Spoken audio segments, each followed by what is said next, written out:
I live in a world where, after the wars, there are barely any men left. Now, for every man, there are 5 women, and the government gives out wives for money. I'm a blind beggar, barely able to feed myself. But when the last girl fell to her knees in front of me and whispered, "Please, take me. If you walk away, my father will kill me." I couldn't take it anymore. I simply took her hand and walked away. That's how I got my first wife. And that was only the beginning. Guys, if you haven't seen the previous parts, you'll find the links in the description and the pinned comment. Now, let's get to the story. In the previous part, Ching Shio created wine and tea that made him incredibly wealthy. His home is overflowing with silver, and he starts planning to open a bank. The emperor personally supports him, which sparks envy among the noble families. In his village, a clinic and school are built, and reforms begin. But everything collapses. His pregnant wife's trade caravan is attacked, and she is kidnapped. Ching Shio surrenders himself to the enemy to save her. In the mountains, he faces a mad cult obsessed with immortality. They demand he lead them to a mythical city. He tricks them, but when they try to harm the women, he slaughters dozens of enemies single-handedly, despite being blind. He rescues a tiger cub, captures the cult leader's heir, and uncovers a horrifying truth about incest in the Jiang family. He then saves the heir's sister, stages a daring escape, and returns home a hero. His villagers welcome him with love, but he remains distant to other women, loyal only to his wife. He opens a training camp and turns his enemies into allies, forcing them to serve the village. When noble families try to ban his wine business, he rebrands it as medical alcohol and publicly humiliates the elders at court, cutting them and healing their wounds with ethanol. The emperor laughs. Victory is his. Later, Ching Shio visits an upscale brothel with his friend Chang Sun-chong. There, everyone wants to meet the stunning courtesan Shui Xian, who only receives guests that pass a special challenge. Ching Shio notices paintings on the wall depicting 2 former enemies, Lu Yunyan and Shan Xiero, and quickly figures out how to help Chang Sun pass the test. A wealthy nobleman, Wang Jinghuai, appears with a sack of gold, trying to buy his way in. He's rejected. When he starts pressuring them, Ching Shio firmly responds that not everything can be bought. Chang Sun threatens him, then confidently walks upstairs with the madam, leaving Wang humiliated. Bang! Wang Jinghuai slammed the table and gritted his teeth. "You, Chang Sun-chong. Don't think just because you're royalty and a nobleman's son that I'm afraid of you. Offending a nobleman like you, I'll make sure your father can't take even a step in court from now on." Not far away, Chang Sun-chong heard this and immediately got angry, slamming the table and shouting, "You bastard! Look clearly, this grandpa is Chang Sun-chong." Wang Jinghuai was stunned and looked at the others in confusion. Cheng Chumo picked his nose with a silly grin. Li Chongyi stood with arms crossed, gloating. Fang Yai nodded in a friendly manner. Only then did Wang Jinghuai notice Fang Yai looked familiar. After thinking for a moment, he recalled he was the son of Fang Xianling. He cupped his hands and said, "So it's brother Fang. May I ask what your companion meant by his words just now?" Fang Yai smiled faintly and said, "He is Chang Sun-chong, son of Lord Chang Sun Wuji. Brother Wang misunderstood just now." Wang Jinghuai's heart skipped a beat. He quickly cupped his hands. "So it is young Master Chang Sun. I spoke rudely just now, please don't take it to heart. But, why did the other young master just now claim to be Chang Sun-chong?" Chang Sun-chong's face turned grim. "Wang bastard, you're just a lowly commoner from a clan. Such a big mouth, what did you just say? Even if I'm royalty, you're not afraid of me, right? Now let me tell you, my aunt is the empress, my uncle is the current emperor. If you've got guts, say what you just said again." Sweat began to form on Wang Jinghuai's forehead. He had only dared to speak like that earlier because he thought Chang Sun-chong had walked away. Now, facing the real Chang Sun-chong, even with 8 times the courage, he wouldn't dare. Chang Sun-chong came up close, leaned forward, and said word by word, "You bastard. If you've got guts, say it again." Wang Jinghuai swallowed nervously and forced a smile. "Young Master Chang Sun, this is a misunderstanding. I had too much to drink and was rambling nonsense. Please don't take it seriously." Chang Sun-chong raised an eyebrow and said sternly, "You said, you were drunk?" Yes, I got drunk." Chang Sun-chong immediately shouted, "The emperor just issued a ban on alcohol yesterday, and you're drinking today? Clearly you disregard the laws of Great Tang. As deputy minister of the ancestral office, I have the right to send you to the Dali court for trial. Boys, this bastard's been drinking. Tie him up and take him to Dali court." Wang Jinghuai was shocked and shouted in anger, "Young Master Chang Sun, you reek of alcohol worse than me. You can't play the thief and catch the thief." Chang Sun-chong glared and kicked him, still quibbling, "You mother of ******er? I said you drank, so you drank. And you dare accuse me?" Chang Chumo, inheriting his father Chang Yaojin's glorious tradition, always got excited when trouble started. He rushed up and kicked a few more footprints onto Wang's body. Wang Jinghuai was beaten up miserably. Li Chongyi didn't want to fall behind either, ran up and kicked a few times, cursing, "This is Chang'an, not Taiyuan. You dare act wild on our turf, who gave you the courage? You guys, you're going too far." Wang Jinghuai covered his bleeding nose and black eye, furious, "You all drank too. Even if I get taken to Dali court, you'll all be guilty of breaking the alcohol ban too." Chang Sun-chong pointed to his nose and laughed, "Do I look like someone who drank? The alcohol ban is in effect. Who dares drink? What I drank was medical alcohol." Wang Jinghuai opened his mouth wide in disbelief. "Right, why didn't I think of that? What I drank was alcohol from Xinglong wine shop too." But now it was too late to say anything. Excuses. That's just an excuse. Medical alcohol is for treating injuries, not drinking. Chang Chumo grabbed his collar and sneered, "What? I got stabbed in the gut, and I can't pour some alcohol in to disinfect it. Stop hitting me." Wang Jinghuai was nearly crying, desperately begging, "Young masters, please spare me. Today's expenses are on me, take it as an apology." Chang Sun-chong raised his hand to stop the gang's rough treatment. He smiled with satisfaction and nodded, "You've got some sense. Then we won't send you to Dali court. Guys, Brother Wang's a good guy. What he drank was alcohol too. Since he's treating us, we shouldn't waste his generosity. Chuan Yang, hurry up and bring 40 fine girls here. Brother Wang, come, let a girl wipe your nosebleed. What a scene you caused. Next time, be careful and don't act recklessly." Wang Jinghuai was furious, but at this moment, he didn't dare say a harsh word. These sons of noble families were not to be messed with. Just a few days ago, his grandfather offended one such blind young master in court and ended up getting slashed, still bedridden. Wait, blind? Wang Jinghuai was shocked and suddenly looked up to the second floor. That guy just now, wasn't he blind? Could it be the same person? Xiaonyang brought Ching Shio to a room at the end of the corridor, knocked, and called out, "Miss Shuixian, young master Chang Sun is here." A calm voice came from inside, "Please come in." The voice was crisp and pleasant, stirring the heart. It sounded young, at most in her teens or 20s. Xiaonyang said softly, "Please go in, young master. I'll take my leave now." Ching Shio nodded. After Xiaonyang left, he opened the door and entered, tapping his blind cane as he walked. The boudoir was just a room, but unlike regular ones, it was more like a suite by modern standards, an outer room and an inner room. The decor was ancient and elegant. Fruits, pastries, and tea were set on the round table in the sitting area. Behind a beaded curtain stood a veiled woman in white. Her eyes and brows exuded charm, giving off the aura of a seductive young wife. But inside, there was another woman. Ching Shio, using his god's eye view, observed her. She was also veiled, and her youthful aura suggested she was just a girl. She wore a red dress and sat on the embroidery bed holding a pipa. In terms of presence, Ching Shio thought the woman at the doorway was far superior to the girl inside. He smirked slightly. A guess popped into his mind. Could these two, like Lu Yunyan and Shan Xiaoro, be master and disciple? The veiled woman at the door looked surprised upon seeing Ching Shio and studied him carefully. Though separated by a curtain, it was almost transparent. One could see clearly through it, making it pointless. The girl inside stood up gracefully and bowed. "Shuixian greets young master Chang Sun." "Hello, Miss Shuixian," Ching Shio replied with a smile. Shuixian asked with slight surprise, "Young master Chang Sun is blind?" Ching Shio nodded, "Yes, I have an eye condition, I cannot see." Shuixian hesitated, "If young master is blind, then who wrote the calligraphy sent earlier?" Ching Shio said, "No need to worry about who wrote it. I came to listen to music. Play an erotic tune first." Shuixian froze slightly, her face blushing under the veil, but replied calmly, "You must be joking. I only play proper music, not erotic tunes." Ching Shio slapped the table in annoyance, "You're a courtesan queen and don't play erotic tunes? What's the point? I came here for those. Why didn't you say so earlier? What a waste of my time.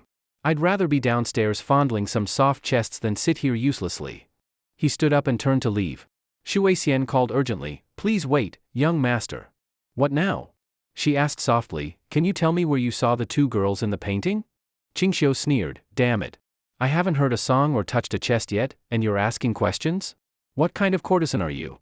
Shuixian sounded a bit angry, "But I really can't play erotic tunes. Please don't make it hard for me." Ching Shio pointed his cane at the seductive woman by the door and laughed, "You can't? Let her play then." The woman froze, eyes flashing with irritation. She bowed and said, "You're joking, young master. I'm just Miss Shuixian's maid. I can't play the pipa, let alone erotic tunes. Ching Shio laughed. No pipa? That's fine. Flute's okay too.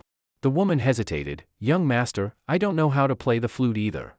Ching Shio scolded. Can't play this, can't play that. What kind of courtesan queen are you? I'm telling you now, no erotic music, no information about Lu Yunyan and Shan Xiero.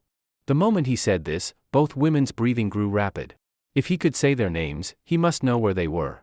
Both looked excited. Miss Shuixian seemed tempted. Maybe she should sing an erotic tune? Miss Shuixian was eager to try. How about singing an erotic tune? But she didn't know how. A courtesan queen is no big deal, nothing interesting. I'm not playing anymore. I'm leaving. Ching Shio stood up to go. In a panic, Shuixian rose from the embroidery bed and said, Young master, please wait. Oh? Have you changed your mind? Ching Shio asked with a smile. Shuixian lifted the bead curtain and walked out. Her graceful figure curved like a modern-day car model, with a slim waist and a full chest. Outside her light-colored dress, she wore a red gauze robe. Her delicate feet were wrapped in elegant embroidered shoes. Her black hair was styled in a bun. The skin outside the veil glowed like pearls. Her face was partly hidden by the thin veil, faintly visible, making her a true beauty. Shuixian looked toward the beautiful mature woman by the door and asked softly, Aunt Qing, I don't know how to play erotic tunes. Do you? Aunt Qing calmly shook her head, I don't either. Ching Shio picked up a pastry from the table, took a bite, and smiled faintly. It's fine if you can't play or sing an erotic tune, just do a striptease dance instead. Aunt Qing's face showed a trace of anger, and a cold glint flashed in her eyes. Shuixian said with a strange expression, Young master is blind. Even if I perform an erotic dance, I'm afraid you wouldn't be able to enjoy it? Ching Shio chuckled, You just dance. Whether I can see or not is my problem. Even if I can't see, I can imagine. If you want information, you need to show some sincerity. Do you expect others to tell you everything for free? I'm not that kind-hearted. Shuixian whispered in Aunt Qing's ear, Master, he can't see anyway. Why not let me perform an erotic dance? Li Yuqing furrowed her brows. Shuixian glanced at Ching Shio and lowered her voice again, Master, he can't tell whether it's an erotic dance or not. I'll just randomly dance and fool him. Li Yuqing nodded lightly. Shuixian smiled slightly and said, Since the young master wants to enjoy an erotic dance, I shall perform one for you. Ching Shio clapped and laughed, Good, go ahead. Let your Aunt Qing play music for you. If I'm pleased, I'll tell you everything you want to know, no holding back. Shuixian handed the pipa to Li Yuqing. Li Yuqing understood that the man couldn't see, so she just played a random tune while her disciple danced to fool him. Soon, the light sounds of the pipa rang out. Shuixian lifted her sleeves and began to dance on the spot, stepping lightly. Ching Shio frowned and said, I said to do a striptease dance. Why are you dancing like a scorpion wagging its tail? Are you fooling me? Shuixian froze. Li Yuqing was also stunned, and the pipa abruptly stopped. Both were puzzled. The man wore an eye cover, clearly blind, yet he could tell the dance wasn't an erotic one. Could he have overheard their earlier conversation? Shuixian looked at Li Yuqing. Li Yuqing's face turned cold, and she said icily, My Shuixian is performing a striptease dance. She already started undressing and dancing. You just can't see it. Ching Shio shook his head repeatedly, No. I have sharp ears. You just said you'd fool me with a random dance.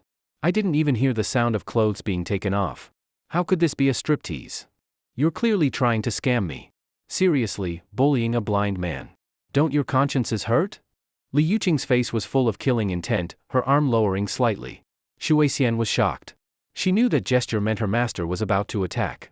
She quickly grabbed her master's hand and nervously shook her head, pointing toward the door. Li Yuqing gave up the idea of striking and impatiently said, Siener, give him a proper striptease. He can't see anyway.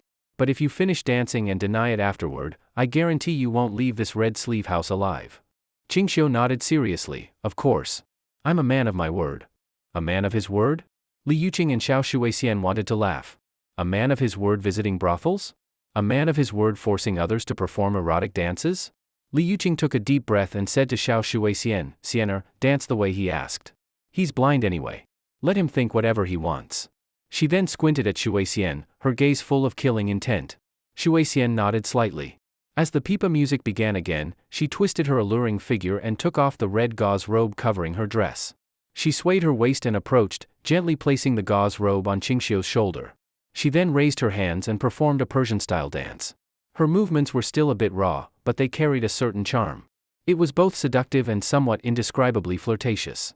Seemingly more into the dance, she lightly untied her sash and slowly removed her outer garment, revealing a pink embroidered lotus bust wrap. As the fragrance of her body spread around, she laid her robe on Ching Shio's lap. Her cheeks were flushed, and her trembling eyes occasionally glanced at Ching Shio. She silently chanted in her mind, "He can't see. He's blind. He can't see." Li Yuqing's face was dark as she watched her disciple perform the striptease. Her breath quickened, and she even plucked a few wrong notes on the pipa. But after glancing at Ching Shio, she resumed as usual, though her gaze was like staring at a dead man. In her eyes, the blind man across her was already a corpse. Ching Shio felt the red gauze in his hand. It had the texture of silk stockings, stirring his heart. Ching Shio's thoughts were clear. I must invent stockings someday, to add some fun for the beauties here. His full attention was on the dancing girl. What a figure. Her round, fragrant shoulders glistened like jade, her skin was smooth and pale. Her beautiful back, aside from one tie at the waist, was nearly fully visible. Her slim waist was soft like a water snake. Unfortunately, she was still wearing sheer pants. About the time it takes to drink a cup of tea later, the pipa music ended. Xiao Shuixian was slightly out of breath. She quickly picked up her robe and gauze and covered herself. "Young master, are you satisfied?" Ching Shio nodded with a smile. "Satisfied, very satisfied. The beauty mark on the left side of your chest is really quite lovely." Xiao Shuixian's body trembled, her eyes filled with disbelief. Her previously composed face instantly turned red, then pale. She fearfully covered her collar and took a few steps back. How did you know there's a vermilion mole there?" Li Yuqing's pupils shrank. Her face turned icy as she stared at the eye cover on Ching Shio's face and said coldly, "No wonder you insisted on a striptease. So you were pretending to be blind. Your eye cover must be transparent, right?" Ching Shio didn't deny it, but instead clicked his tongue. "Tsk, Miss Shuixian really has talent for dancing erotic dances. What a waste not to go into that line of work with your God-given gifts." Xiao Shuixian's hair stood on end, feeling as if she had been completely exposed. She bit her lip, teary-eyed, and looked at her master. Li Yuqing gave her a reassuring look, as if saying Ching Shio wouldn't see the next sunrise. Li Yuqing handed the pipa back to Xiao Shuixian and said coldly, "The striptease is done. Now tell us everything you know about Lu Yunyan and Shan Xiero." Ching Shio replied in surprise, "Aunt Ching, when did I say I'd tell you everything? What I said earlier was, one erotic dance, one question. I never promised to tell it all." Li Yuqing and Xiao Shuixian froze, both showing anger. "Go ahead, ask your question." Ching Shio's hand rested on the hilt of his blade. If they made any move to harm him, he would not hesitate to draw and strike. The situation Ching Shio feared did not happen. This master and disciple were more patient than he had imagined. No wonder. This was a brothel, the place with the densest crowd. Plus, there were still the blind man's companions outside. Even if they wanted to act, they would have concerns. And now night was approaching. Chang'an would soon be under curfew. Killing someone and escaping the city by night was nearly impossible. Li Yuqing took a deep breath, squinted her eyes, and said, "Fine, as you said. First question, when and where did you last see Lu Yunyan and Shan Xiero?" Ching Shio curled his lips. "That's two questions. Time and place are two questions. You're trying to treat two as one and bully an honest blind man like me." Li Yuqing gritted her teeth. "Fine, then change the question. When was the last time you saw them?" "Yesterday afternoon." Ching Shio blurted out. This stunned Li Yuqing and Xiao Shuixian. Both of them showed undisguised excitement in their eyes. If he saw them yesterday afternoon, it meant they were still alive then. So the chances of survival were very high. Li Yuqing continued, "Let Xiener perform another erotic dance in exchange for the next question." Ching Shio shook his head. "No, her dance is still too reserved. Next, you have to perform a strip dance for me." Li Yuqing's face turned red and she angrily said, "Don't push your luck." Ching Shio smiled and raised two fingers. "You perform a more daring strip dance than hers, and I'll answer two questions." Li Yuqing's face alternated between red and pale. Xiao Shuixian quickly said, "Master? Aunt Ching, don't agree to him. How can you casually dance for someone? Besides, he's not really blind, he could even see the vermilion mole on me." Ching Shio stood up. "If no one's dancing, then I'll take my leave." "Wait." Li Yuqing's face turned frosty, but after a moment of silence, she revealed a meaningful smile. She twisted her waist more gracefully than Xiao Shuixian's and slowly walked over, carrying a fragrant scent that surprised Ching Shio. Body fragrance? This was clearly a beautiful mature woman, yet she had body fragrance. This meant she was still a virgin. Women are strange creatures. Most virgins carry a faint natural body scent. But once they've had a man, that fragrance disappears within a few days. Li Yuqing stopped 2 meters away, leaned forward slightly, and spoke in a soft, charming tone. Young master, I think there's no need to make it so troublesome. Why not this? In exchange for all the information you know about Lu Yunyan and Shan Xiaoro, I'll spend the night with you. How about that? Ching Shio raised an eyebrow and used a god's eye view to observe closely. Compared to Xiao Shuixian's youthful figure, Li Yuqing's body was fuller, more curvy. Though she gave the impression of a young beautiful wife, her skin was pale as snow, her eyes watery, and there were no signs of aging beyond the veil. She looked like a confidant elder sister in her late 20s at most. How about it? Li Yuqing asked with a flirtatious smile. Ching Shio stroked his chin seriously. Are you serious? Of course. As long as you tell me everything you know about the two of them, I'll accompany you for the night, Li Yuqing confirmed. Ching Shio asked seriously, you mean, I can do anything to you tonight, including bedroom matters? Li Yuqing's eyes held a hint of coldness, but she nodded with a calm smile. Of course. I am yours to command. Ching Shio said in amazement, is there such a good deal in this world? You won't regret it? Never. I'm willing, Li Yuqing smiled with narrowed eyes, but the coldness in her gaze was undeniable. Ching Shio nodded. Since that's the case, as you said, this is all your choice, and you promised not to regret it. If I refused now, it would seem ungrateful. Li Yuqing lifted a finger and playfully touched Ching Shio's chin with a smile. As long as you tell me what I want to know, I'm yours tonight. Willing and without regret. Do you understand, young master? Ching Shio nodded repeatedly, loud and clear. Then I won't pretend anymore. Wait here a bit while I inform my companion to let them know I'll be staying here tonight. Li Yuqing smiled charmingly and nodded lightly. Young master, be quick. Ching Shio tapped his blind cane and left the boudoir. He really did go to inform Chang Sun Chong. But as soon as Ching Shio left, Li Yuqing's face turned ice cold. Xiao Shuixian asked quietly, Master, do you plan to kill this young master Chang Sun? Li Yuqing said coldly, you are the next saintess of the Wuzhu sect. Anyone who sees your body must die. The Wuzhu sect saintess must not be defiled. This is a law passed down for 1,000 years. This guy is clearly not blind but pretended to be. I originally didn't plan to make things hard for him, but now that he's seen your body, he must die. Xiao Shuixian nodded. Master, he knows the names of Master Aunt and Junior Sister, and he saw them yesterday. He definitely knows where they are now. Li Yuqing agreed. He must know the whereabouts of Junior Sister and Xiao Rou. Xiao Shuixian asked, Master, what do you plan to do tonight? Li Yuqing answered coldly. First, subdue him. Force him to reveal your Master Aunt and Xiao Rou's whereabouts, then kill him. That's all. Xiao Shuixian shuddered and asked again, what about me? Li Yuqing instructed, before night falls and Chang'an's curfew starts, leave the city now and wait for me at Zhao Family Village, 5 miles outside the city. I'll meet you there early tomorrow when the curfew lifts. Xiao Shuixian said worriedly, but master, can you manage alone? Should I stay and help you deal with him? Li Yuqing said with disdain, no need. He's just a playboy from a noble family, hollowed out by wine and women. I can crush 15 of him with one hand. Don't you know your master's skills? Xiao Shuixian nodded. Then master, be careful. I'll leave the city now and wait for your arrival. After bidding farewell to Li Yuqing, Xiao Shuixian left the boudoir. As she came downstairs, she ran into Ching Shio, who was going back up. She smiled sweetly and said softly, young master Chang Sun, Aunt Ching is waiting in the boudoir. Please be gentle with her. Ching Shio smiled faintly, so it's Miss Shuixian.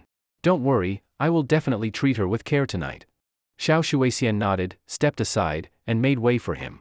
After Ching Shio re-entered the boudoir, Xiao Shuixian shook her head regretfully and left the red sleeve house through the back door without looking back. Only, as she left, an old man carrying a sword saw her back and chuckled, then followed from a distance. That's right, that man was old Sword Zhang. Ching Shio pushed open the door and entered, seeing that Li Yuqing was already seated upright on the elegant bed. He walked to the doorway of the boudoir, lifted the beaded curtain, and teased, oh my, Aunt Ching is already waiting impatiently on the bed for me. Li Yuqing's eyes showed a trace of disgust, and she felt slightly uncomfortable inside. She knew well that although the man in front of her wore an eye cover, he could clearly see the surroundings. But she didn't let her displeasure show. Instead, she smiled calmly and said, young master, no need to rush. It's still early. If things get too noisy, others might overhear. Ching Shio didn't approach further. With a smirk, he replied, Aunt Ching, this is a brothel, we're surrounded by sounds of pleasure. Listening through the walls is practically part of the atmosphere here. Li Yuqing frowned slightly. I'm only a few years older than you, not quite of Aunt's generation. Please stop calling me Aunt Ching. Just Miss is fine. Ching Shio shook his head and chuckled. No can do. If I don't call you Aunt Ching, how else can I show my admiration for the refined tastes of Lord Chao? Li Yuqing looked puzzled. Refined tastes of Lord Chow? What do you mean? Haha. Ching Shio laughed it off. If Aunt Ching doesn't understand, all the better.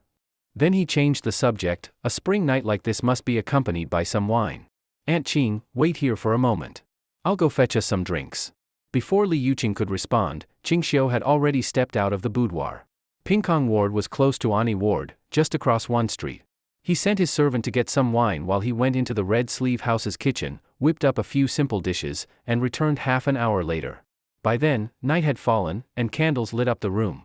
Seeing Ching Shio come back carrying a jar of wine and dishes releasing a rich fragrance, Li Yuqing was a bit surprised. Despite her many years of wandering south and north, it was the first time she'd smelled such appetizing food. Ching Shio sat at the round table and said, Aunt Ching, tonight will surely take a lot of energy. I prepared some food and wine. Join me for a bit. If you fall short halfway through, don't expect me to go easy on you. Li Yuqing's disgust deepened, but she hesitated inwardly. Was the food safe? As it turned out, she was overthinking. Ching Shio had already started eating and drinking. Only then did she gracefully rise and say, since young master is being so generous, I'll gladly accept. She stepped out and sat opposite him, taking the chopsticks to taste the dishes Ching Shio had eaten.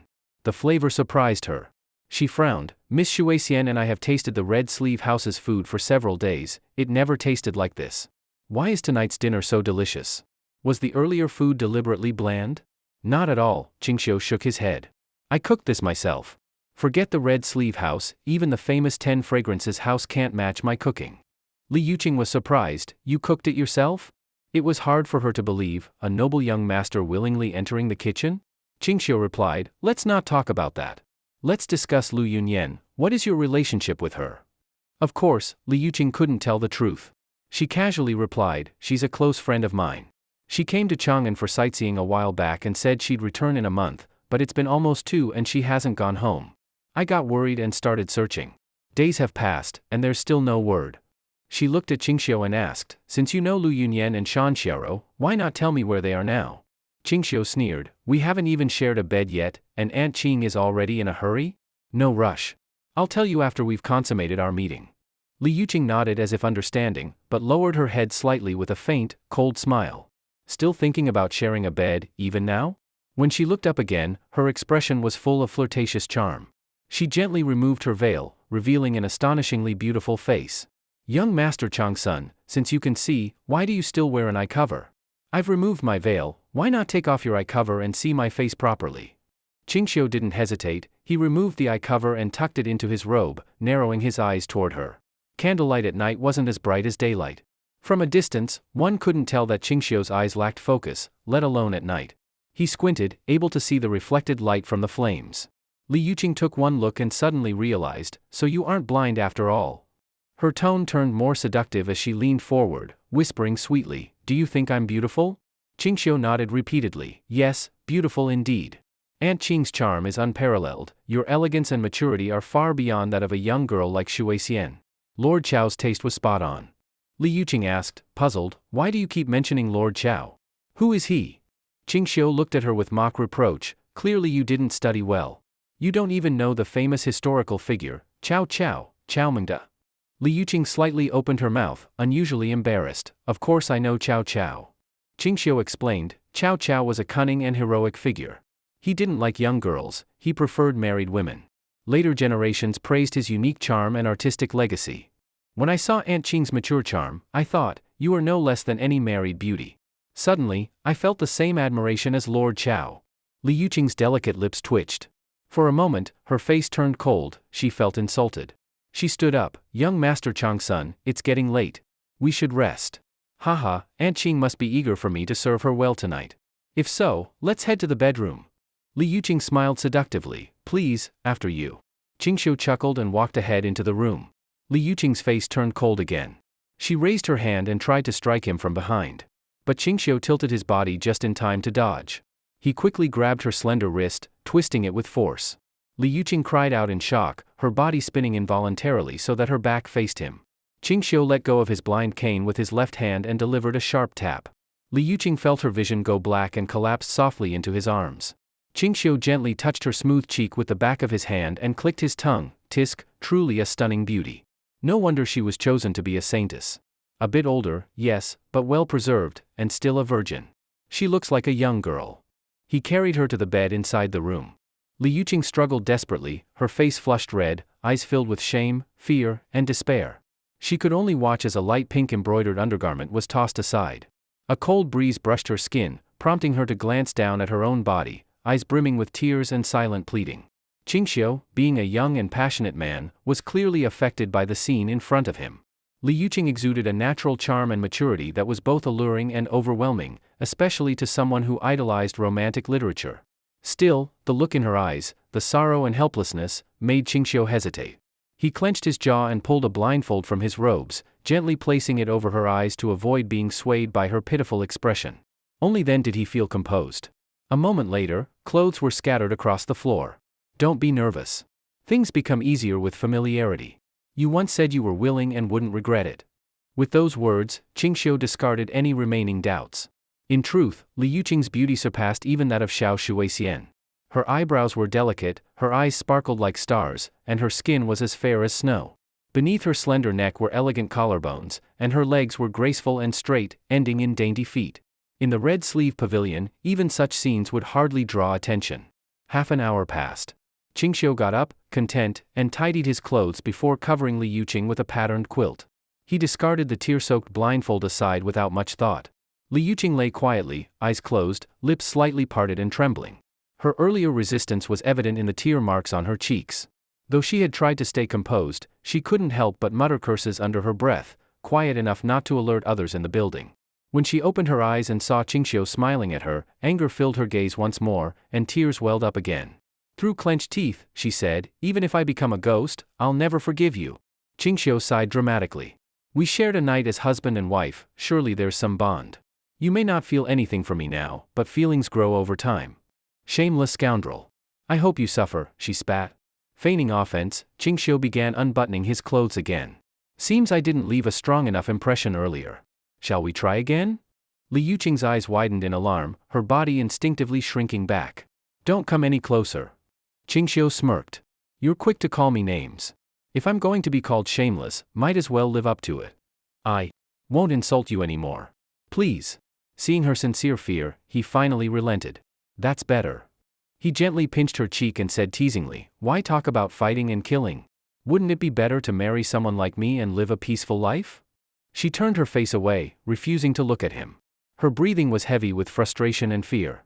At the same time, a new worry took root in her mind. What if she became pregnant? Ching Shio yawned. "It's late. Time to sleep." He tore the bed sheet into strips, making 2 cords. Li Yuqing asked nervously, "What are you doing?" "For safety," he said, grinning. "To sleep soundly, you need to be secured." She froze, and at his subtle threat, obediently stayed still while he tied her ankles. He then pulled her hands above her head and tied them to the headboard. Satisfied, he nodded. "Much safer." She winced. "You're going to keep me like this all night?" "Why not?" "Please, it's uncomfortable. Can you at least let me lie differently?" Ching Shio smirked. "On your knees or on your side?" Hearing that, she blushed deeply and shut her eyes, no longer resisting. Fighting would only make things worse. So the night passed. At dawn, Ching Shio stretched and noticed Li Yuqing watching him silently. Her eyes were red, she clearly hadn't slept. He lifted the quilt, and she gasped, her arms still tied above her head. The position added a delicate vulnerability to her appearance. After admiring her for a moment, he decided to leave her be. "So, what do you plan to do with me?" she finally asked, voice trembling. Ching Shio paused. "I plan to move you somewhere else, where we can continue this connection." Li Yuqing shook her head in fear. "Please, let me go." "That's not possible," he said with a faint smile. "Remember what I said. I'll be waiting." He raised his hand and gently knocked her unconscious. After untying the ropes and covering her with the quilt, he quietly left the room. Downstairs, the madam of the brothel was already bustling about. Seeing Ching Shio, she rushed over and greeted him with a smile. "Sir, did you rest well last night?" Ching Shio tossed her a gold ingot. "Very well. Make sure no one disturbs the girl upstairs. She worked hard last night and deserves rest." Of course, of course." She happily escorted him out of the red sleeve pavilion. Outside, a carriage awaited.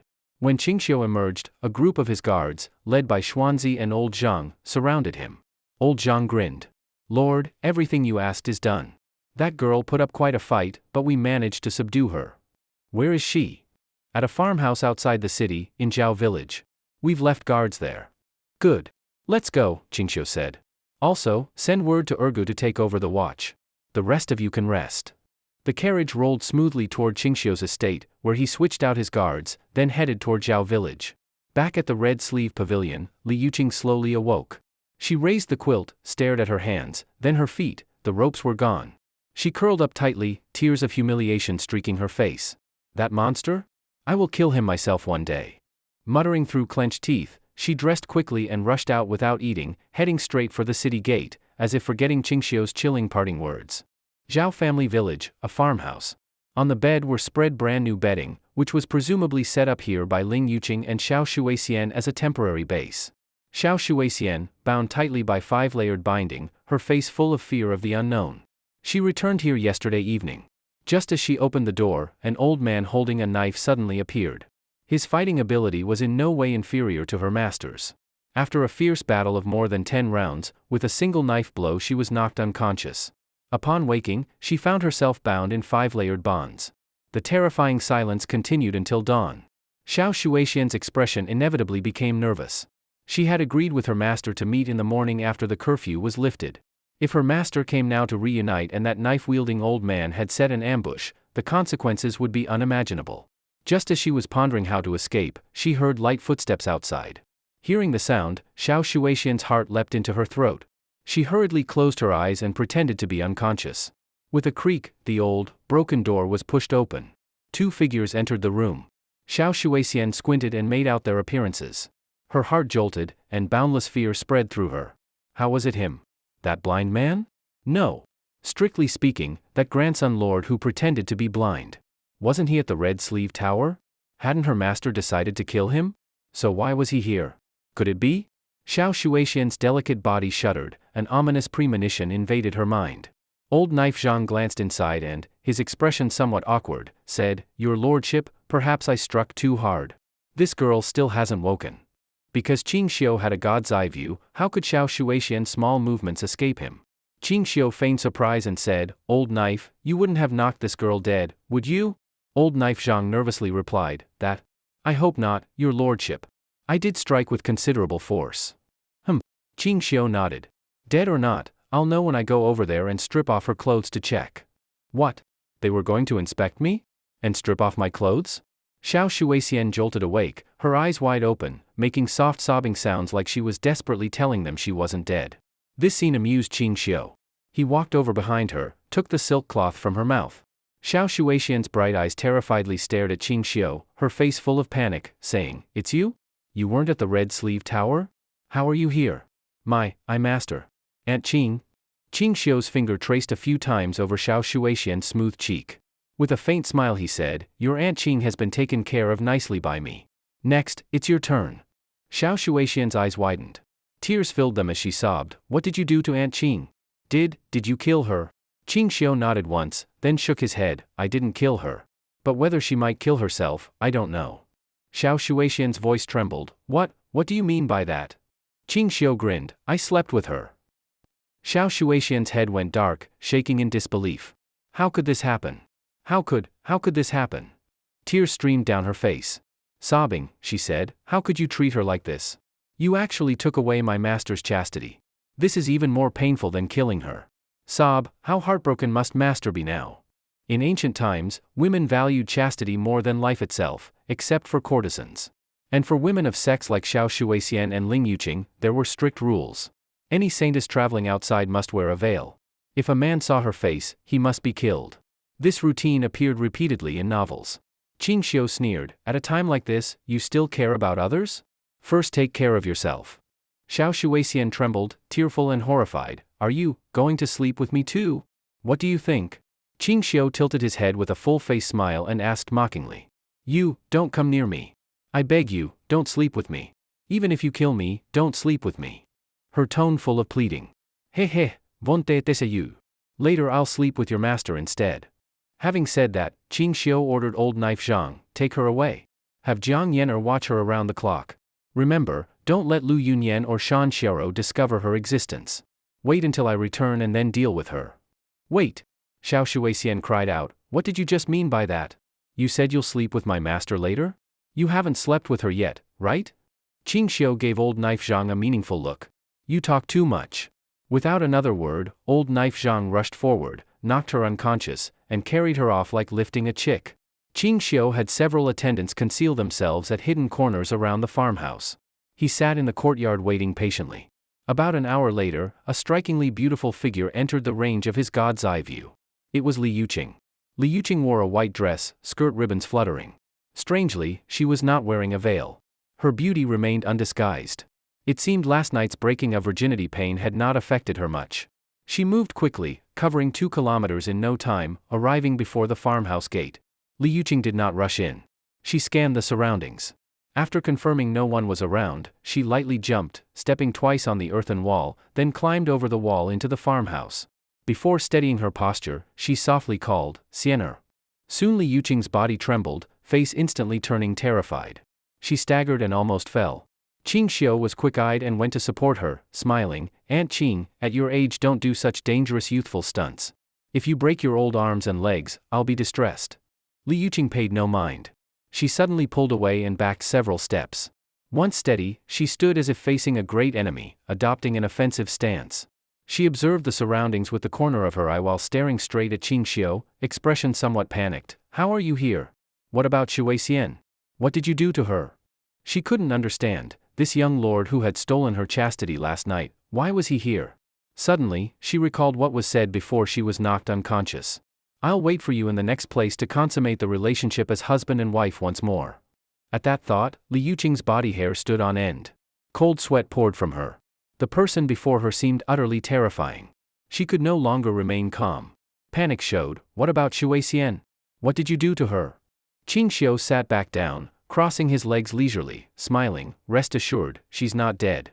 And in such a short time, I can't do much to her. I just locked her in a relatively safe place. You can trust that?" Li Yuqing did not relax. On the contrary, she became more anxious. In that bastard's hands, her fate was unimaginable. Li Yuqing pleaded, "Sienna is still young. I beg you not to harm her. She never intended to kill you, all her decisions were mine alone. She's innocent. Please release her." Ching Shio stretched lazily, expression calm. "Whether I harm her depends on how you behave." Li Yuqing trembled, sorrowfully lowered her head, eyes devoid of life, as if she had lost her soul, nodded. "Okay. As long as you won't harm Sienna, I will obey. How do you want me to behave? Come, follow me into the house." With those words, Ching Shio turned and walked toward the house. For Li Yuqing, if last night was agony, then the present moment is agony tinged with a trace of pleasure. Yesterday, in any way or position, she was forced. But now it is different, she actively cooperates, and Ching Shio is aggressively pursuing. Although Li Yuqing is unwilling 1,000 times, in such matters, once one switches from passive to active, some other feelings inevitably emerge. For example, when Ching Shio made her kneel, though she felt humiliated, she had to kneel. After kneeling, deep inside her proud heart, a strange feeling of being conquered appeared. For example, when Ching Shio made her sit down, she sat gracefully as a queen would. And when Ching Shio told her to stand up, she stood, but her mind was full of confusion. "What? I can still stand?" An hour later.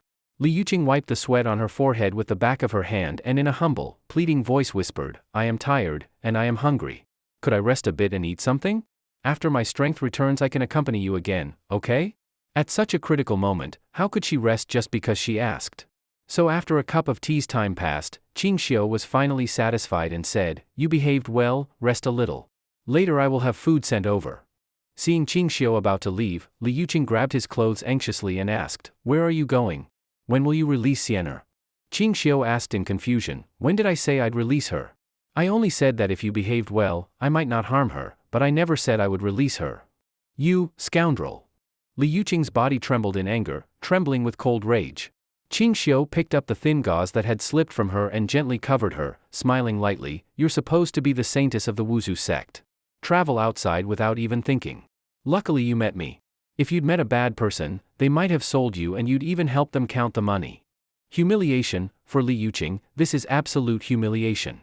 Her face turned bright red, body trembling with anger, tears filling her eyes as she glared at Ching Shio, slightly hysterical. "So you're not a bad person?" As soon as the words fell, Li Yuqing could no longer control her tears, they fell with a plop onto the bed. "Really?"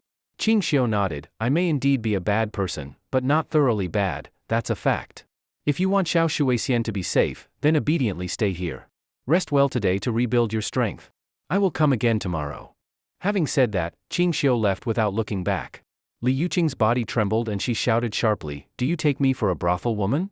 You come and go as you please? This man truly has no feeling." At the door, Ching Shio turned back and smiled. "I didn't give you money, how could I treat you like a brothel woman?"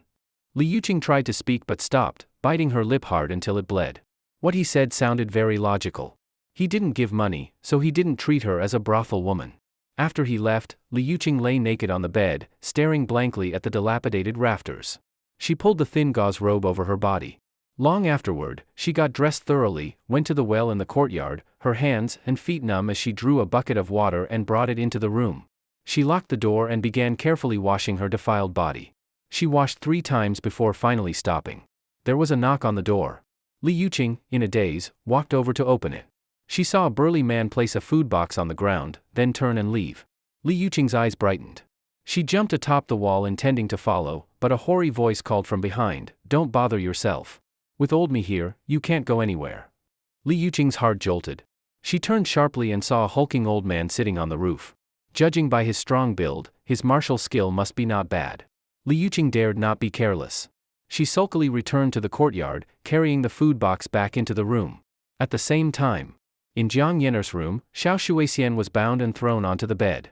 Looking at the stunningly beautiful woman before her, she pleaded, "Miss, being bound like this is really uncomfortable. Could you loosen the bonds so I can move a bit?" Jiang Yener sat on a small stool, resting her chin on her hands, looking at her somewhat cutely. She shook her head like a rattle drum. "No, Old Knife instructed me to guard you day and night. He didn't say to loosen you. Old Knife personally brought you here. Your martial skill must be strong. I dare not loosen you." Xiao Shuixian said helplessly, "Can you tie me in another way? We are both women. Look at how these ropes are placed, so uncomfortable. They're almost choking me." Xiao Shuixian looked at Jiang Yener pitifully. That made Jiang Yener recall her 10 years of captivity. Still she shook her head. "I said no, means no. Don't waste words." "Okay." Xiao Shuixian sighed helplessly and chose to distract attention by chatting. "Sister, judging by your looks, are you the wife of Lord Changsun?" Jiang Yener asked in puzzlement. "Lord Changsun? Who is that?" Xiao Shuixian said in surprise, "You don't know Lord Changsun? Wasn't he the one who sent me here?" Jiang Yener's face showed full question marks. Xiao Shuixian explained, "He's the one who covers his eyes with black satin, likes to pretend blind and wander brothels." Jiang Yener suddenly understood. "Oh, you meant Master Qing. He's not Lord Changsun. He's Ching Shio, the Marquis of Lantian." Jiang Yener figured that since the other was captured here, telling her this much wouldn't hurt. Xiao Shuixian's beautiful eyes widened. "What? So he is Marquis of Lantian Ching Shio?" During this time, there were too many rumors about Master Qing. In the days they spent in Chang'an, she and Ling Yuqing had heard of him. Jiang Yener nodded and said, "Yes, he is Master Qing. Let me correct you, Master Qing isn't pretending blind, he truly is blind." At the same time, Jiang Yener thought to herself, "If he isn't blind, how could he look down on me? Serves your blindness right?" Xiao Shuixian was even more shocked. If that fellow is really blind, how did he know there is a beauty mole on my left chest? The more she thought, the more absurd it seemed. Jiang Yener curiously asked, "You just said Master Qing likes to pretend blind and roam brothels? The brothel you mention, where is it?" Xiao Shuixian was surprised. "No way? You don't even know what a brothel is?" Jiang Yener looked confused. "Indeed I don't know. What is a brothel? Is it fun?" Xiao Shuixian looked at her like seeing a ghost. Jiang Yener said helplessly, "Honestly, my father imprisoned me for over 10 years. I am not familiar with many things outside." "Gee, your father was too cruel, huh?" Xiao Shuixian sympathized. Jiang Yener smiled lightly. "It's all past now. Luckily I met Master Qing. Otherwise I wouldn't have regained freedom. Tell me about brothels, are they fun places?" Xiao Shuixian nodded bitterly. "Yes, they are indeed entertaining places, but only for men. A brothel gathers many young courtesan women. Men can spend money inside for women to sleep with, so only men go to brothels." "What? There's such a place?" Jiang Yener stood up, shocked, and asked in confusion, "Those courtesan women sleep with men, what happens if they have children? Do they raise them themselves?" Xiao Shuixian couldn't stop laughing, then controlled herself and said, "Brothels have a special method called seclusion. Women secluded lose childbearing ability. So even if they sleep with men, they don't become pregnant. Seclusion? Jiang Yener murmured and sat back on the stool, entering deep thought. After a while, she suddenly brightened and asked, "Where is the brothel? I want to go." Xiao Shuixian, puzzled, "Is it just a brothel? So exciting?" As if Jiang Yener were a man. When Ching Shio returned, at the first opportunity he went to Jiang Huai's siblings' yard. Jiang Huai's current daily work was preparing medicinal baths in the afternoon. The mornings were rather free. His greatest pleasure was wandering around the manor, tasting various delicacies, and chatting leisurely with the villagers. The people of Sanha village all thought this cheerful young man was a high-level craftsman hired by Ching Shio at great expense, and they respected him especially. When Ching Shio entered, he saw Jiang Huai lying in a rattan chair, cold noodles in his left hand and rujiamo in his right, living a very comfortable life. Seeing Jiang Huai stuffing himself like that, Ching Shio looked disgusted and said, "You gluttonous ghost. Only a few days here? You've already gained a lot of weight?" Jiang Huai put the cold noodles and rujiamo on a small table, stood up, and smiled. "If your mind is at ease, of course your body gains weight. Besides, you can't eat cold noodles and rujiamo like this outside. Yesterday afternoon I went to Chang'an to taste folk food, truly swine's food." After speaking, he shouted into the house, "Sister, Ching Shio is here." Jiang Yener inside had already heard the commotion outside. She looked slightly happy. After regaining composure she came out and greeted with a sweet smile, "Ching Shio." Ching Shio smiled and asked, "How is it? Are you siblings accustomed to living here?" "Yes, we are accustomed." Jiang Yener nodded. "Haha." Jiang Huai laughed, "This life is fulfilling and comfortable. Even mountains of gold or silver wouldn't trade for it." "In that case, fine." Ching Shio casually replied, then asked, "What about her?" Jiang Yener pointed toward her room. Ching Shio walked straight into the room. His divine sense locked onto Xiao Shuixian on the bed. Originally relaxed from chatting with Jiang Yener, upon seeing Ching Shio, Xiao Shuixian became anxious again. Xiao Shuixian's expression showed some panic as she asked, "Where is my master? What did you do to her?" Ching Shio said coldly, "I slaughtered her." "Oh? What, you killed my master?" Tears welled in Xiao Shuixian's eyes. She cried mournfully, face full of grief, sobbing miserably. "Hee hee." Ching Shio laughed, "Just kidding. I locked your master in another place, for now, she is safe." Xiao Shuixian suddenly stopped crying. Her misty, tear-filled big eyes blinked as she looked at Ching Shio aggrievedly, asking softly, "What does 'for now safe' mean? What do you intend to do with my master?" Ching Shio said, "She is safe for now, but that doesn't mean she is safe forever. Her level of safety depends on how obedient you are." What do you mean?" Xiao Shuixian asked anxiously. "What meaning?" "The literal meaning. Don't pretend to understand when you don't. Otherwise all unpleasantness I feel from you will be vented on your master 10 or 100-fold. Xiao Shuixian's slender body trembled. She quickly shook her head and said, "Don't hurt my master. As long as you don't harm her, I will obey everything you say."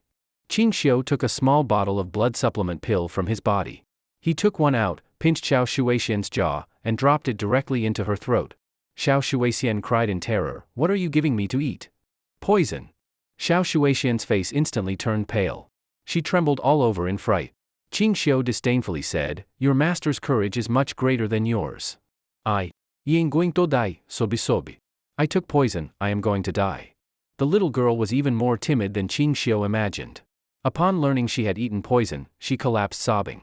Ching Shio popped his ears in irritation and frowned, "Shut up. Cry again and I'll give your master 10 or 8 of the same poison." Xiao Shuixian immediately shut her mouth. The rain-filled look in her eyes made her somehow indescribably cute. Ching Shio said, "This poison is a 7-day fatal pill. On the 7th day after ingestion, your body will fester, and thousands of tiny worms will burst from your bones and eat you alive." The little girl turned deathly pale, almost crying again. Ching Shio continued, "However, each pill gives you 7 more days' life.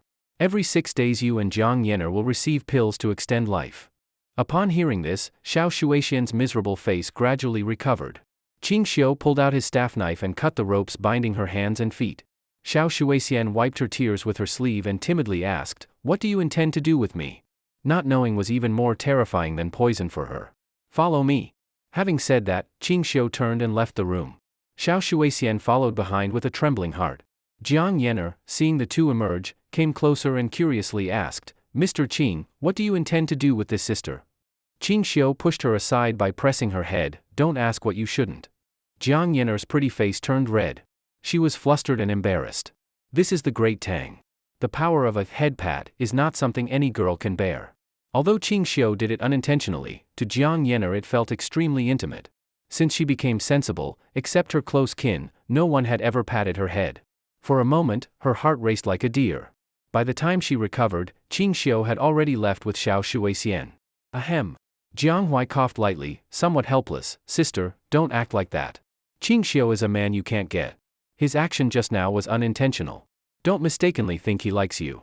Jiang Yener looked as if cold water had been thrown on her, angrily glaring at Jiang Hui. You say I can't get him? I will get him. Jiang Hui shook his head with a bitter smile. Sister, the fact that our family might give birth to a monster is a heavy burden on his heart. As long as your blood carries the Jiang family, you and him are impossible. Jiang Yener's heart stirred. She softly snorted. Who says being with him means giving him children? After saying that, Jiang Yener ran past Jiang Hui and dashed out. Jiang Hui shook his head and sighed, his eyes full of helplessness.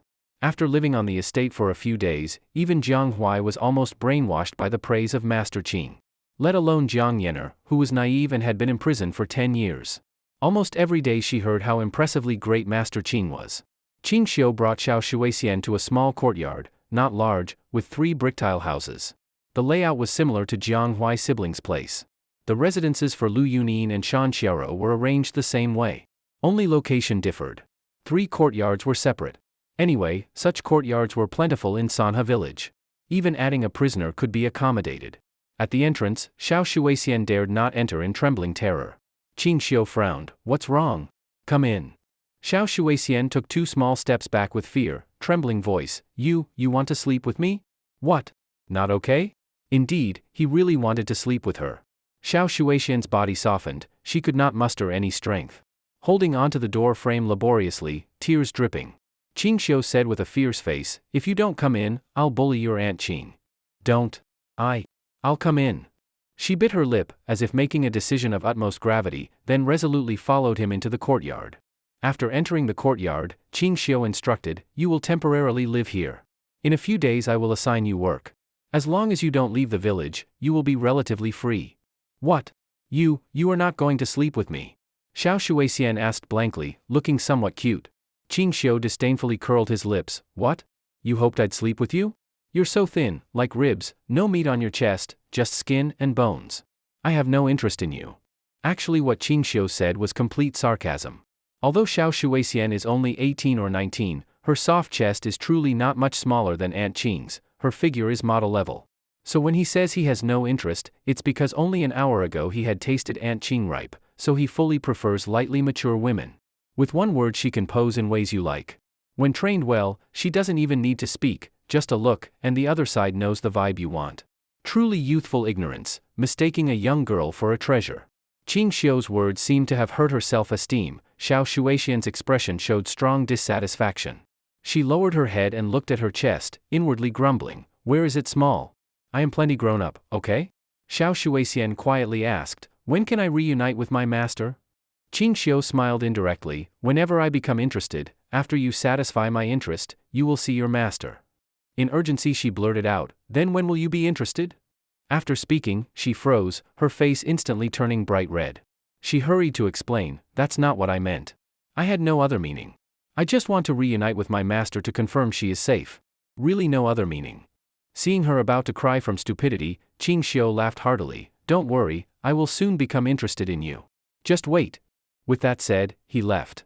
Xiao Shuixian stood dumbly in the courtyard, wishing to slap herself. Yunyang remained in Chang'an at the Qing residence, only Su Xiaochun remained at home as mistress. After being apart for 2 days, when she saw her husband again, Su Xiaochun, surprised, rushed forward, husband, when did you come back from Chang'an? Just arrived. Ching Shio rubbed Su Xiaochun's head, sat in a rattan chair, lifted her into his lap. Su Xiaochun's face turned red as she pushed him lightly, looking around and teasing, aren't you ashamed? Adjusting yourself in broad daylight, what if the servants saw? How embarrassing. Can't I hold my own wife?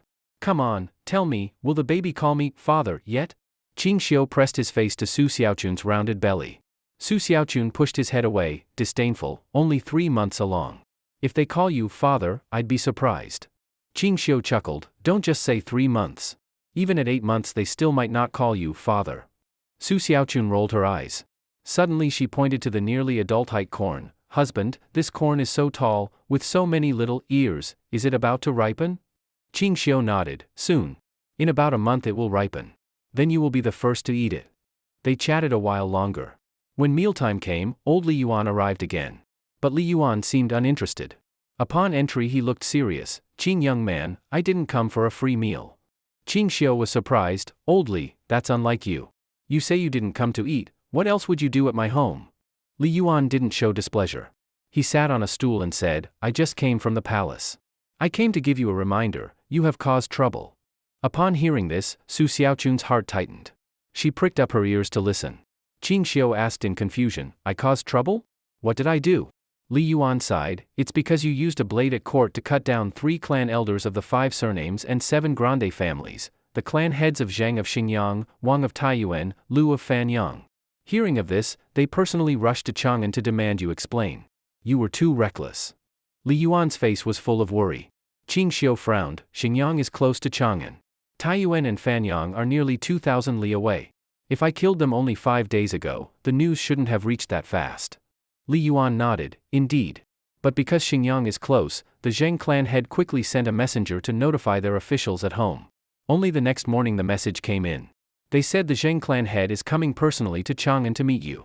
When I raised troops back then, those 2 families supported the Li house in seizing the realm. Based on my understanding of them, both the Taiyuan Wangs and Fanyang Lus are very defensive of their own. Once they hear, they won't miss coming to trouble you. I fear at that time they might force me to choose sides. That would be troublesome. That's why I came to warn you. Ching Shio displayed no panic. Instead his face revealed a hint of excitement. These powerful families who occupy half the realm, if they don't come to Chang'an, who will buy my glass bristle brushes? If they come, that's perfect timing, to make a profit. Ching Shio asked, so, old Li, how do you plan to handle this? Li Yuan replied with guilt, Ching young man, you must trust that I have no choice. Summer heat is here. I intend to find a place to avoid the heat for a few months. At my age, being so tossed around, I don't know if my body can endure it. Ching Shio smiled lightly, old Li, are you planning to avoid reality? Li Yuan smiled bitterly, avoiding is necessary. Back then those 3 families helped the Li house most in raising the army. They appointed many talented clan members to govern. Their influence in their clans even eclipsed imperial power. I owe them too much. If I side with you, my name might be ruined publicly. I don't want to side with them against you either. So I can only hide somewhere and wait for the storm to pass, then come back. Ching Shio pondered a moment, then shook his head and smiled, old Li, you don't have to do that. Oh? Li Yuan asked curiously. Ching young man, you are cunning. Make a suggestion for this old man, I'm nearly dead old, no desire for more trouble. Ching Shio said softly, we could do this. Li Yuan's eyes brightened. Finally he slapped his thigh and laughed, haha, only you have brains. Let's do that. I assure you, I'll help you fully sabotage them. Then Ching Shio abruptly asked, old Li, in what way do you think those 3 clan heads will choose to make things difficult for me? Li Yuan said decisively, need I say?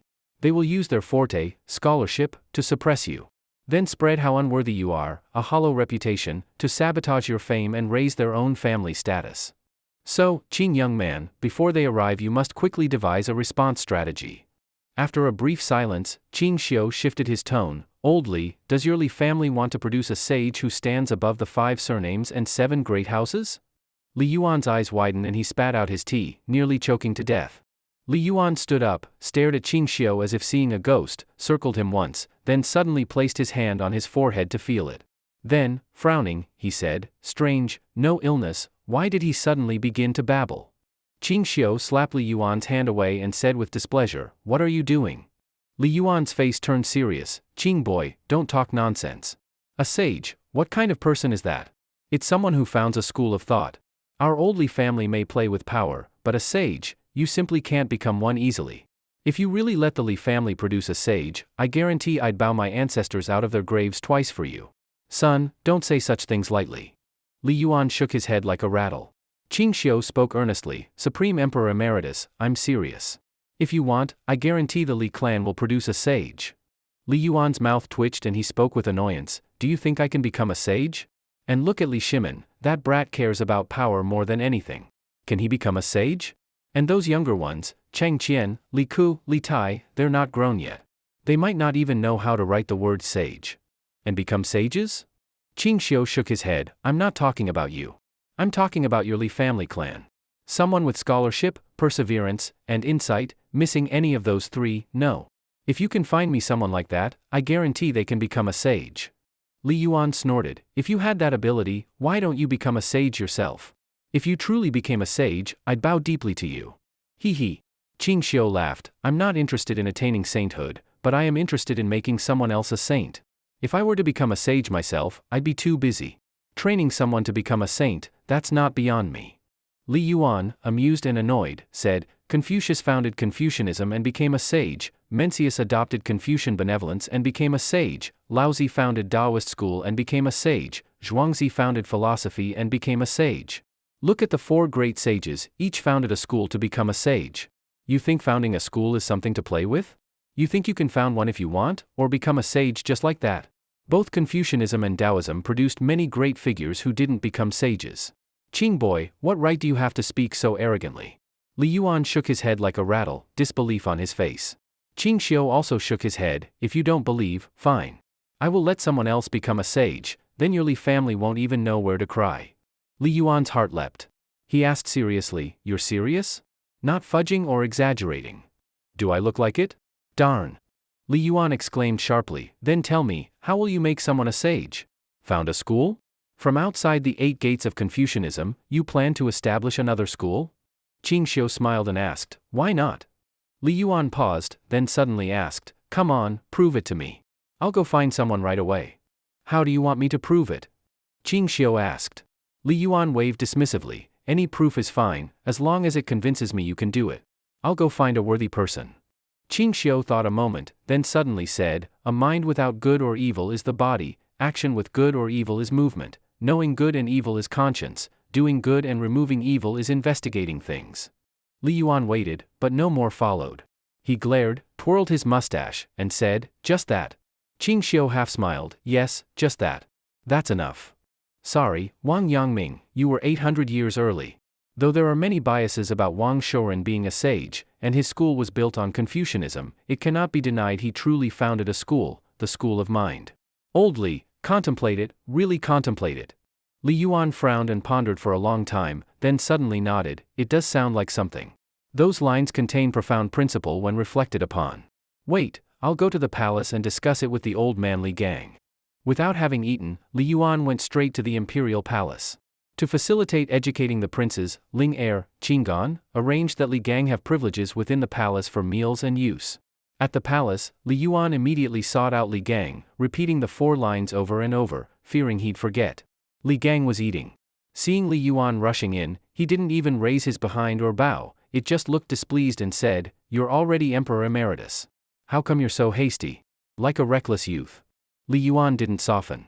He sat across from Li Gang and cupped his fists, Master Ling, I have a few adages I wish to study with you. Oh? Li Gang asked puzzled, What adages? Enough that you personally came here? Li Yuan got straight to it, A mind without good or evil is the body, action with good or evil is movement, knowing good and evil is conscience, doing good and removing evil is investigating things. Master Ling, what do you think of these adages? Li Gang stared wide-eyed at Li Yuan. Slowly his mouth gaped, food residue fell out, his chopsticks dropped onto the table. He looked utterly shocked at Li Yuan. Li Yuan waved his hand, Master Ling? You all right?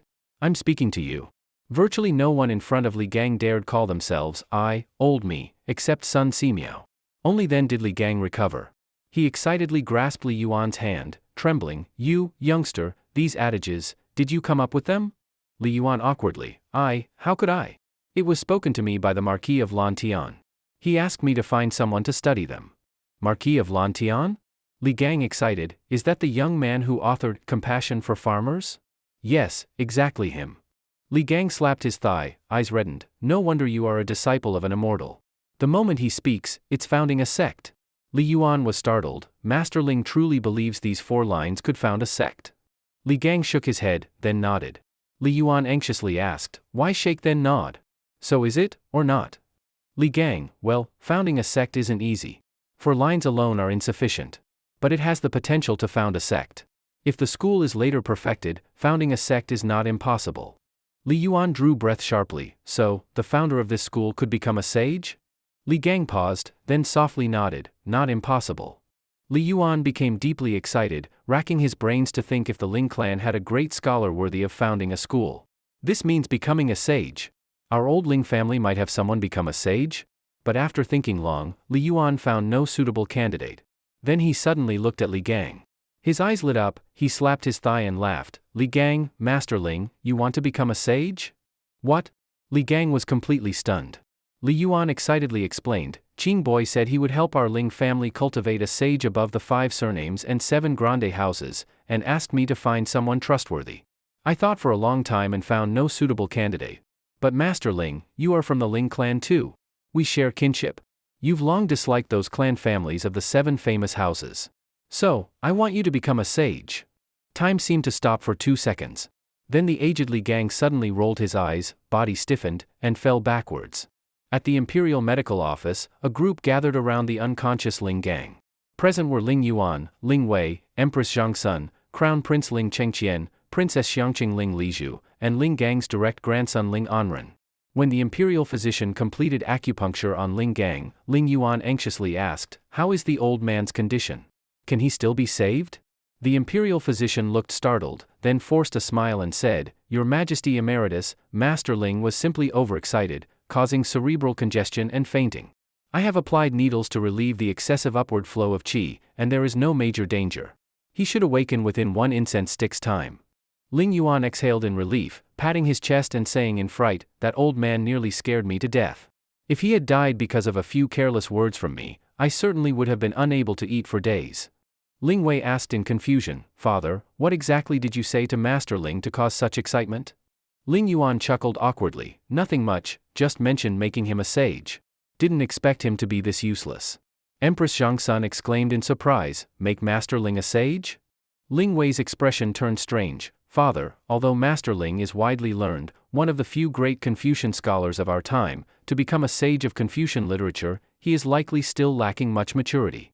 Father surely was joking with him, right?" Ling Yuan replied gravely, "With something as important as this, how could I joke with him? If I were joking, why would Ling Gang faint from excitement?" Ling Wei's eyes widened like an ox's, his face filled with incredulity. Then Ling Anren suddenly said, "He awoke, grandfather is awake." Ling Anren, nearly 40, is Ling Gang's eldest grandson.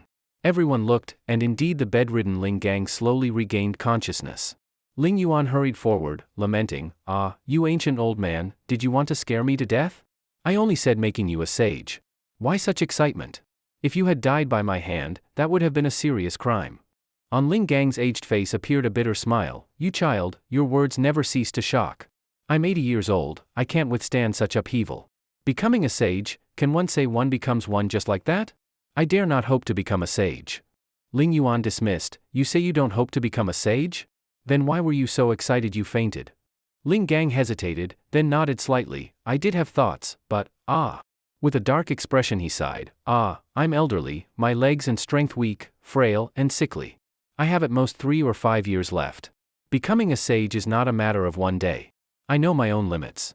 When you said to make me a sage, I was indeed excited. But on reflection, it was unwise. Before I could become a sage, I might collapse and die.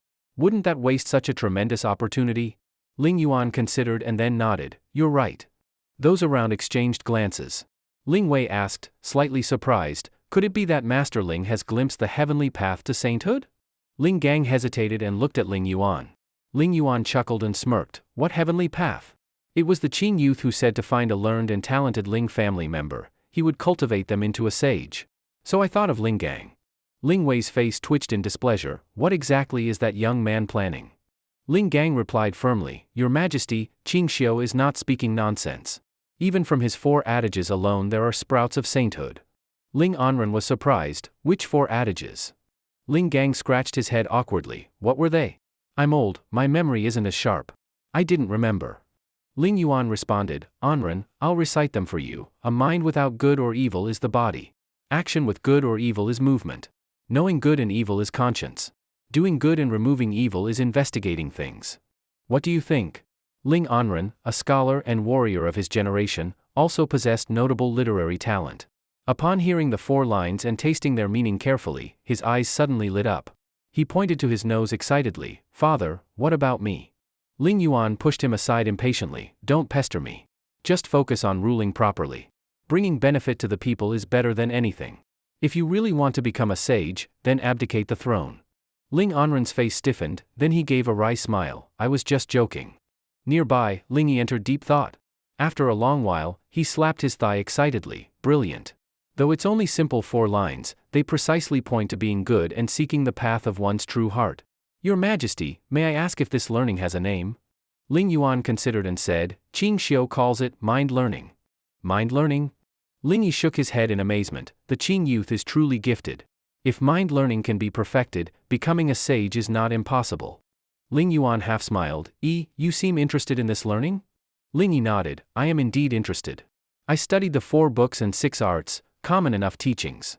Even with achievements in Confucianism, one cannot compete with Confucius, Mencius, Laozi, Zhuangzi. But mind learning is different. It's a brand new school. If used to found a school, then the path to sagehood is within reach. Suddenly Lingyi paused and said with wonder, Your Majesty means I could learn mind learning from Ching Shio? Ling Yuan smiled without reply and looked at Ling Gang. In Ling Gang's cloudy eyes a light suddenly glowed.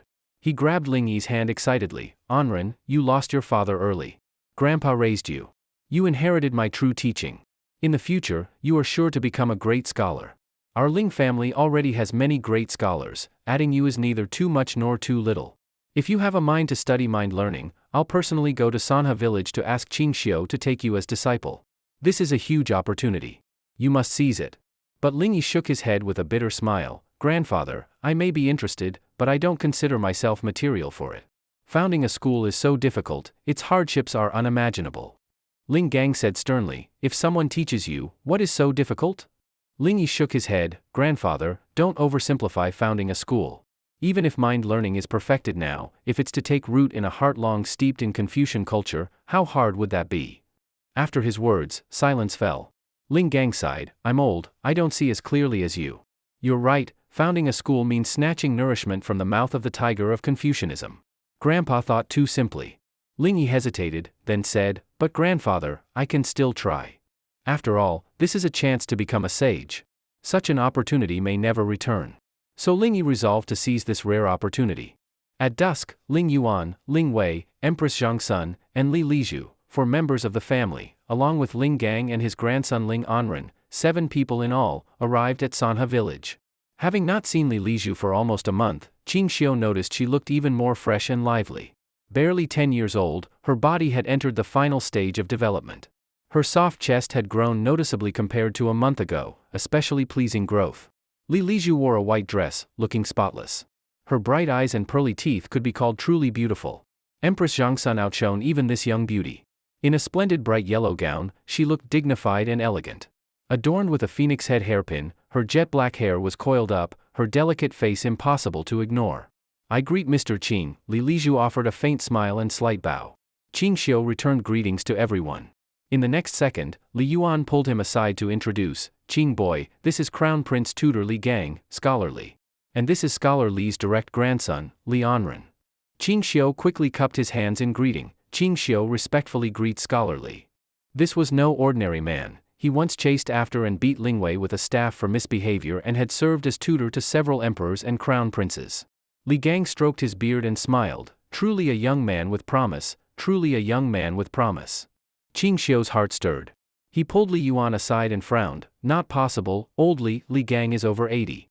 You didn't bring him here as the person who can become a saint, did you? Li Yuan shook his head. No, it's not him. It's the one beside him. Using a divine perspective, Ching Shio appraised Li Anren, a determined face with scholarly aura. He looked like a modern educator and had an impressive bearing. Quietly, Ching Shio nodded with approval at his appearance. Su Xiaochun heard the commotion and came out of the house. Seeing the visitors were Li Yuan's family, she hurried forward to greet, We pay respects to your majesty, to Empress Zhangsun. Ling Wei smiled and nodded.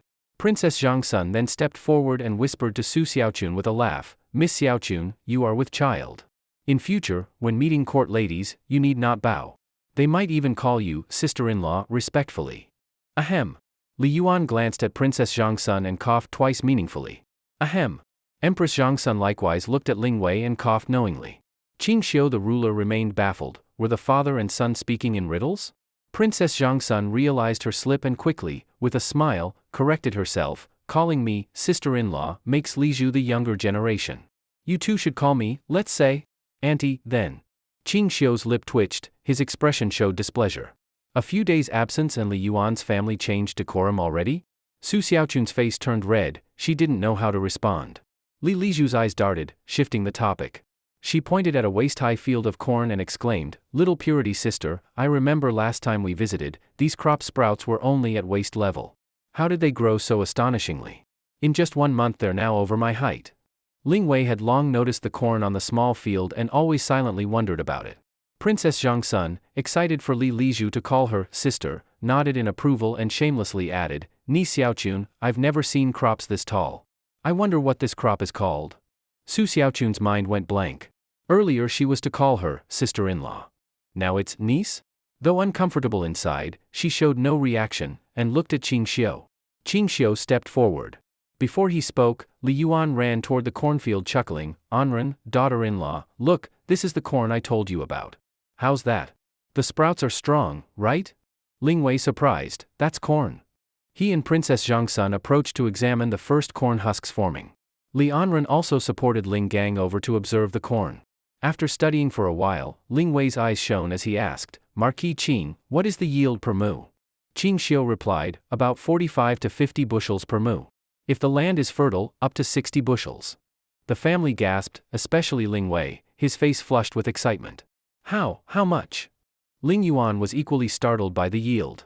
Ching Shio continued, "Between 45 and 60 bushels." Ling Wei was moved to tears, clutching Ching Shio's arm and confirming several times. Receiving the precise answer, Ling Wei looked up and exhaled, "Heavens, such a yield. This corn is truly divine grain." Princess Zhangsuan's eyes reddened. She leaned against a wall, dizzy, "Your Majesty, a mu yielding over 50 bushels, no one dared imagine this. If it's true, then Tang will never fear famine again." But Ching Shio explained, "You cannot eat the cob, only the kernels. The kernels grow on the cob. 45 bushels is the total produce, but removing the cobs, edible yield is only around 20 bushels. Ling Yuan puffed his beard, 20 bushels is still significant. In the dry fields of Guangzhou, even in favorable seasons, yield per mu is only 3 bushels. This corn doubles that, truly surprising. Ching Shio sneered, "And that's still little? A mu of potatoes yields as much as 10 mu of corn." "What? My goodness! A mu of potato yields as much as 10 mu of corn. Wait, potatoes, what are potatoes?" Seeing their shocked faces, Ching Shio was pleased. He pointed to another corner of the yard, "That small patch over there is potatoes." Li Yuan's family gathered around and studied them for a long time. After a while, Ling Wei frowned and said, "Marquis Qing, you said potatoes? The corn earlier was so tall with a yield of 50 bushels. That potato patch is small and fragile. That stem can't support that much produce, can it?" Ching Shio smiled faintly, "Not all food grows on stems. Potatoes grow on the tubers under the soil. So although you can't see the yield, it's substantial." "Food that grows in dirt?" Everyone opened their eyes wide. Even Su Xiaochun looked curiously. Ching Shio explained, "Potatoes serve as both vegetable and grain, can be eaten as either. They thrive in nearly any soil as long as there's some moisture, wet or sandy, and their yields are astonishing." Ling Wei said in a tremble, "Yield per mu, 150 bushels?" Ching Shio shook his head and laughed wryly, "Who has grain that can yield 15,000 lb per mu? Potatoes normally yield 4 to 5,000 jin. In fertile soil, 7 or 8,000 isn't hard." Like energized, Ling Yuan and Ling Wei trembled with excitement, and Ling Gang and Ling Anren the grandfather and grandson were also speechlessly stunned. Princess Zhangsuan's legs went weak, she supported herself against the wall, head dizzy. Potato yields had completely overturned their understanding of grain. The courtyard was completely silent. Li Er stared at Ching Shio with burning eyes and stammered, "Marquis Qing, these potatoes can yield 50 shur per mu? Swear to me, you didn't deceive me." Ching Shio shook his head and said, "I dare not guarantee that to your majesty. After all, I don't know if the potatoes I planted will actually reach 5,000 lb per mu. Whether they're spoiled or eaten by pests, I have no idea." Li Er pointed to the vegetable patch and said with a trembling voice, "Then quickly dig them up and take a look. Don't let them get eaten by vile pests." Ching Shio twitched the corner of his mouth and said, "They're not ripe yet. In all of Great Tang, there's only this single patch of potatoes in my garden. If I accidentally dig them all up and kill them, wouldn't that mean this crop goes extinct?" "You make a good point."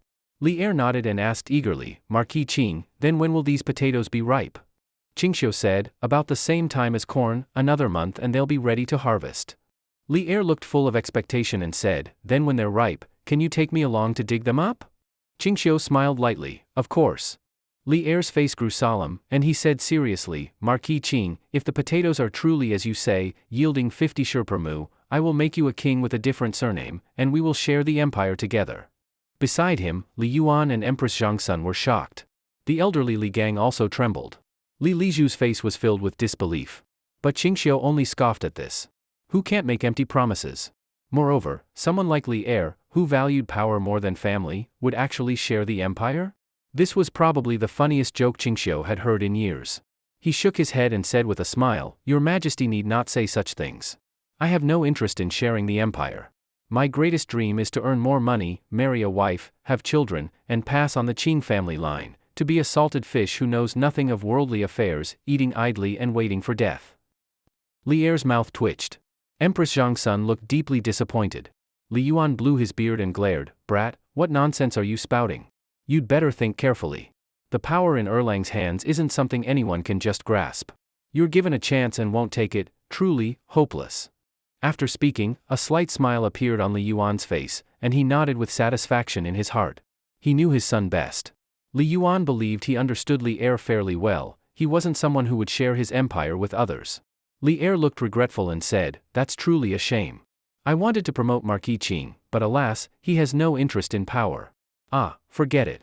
He waved his hand and looked at the potato seedlings with joy in his eyes. If these potatoes can really yield 50 shur per mu, then Great Tang will never suffer famine again, and the common people will no longer have to worry about food. Li Er's joy was sincere. He truly cared for the people and was genuinely kind to them. Otherwise, the early Tang dynasty wouldn't be the top choice for so many time travelers. This was an era where you could eat idly and wait for death. Li Er pointed to a bunch of bright red chili peppers and asked curiously, Marquis Qing, what is this? So round and red, shiny like red jade, surely it's another new crop you cultivated? Li Yuan's eyes lit up. He winked at Ching Shio and said to Li Er, Erlang, don't underestimate this. Marquis Qing said this is even more valuable than potatoes. Of all the crops, this spicy pepper is his favorite. Spicy pepper? Li Er looked puzzled, his eyes curious and a bit expectant. Ching Shio twitched his mouth. Good grief, now even Li Yuan is learning to set people up. And he's setting up his own emperor's son, how filial. Li Yuan chuckled and said, Erlang, I've been coming to Marquis Qing's house lately just to get a taste of this pepper. The redder it is, the more ripe and flavorful. Not only does it go well with rice, it can also be made into sauces. Is that so? Li Er was eager to try. Without hesitation, Li Yuan picked a bright red chili and handed it over, curling his lip, look at you, like someone who's never seen the world. Try it, its flavor will leave an impression for a lifetime. Empress Zhongsun was also eager to try. Li Er smiled and took a big bite of the chili. His previously fair face began to turn red at a visible rate, his smile froze, and his facial muscles started to twitch. A few seconds later, Li Er cried out in agony, threw away the chili, and spat out what was still in his mouth. Hiss ha, hiss ha, hiss ha. Why did this sound so much like some kind of Western double-bed scream? Water, water, water. Li Er was overwhelmed, running all over the courtyard looking for water. Panicked and desperate, he dashed into the kitchen and drank several ladles of cold water, which only slightly eased the burning sensation. Everyone was stunned. Empress Zhongsun looked at Li Yuan in confusion. Li Yuan slapped his thigh and burst out laughing. Soon, Li Er came out of the kitchen with a ladle of water, his face red, lips swollen like two sausages glued to his mouth. He glared at Ching Shio and roared, Marquis Qing, why are you growing poison in your courtyard? Ching Shio replied innocently, Your Majesty, this has nothing to do with me. It was the retired emperor who told you to eat it, not me. And besides, it's not poison. It's called chili pepper. After speaking, Ching Shio picked a chili and began chewing it, his face calm and full of enjoyment, leaving both Li Er and Li Yuan stunned. Smack smack, it's getting tastier and tastier. While eating the chili, he let out a satisfied sigh, sending chills through Li Er. To be fair, Li Er's reaction wasn't exaggerated. After all, it was his first time eating chili, and such a big bite too. His mouth wasn't used to its heat, so naturally it became extremely sensitive and swollen. With one chili down, Ching Shio calmly said, Your Majesty, this is called chili pepper. It's not a grain, it's a vegetable or seasoning, used to enhance meals. Li Er drained the ladle of water and gave Li Yuan a deeply resentful look. Li Yuan awkwardly waved his hand and laughed. Haha, enough about food. Let's discuss why we came here today. Li Er nodded in agreement. Ching Shio said, it's already late. Why don't I host a banquet at my house, and we can talk over dinner? Li Er's eyes lit up and he nodded. That would be wonderful. I've long wanted to enjoy Marquis Ching's cuisine. Over half an hour later, the sky began to darken, and the dining table in the courtyard was filled with exquisite dishes. Li Gang and Li Anren were swallowing hard. Not everyone who had seen Ching Shio's meals could stay calm. After 3 rounds of wine and 5 flavors of dishes, the few women who didn't drink wine felt it was rather dull once they were full. Empress Zhangsun pulled Su Xiaochun into a room, whispering about something unknown. As for Li Lizhu, she sensibly wandered around Sanha village. Li Gang was elderly and not good with alcohol. Just 2 cups made him feel dizzy, but his eyes were still bright. No wonder, after drinking low-alcohol wine his whole life, suddenly tasting something over 50 degrees, the body couldn't handle it. With a look full of anticipation, Li Gang said, Mr. Qing, I heard from the retired emperor that you plan to cultivate a sage to suppress the noble clans. Is that true? Ching Shio nodded and said, it is true. The noble clans hold over 70% of all stored books in the world, causing Confucian clans to dominate. To put it bluntly, these clans sometimes don't even regard imperial authority seriously. There's a saying, dynasties come and go like flowing water, but families are made of iron. These noble families have prospered for hundreds, even thousands of years because of the knowledge they hold and their influence in Confucianism. To fundamentally solve the monopoly of talent and dominance by these clans, the first step is to break the scarcity of books on the market. The second is to have an influential Confucian scholar promote the development of government-run schools. Though Master Li holds the position of junior tutor to the crown prince and enjoys high status in Confucianism, he alone cannot change the current situation. He cannot simply wave his arm and lead all poor students of the world. Li Gang pondered and asked, so, Mr. Qing intends to break this situation? Exactly. Ching Shio said in a low voice. Very few poor people can afford to read books. Even if some families are relatively well off, deep down they still believe only the 5 surnames and 7 clans, with their hundreds of years of heritage, can raise talents. Li Er smiled and said, I understand Marquis Qing's intention, you want to create a trend. Ching Shio nodded. Li Er asked, what does Marquis Qing think of Master Li Gang? Ching Shio shook his head and gave a bitter smile. Master Li is already advanced in age and might not endure such hardship. You must understand, this isn't something that can be achieved overnight. Haha. Li Er laughed, I was just joking. What does Marquis Qing think of Master Li Gang's eldest grandson? Ching Shio had already observed Li Anren many times. His conclusion, the man was persistent, steady, and capable of enduring hardship. Suddenly, Li Gang stood up, looking rather nervous, and said, to be honest, this is my legitimate eldest grandson, Li Anren. He has followed me since childhood and has inherited all my teachings. His knowledge is no less than mine. This time, I shamelessly came here in hopes that Mr. Qing could give him this opportunity. After speaking, Li Gang looked at Ching Shio nervously. Beside him, Li Anren quickly stood up and bowed with cupped hands. I am very interested in Mr. Qing's proposed concept of mind learning. I know this self-recommendation is abrupt and presumptuous, I ask for your forgiveness.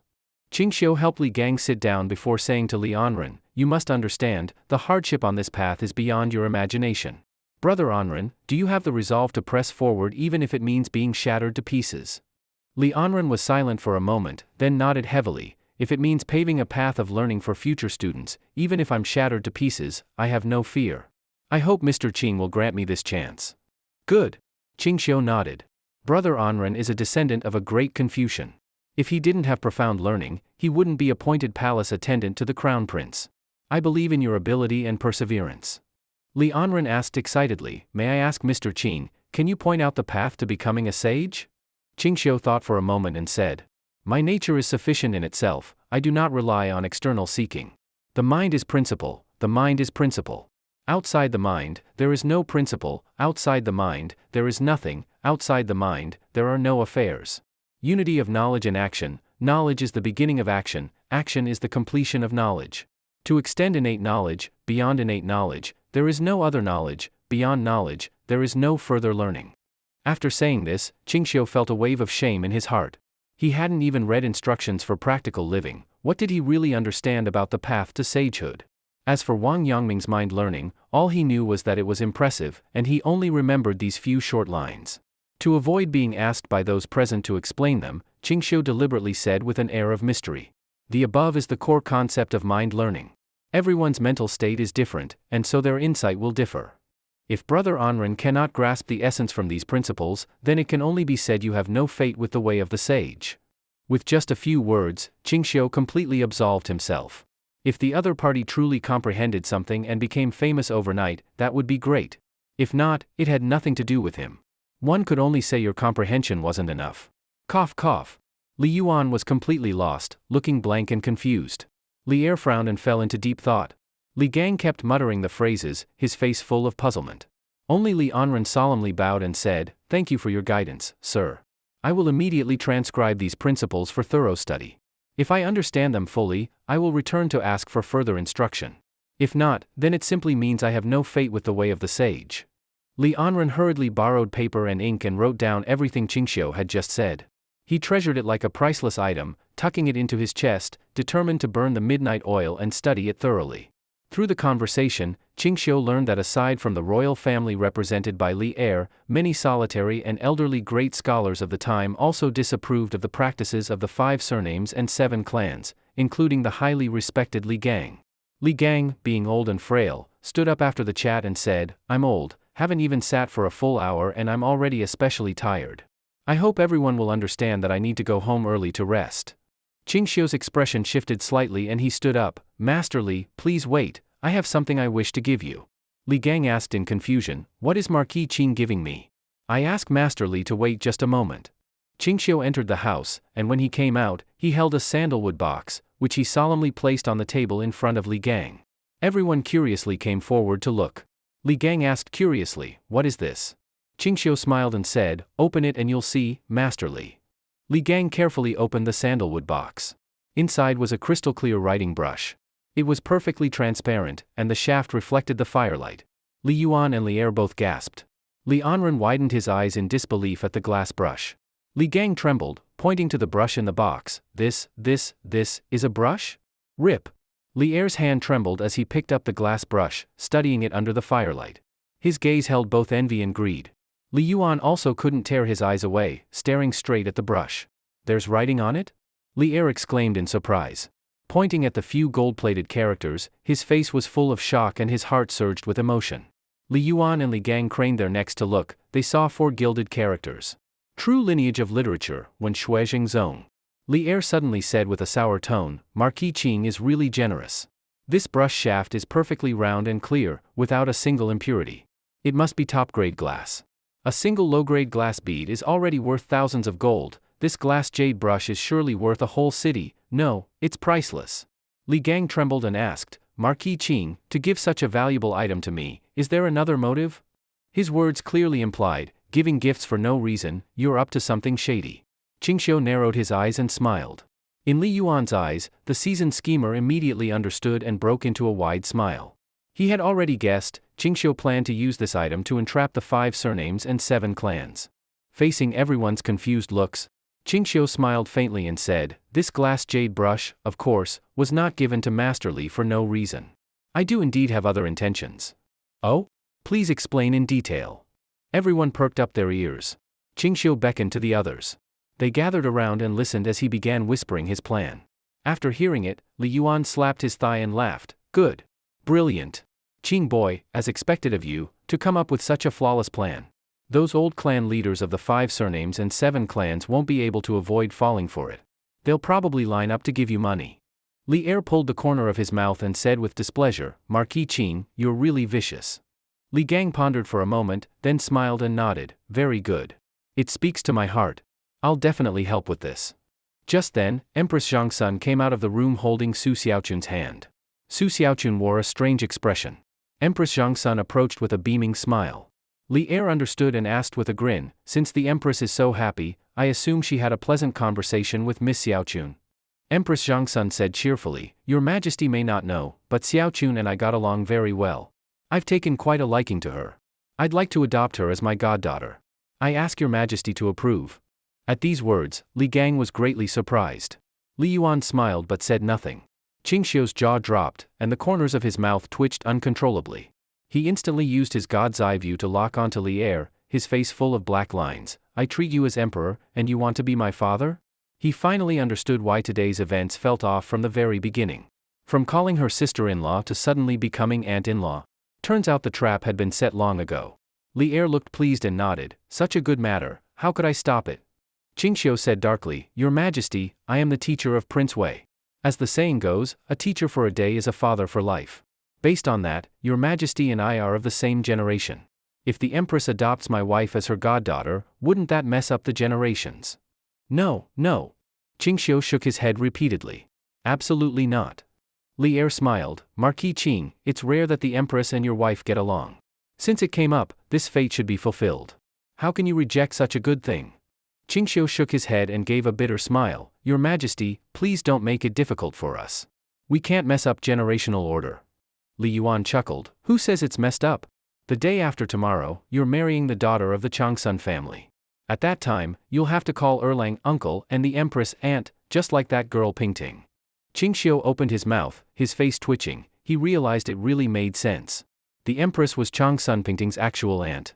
If he married Pingting, wouldn't that mean he'd also have to call her aunt? Li Er laughed heartily, Marquis Qing, no need to fuss. At most, let's each regard it from our own view. Since Master Li is here, why not have him serve as a witness? What do you think, Master Li? Li Gang looked to Ching Shio, wanting to hear his opinion, but since the man was blind, he could only smile and nod. Since His Majesty requests it, this old man will serve as witness. This, husband.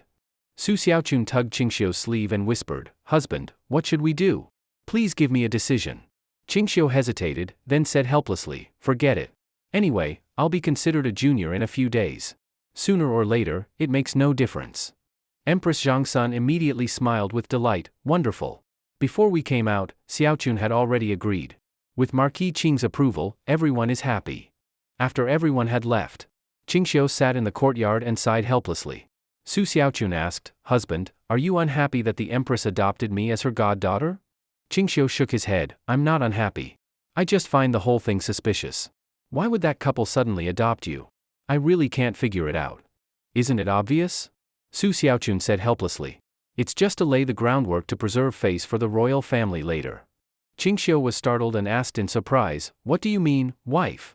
Su Xiaochun gave a bitter smile. Didn't you notice how the princess of Xiangqing looked at you today, with a hint of shyness? Ching Shio curled his lip, Your husband is blind. Did you forget? Su Xiaochun said awkwardly, But you always act like a normal person.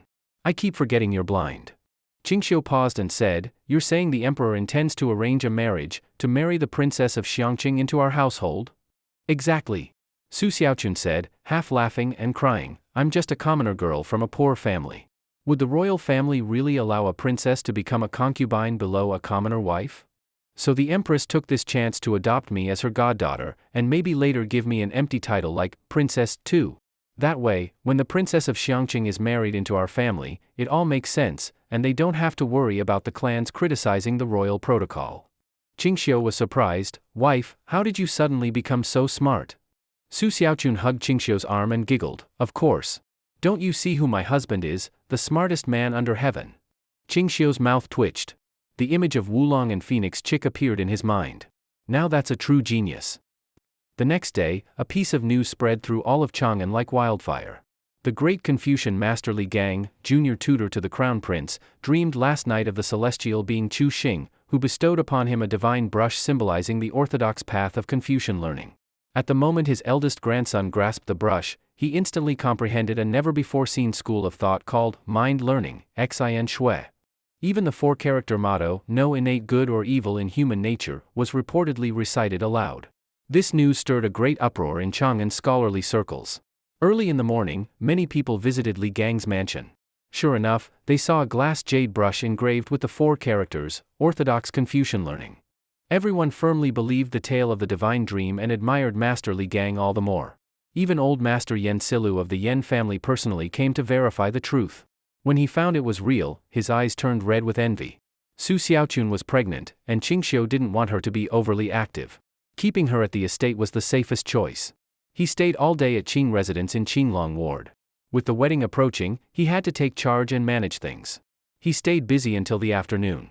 Yunyang, not wanting to delay the wedding night tomorrow, had already returned to the estate early in the afternoon. As for Ching Shio, while curfew had not yet started, he took a carriage out of Chang'an to Zhao village, 5 li away. The saintess of the Wuzhu sect, Li Yuqing, was still waiting there to be favored by him, and he hadn't forgotten.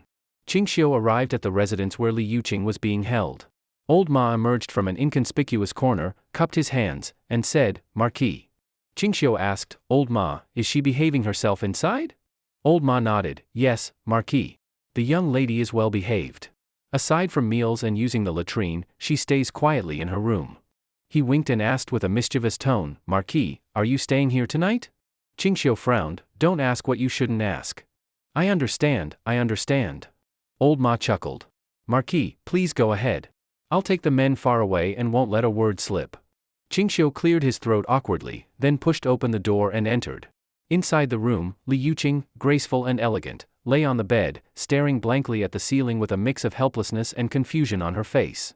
She had no idea how long she would be held here and worried more about her disciple, Xiao Shuixian, than about herself.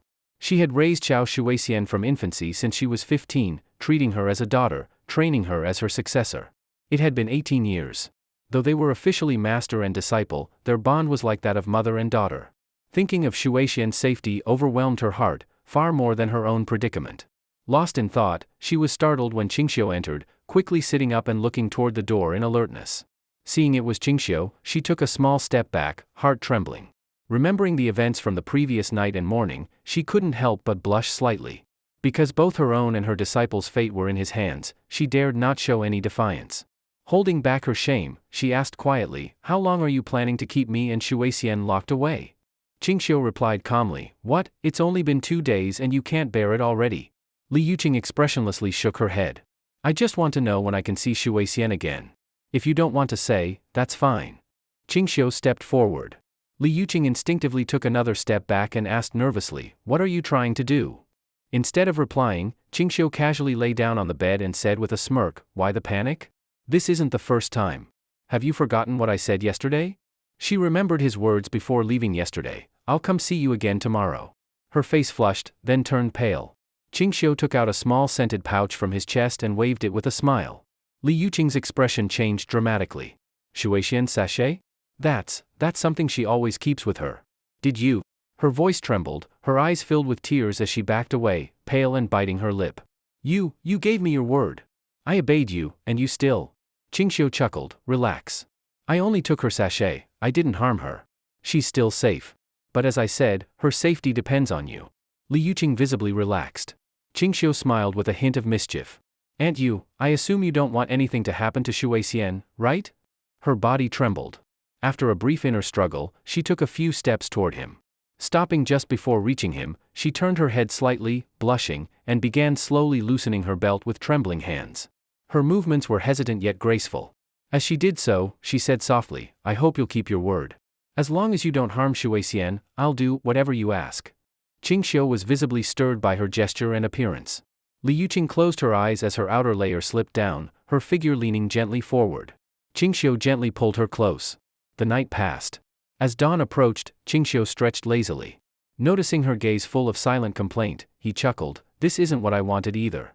But for my own safety, I had no choice." "I know," Li Yuqing replied uneasily.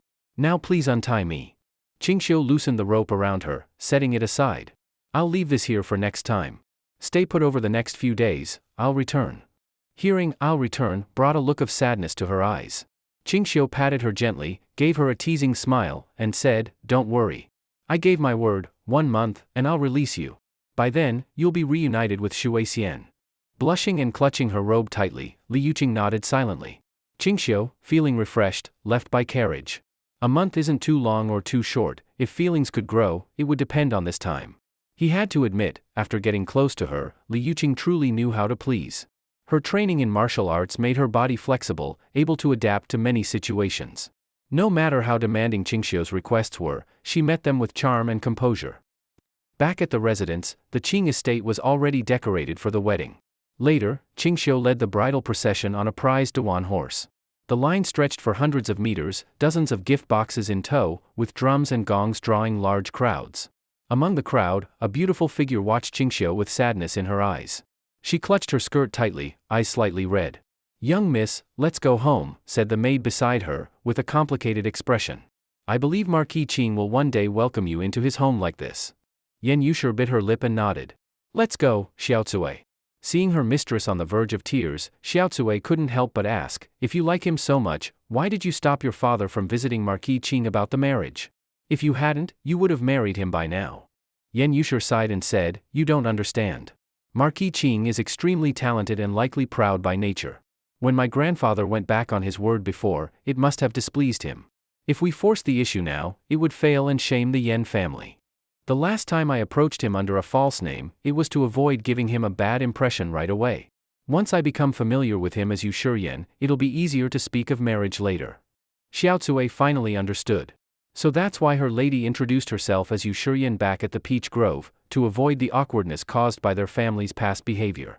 The wedding procession, elaborate yet simple both at once.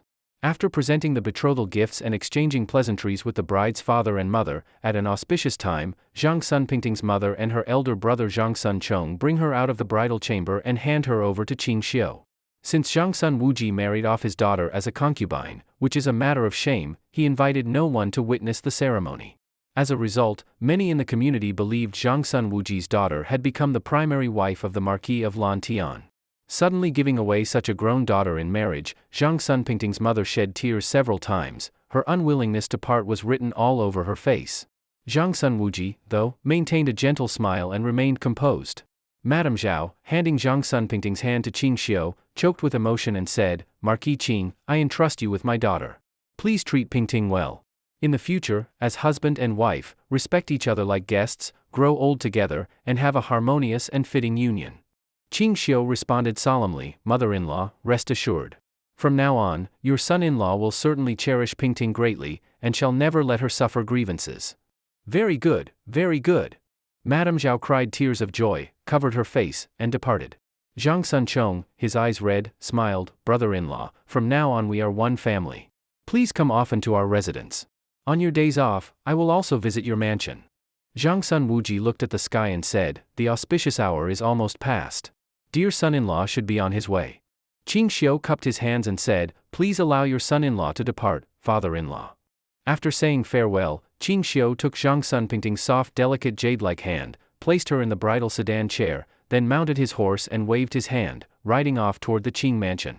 Under her red bridal veil, Zhang Sunpingting's finely made-up face wore a happy smile, though tears could not be held back. When leaving home, she had wanted several times to lift the veil and hug her mother and cry out loud, but thinking of the family's instructions, she did not show this unwillingness. The wedding procession arrived at the mansion. Though Ching Shio invited few guests personally, in fact the guests arriving to congratulate came in an unending stream. Many nobles came out of respect or reputation. Wedding guests occupied half the morning just in greeting. Fortunately the front courtyard was large and many tables and chairs had been set up in advance. The banquet could barely seat everyone. This exhausted the mansion cooks terribly. After they finished, all the cooks lay on the ground, panting heavily, soaked in sweat. Ching Shio gave each of them a red envelope containing 5 taels of silver. The guests did not disperse until evening. When the event ended, Ching Shio stared wide-eyed at the extremely drunk people being carried away, and was both exasperated and amused. No wonder so many guests came to celebrate. Now Ching Shio finally understood the problem. Because the prefect had issued a ban on alcohol, ordinary liquor became contraband. But alcohol remained unaffected. Its price was high. Even some lesser nobles were unwilling to buy it, but at the wedding they seized the opportunity to get drunk. Several dozen lb of liquor disappeared, getting drunk was inevitable. When Ching Shio stood in the courtyard directing servants to clear the tables and chairs, a thunderous snoring sound echoed through the yard. He followed the sound and discovered 2 people lying under a table. These 2 people were snoring like thunder, each hugging a wine jar, utterly drunk. Looking closer, lo and behold, it was Yu Qigong and Wei Yanjin. Ching Shio had no choice but to instruct servants to carry the 2 of them onto a carriage and send each back to their respective mansions. By the time the real work was done, the sun had set and the world had dimmed. Though busy, Ching Shio did not feel tired. He went to the bridal room decorated with auspicious characters. Ching Shio smiled faintly and pushed the door open to enter. Though the bride must not lift the veil all day after marriage, in consideration of Zhang Sunpingting's constitution, Ching Shio had servants bring some food in. From the state of the dishes, Zhang Sunpingting must have eaten a lot. In the candlelight, looking at Zhang Sunpingting in her red wedding dress, Ching Shio restrained his pounding heart and moved toward the bed. Hearing footsteps, Zhang Sun Pingting trembled slightly, her breath grew rapid and her delicate face flushed. Ching Shio came before her and without hesitation lifted the red veil. Zhang Sun Pingting looked up, then shyly lowered her head and trembled as she spoke, Ching, sir. Ching Shio asked solemnly, what did you call me? Zhang Sun Pingting's body trembled, she gripped her skirt tightly and said bashfully, husband. Aha! Ching Shio responded with a sound, sat beside Zhang Sun Pingting, and looked down at her exquisite and charming face, feeling an irresistible urge. Madam, it is late. We should rest now. Ching Shio smiled gently and drew Zhang Sun Pingting into his arms. Zhang Sun Pingting, blushing, nodded softly, I will obey husband. Ching Shio stifled a laugh. This girl had completely changed from her former willful self into a soft little wife. Yes, soft everywhere, so one calls her a soft sister. Madam, please lift your head. Zhang Sun Pingting, confused, lifted her head, and in the next moment Ching Shio cupped her face and kissed her, pulling up a strand of silver thread. Zhang Sun Pingting leaned back accordingly. Ching Shio silently thought, sinful, then without further hesitation used those hands that had courted dozens of times. Treating Zhang Sun Pingting this way gave him a strong sense of guilt. After all, Zhang Sun Pingting's current age, by future standards, would correspond to a second or third year middle school girl. If not careful, one could sit in jail. Feudal society is better, he mused silently. After taking a concubine, Ching Shio's life became more comfortable.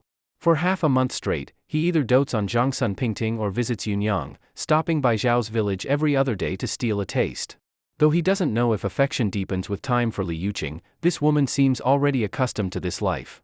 When Ching Shio enters, she conceives herself entitled to undress and use every means to please this young handsome man. This led Ching Shio to feel that love deepens naturally over time. Because Zhang Sun Pingting moved in, the courtyard at Sanha village began to feel crowded.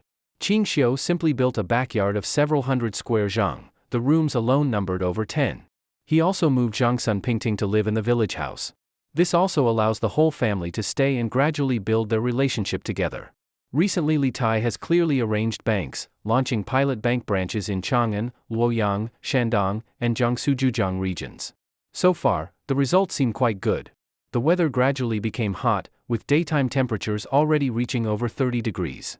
In the courtyard, Ching Shio held a parasol in the hot sun, seeing the capital merchant Yang Kuei depart with loads of tea leaves and followed him to the capital with bank staff that Li Tai arranged. With Yang Kuei's promotion locally in the capital, the bank's business points in the capital should proceed very smoothly. When Ching Shio returned to the guest rooms, this little brat who passed gas was already sweating profusely all over, completely overheated. The little tiger named Arya, just a month old, lay on the lime floor beside Su Xiaochun, tongue extended, panting heavily in the heat, already much larger than before. It was gradually showing signs of growing into a fierce tiger. Su Xiaochun, Yunyang, and Zhang Sun Pingting lay on reclining chairs, each holding a bamboo fan to cool themselves, so hot they were too weary even to speak. Ching Shio had just sat down, his bottom not yet warm, when Xuanzi rushed into the courtyard, drenched in sweat, carrying a dirty, disheveled person with matted hair and filthy appearance. Marquis, madam. Ching Shio got up and using his blind cane reached the guest room door, frowning, and asked, "What is it, Xuanzi?" Su Xiaochun also lazily stood up, with her pregnant belly coming forward, surprised. "Xuanzi, why did you bring a beggar into our home?" Yunyang and Zhang Sun Pingting also came to the door to look. Xuanzi hurriedly said, "Marquis, madam, she is not a beggar." "Marquis, do you not remember that time a certain Lin Gongzi came to our house to purchase goods? Are you saying she is Lin Fei?" Ching Shio immediately recalled that cross-dressing merchant son Lin Fei. Su Xiaochun was startled. How could Lin Gongzi fall to such a state? I remember when he left a month and a half ago, he was fine. Could he have been robbed by bandits? The beggar-like Lin Fei raised her head to look at them with eyes full of red veins. Her pitiful appearance startled the three wives. Lin Feifei sneered weakly, producing weak speech. "Marquis Qing, when my father and I were escorting tea to Jiangnan, we were ambushed and robbed. Except for me who barely escaped, my entire family was killed, all of them." Wah! Lin Feifei burst into sorrowful weeping, crying as if her heart had been torn apart. Lin Feifei seemed utterly exhausted from running about and consuming too much physical strength. After arriving here, her tense nerves relaxed, her body went limp like mud, and she fainted from crying. Ching Shio came down and supported her, then told Xuanzi, "Xuanzi, go and invite Sun to come and take her pulse." "All right." Xuanzi, ignoring the heat, ran to the medical station in Sanha village. Sanha village's hygiene was clean and conditions were not bad. Sun Simiao simply moved to live in Sanha village. Every day people came to see him for medical treatment non-stop. He is now the busiest person in all of Sanha village. Soon, Sun Simiao, dressed in his simple robe, appeared in the courtyard.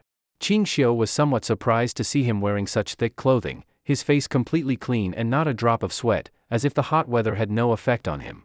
After feeling Lin Feifei's pulse, Sun Simiao smiled calmly and said, "She is merely physically overdrawn, overly heartbroken and fell into a faint. Her physical condition is not seriously harmed." He then took out a silver needle, dipped it in alcohol-soaked gauze for cleaning, and inserted it into a facial acupoint. Stimulated by the acupuncture, Lin Feifei slowly regained consciousness. Upon seeing the situation in front of her clearly, she shed tears again. Ching Shio said, "Miss Lin, crying will not solve the problem. The urgent matter now, I think you should first take a bath, eat something to restore strength, then tell me the full story and sequence of events." Lin Feifei, with effort, raised her arm to wipe away tears, nodded and said, Ching Shio turned and instructed, "Yunyang, prepare a set of clean clothes for her, take her to the bathing room to bathe." Yunyang turned and brought a clean dress from the room, supporting her into the bathing room. Sun Simiao said, "There is nothing else. I will return first, many other patients await pulse taking." "Wait, old Sunday." Ching Shio stopped him, expression strange, "Such hot weather, why do I feel you are mentally calm and refreshing? Is there some special cooling method? Share it." Sun Simiao smiled proudly, "This is called, when the heart is tranquil, naturally cool. If your mind is not tranquil, of course you feel the heat." With that said, Sun Simiao turned and left without another glance. Zhang Sun Pingting fanned herself and complained, "Husband, this infernal weather is too hot. If only there were ice cubes to cool us. This afternoon I'll go home to find my father, let him ask His Majesty for some ice cubes to cool husband and the two elder sisters." "Wait, ice cubes?" Ching Shio's face lit up. He slapped his forehead and murmured, "Right, I was so busy I forgot. How could I forget to make some ice cubes?" Zhang Sun Pingting showed surprise, "Ice cubes can even be made?" Ching Shio stepped forward, cupped Zhang Sun Pingting's face, kissed her cherry mouth, and laughed, "Thanks to Third Lady for reminding me, your husband will now make some ice cubes to cool you all." Zhang Sun Pingting's pretty face flushed red, and she shyly glanced at Su Xiaochun. Su Xiaochun, somewhat disdainful, curled her lips, flirting openly in broad daylight. What propriety is this? Changing tone, she pulled Ching Shio with a shocked expression. "Husband, just now I heard you say you would make ice cubes, did I hear wrong?" Zhang Sun Pingting quickly recovered from shyness, somewhat astonished. "Yes, husband, there is a royal ice storage cellar that preserves ice in winter and uses it in summer. Our family, forget a cellar, we don't even have a pit. Where will you get ice cubes? You needn't worry about that. Your husband has a clever plan." Ching Shio smiled mysteriously, then holding his parasol went outside. When he returned, a squad of household guards followed, carrying 2 or 3 dozen large water jars into the courtyard, including some copper basins. Su Xiaochun and Zhang Sun Pingting didn't understand what their husband was doing, standing at the main room doorway with curiosity. Once all jars were in place, Ching Shio instructed one command, and a group of guards fetched water from the village well with buckets. Su Xiaochun asked in confusion, "Husband, what exactly are you doing?" "You will know soon," Ching Shio smiled mysteriously. In truth he was a bit unsure himself. He didn't know much about chemistry, nor had he ever made ice by using potassium nitrate, only that it had been done before, but never tried. About half an hour later, a team of guards brought in more than 10 large sacks of saltpeter. Leading them was Guard Captain Zhao Sanhai. He was already black-skinned from sun exposure. He was among the earliest guards under Ching Shio. Now the guard force had grown to 300, his subordinates grew from 10 to 50. He's responsible for village security patrols. Zhao Sanhai wiped sweat from his face and came forward to say, "Marquis, all the saltpeter has been brought here, any other instructions?" Ching Shio shook his head, "Nothing else. Everyone's worked hard.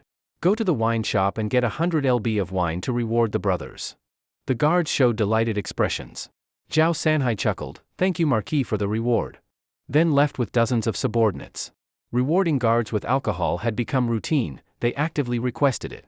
As household business grew, family silver and gold piled up, conservatively estimated, at least 500,000 strings of cash.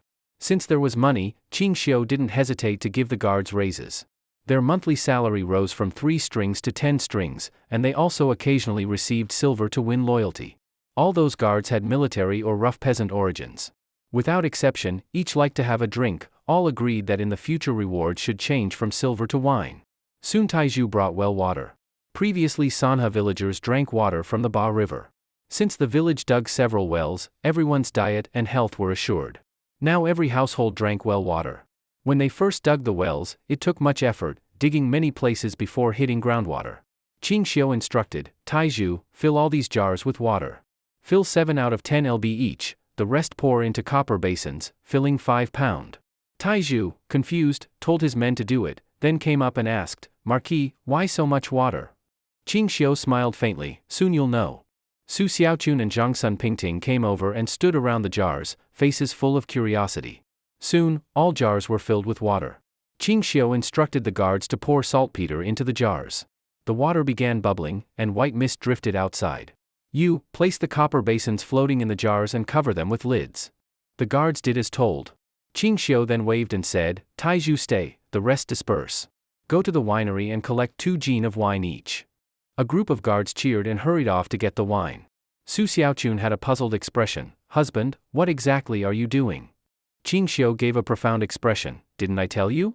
Your husband intends to make ice cubes. Zhang Sun Pingting looked a bit puzzled. Husband always speaks nonsense.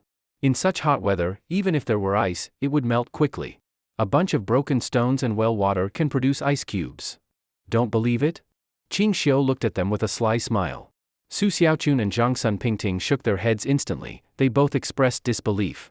Ching Shio turned his eyes and whispered in Zhang Sun Pingting's ear, if I truly can make ice cubes, tonight third lady will you contribute the backcourt flower, implying intimacy. Zhang Sun Pingting's face immediately turned scarlet, shyly glanced back, saw Su Xiaochun didn't hear, lightly bit her lip, shy gleam in eyes, if husband truly can make ice cubes, I will agree to husband's request. Su Xiaochun asked baffled, Pingting, what request did you promise husband? Nothing. Su Xiaochun gave an expression like, do I believe your nonsense? In her mind suspected those two had reached some undisclosed private agreement. About the time it takes for an incense stick to burn. Ching Shio placed his hand on the lid of the water jar, feeling a faint coolness spreading into his palm. He was overjoyed and smiled at Su Xiaochun and Zhang Sun Pingting. Now is the moment to witness a miracle. With that, before the two women and Taiju's curious gazes, he lifted the lid of the water jar. Immediately a wave of cool air flowed out of the jar. All three opened their mouths in shock, their faces showing clear astonishment. In the copper basin, the water had formed a thick layer of ice, with frost patterns from rapid freezing. Wow! Taiju gasped and looked at Ching Shio with admiration. Your servant, you are truly divine. In such hot weather, to use stones and well water to make ice, this is simply a godly art. Su Xiaochun likewise showed admiration. Her excited pretty face flushed, and she quickly placed her hand on the ice in the copper basin to feel the coolness, then jumped up in excitement, making ice in summer, husband, you are truly amazing. As for Zhang Sun Pingting, her face was bright red and full of shyness.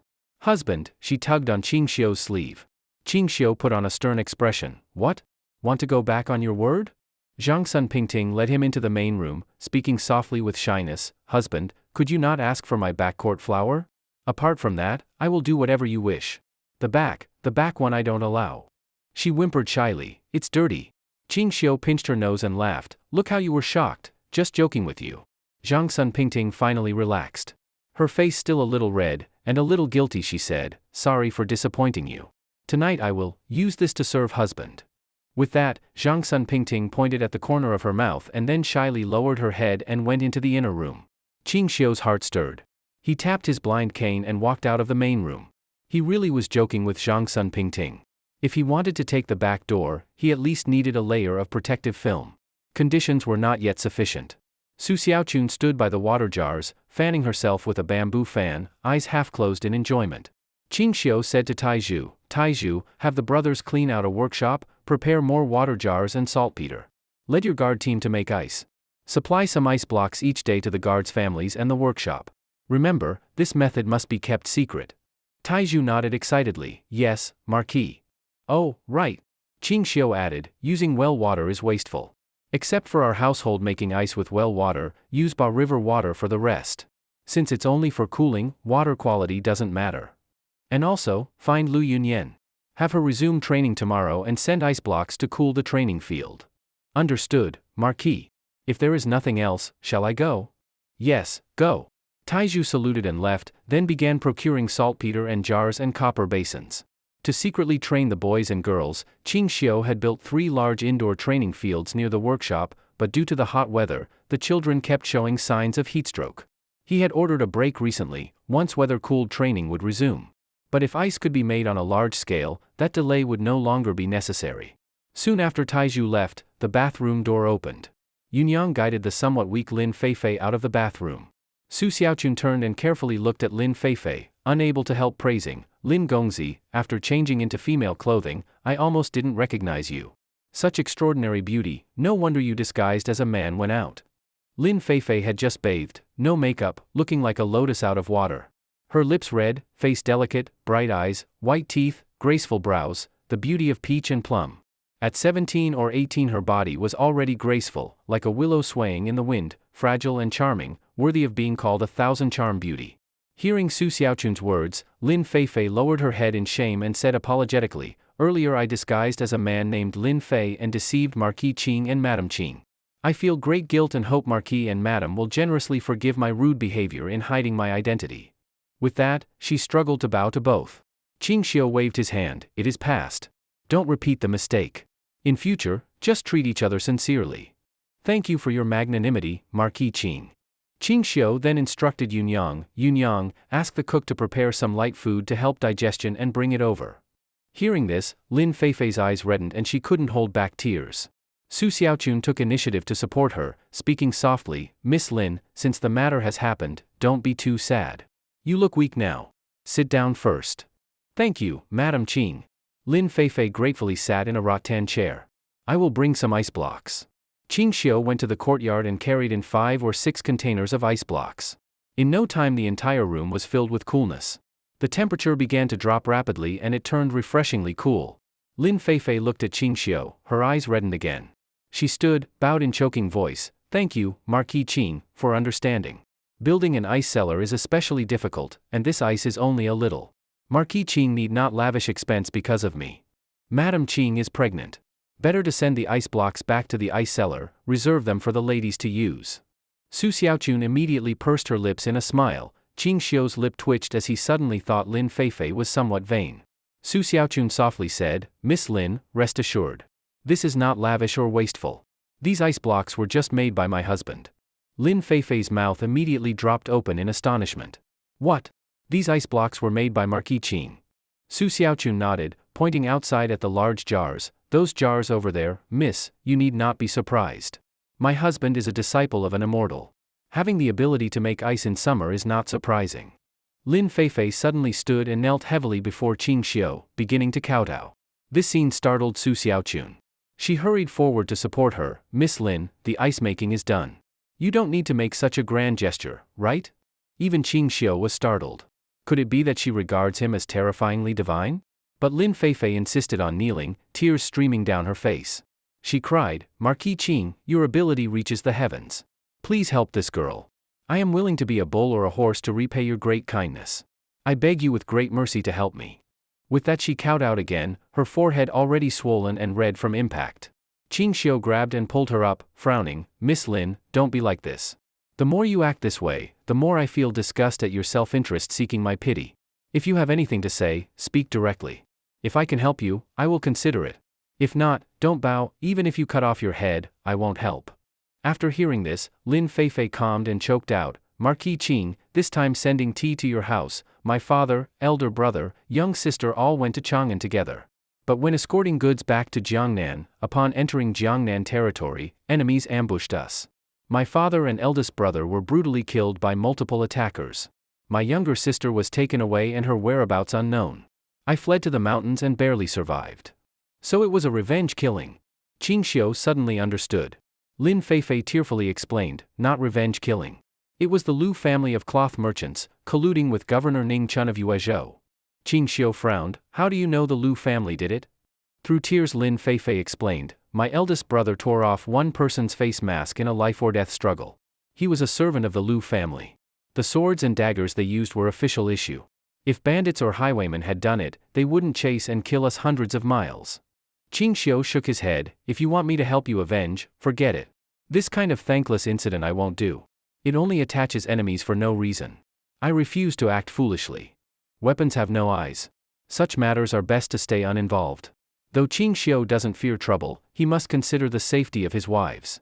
After hearing Ching Shio's firm words, Lin Feifei did not show despair. Instead, she had an expression that it was as it should be. She wiped the corners of her eyes and shook her head firmly. It's not that I want Marquis Ching to avenge me. My own revenge, I will take myself, I will never trouble others. Then what do you mean? Ching Shio asked with a hint of doubt. Lin Feifei looked at him pleadingly and said, our Lin family's cloth shop has definitely already been swallowed by the Lu family. There's no way to survive anymore in Jiangnan. Marquis Ching is a disciple of an immortal, your skills must be extraordinary. So, I wish to ask Marquis Ching to lend a hand and help me set up a textile workshop. I want to take back everything the Lin family lost from the Lu family. I believe, with Marquis Ching's ability, opening a workshop is not difficult. Marquis Ching, don't worry, treat this as me borrowing from you.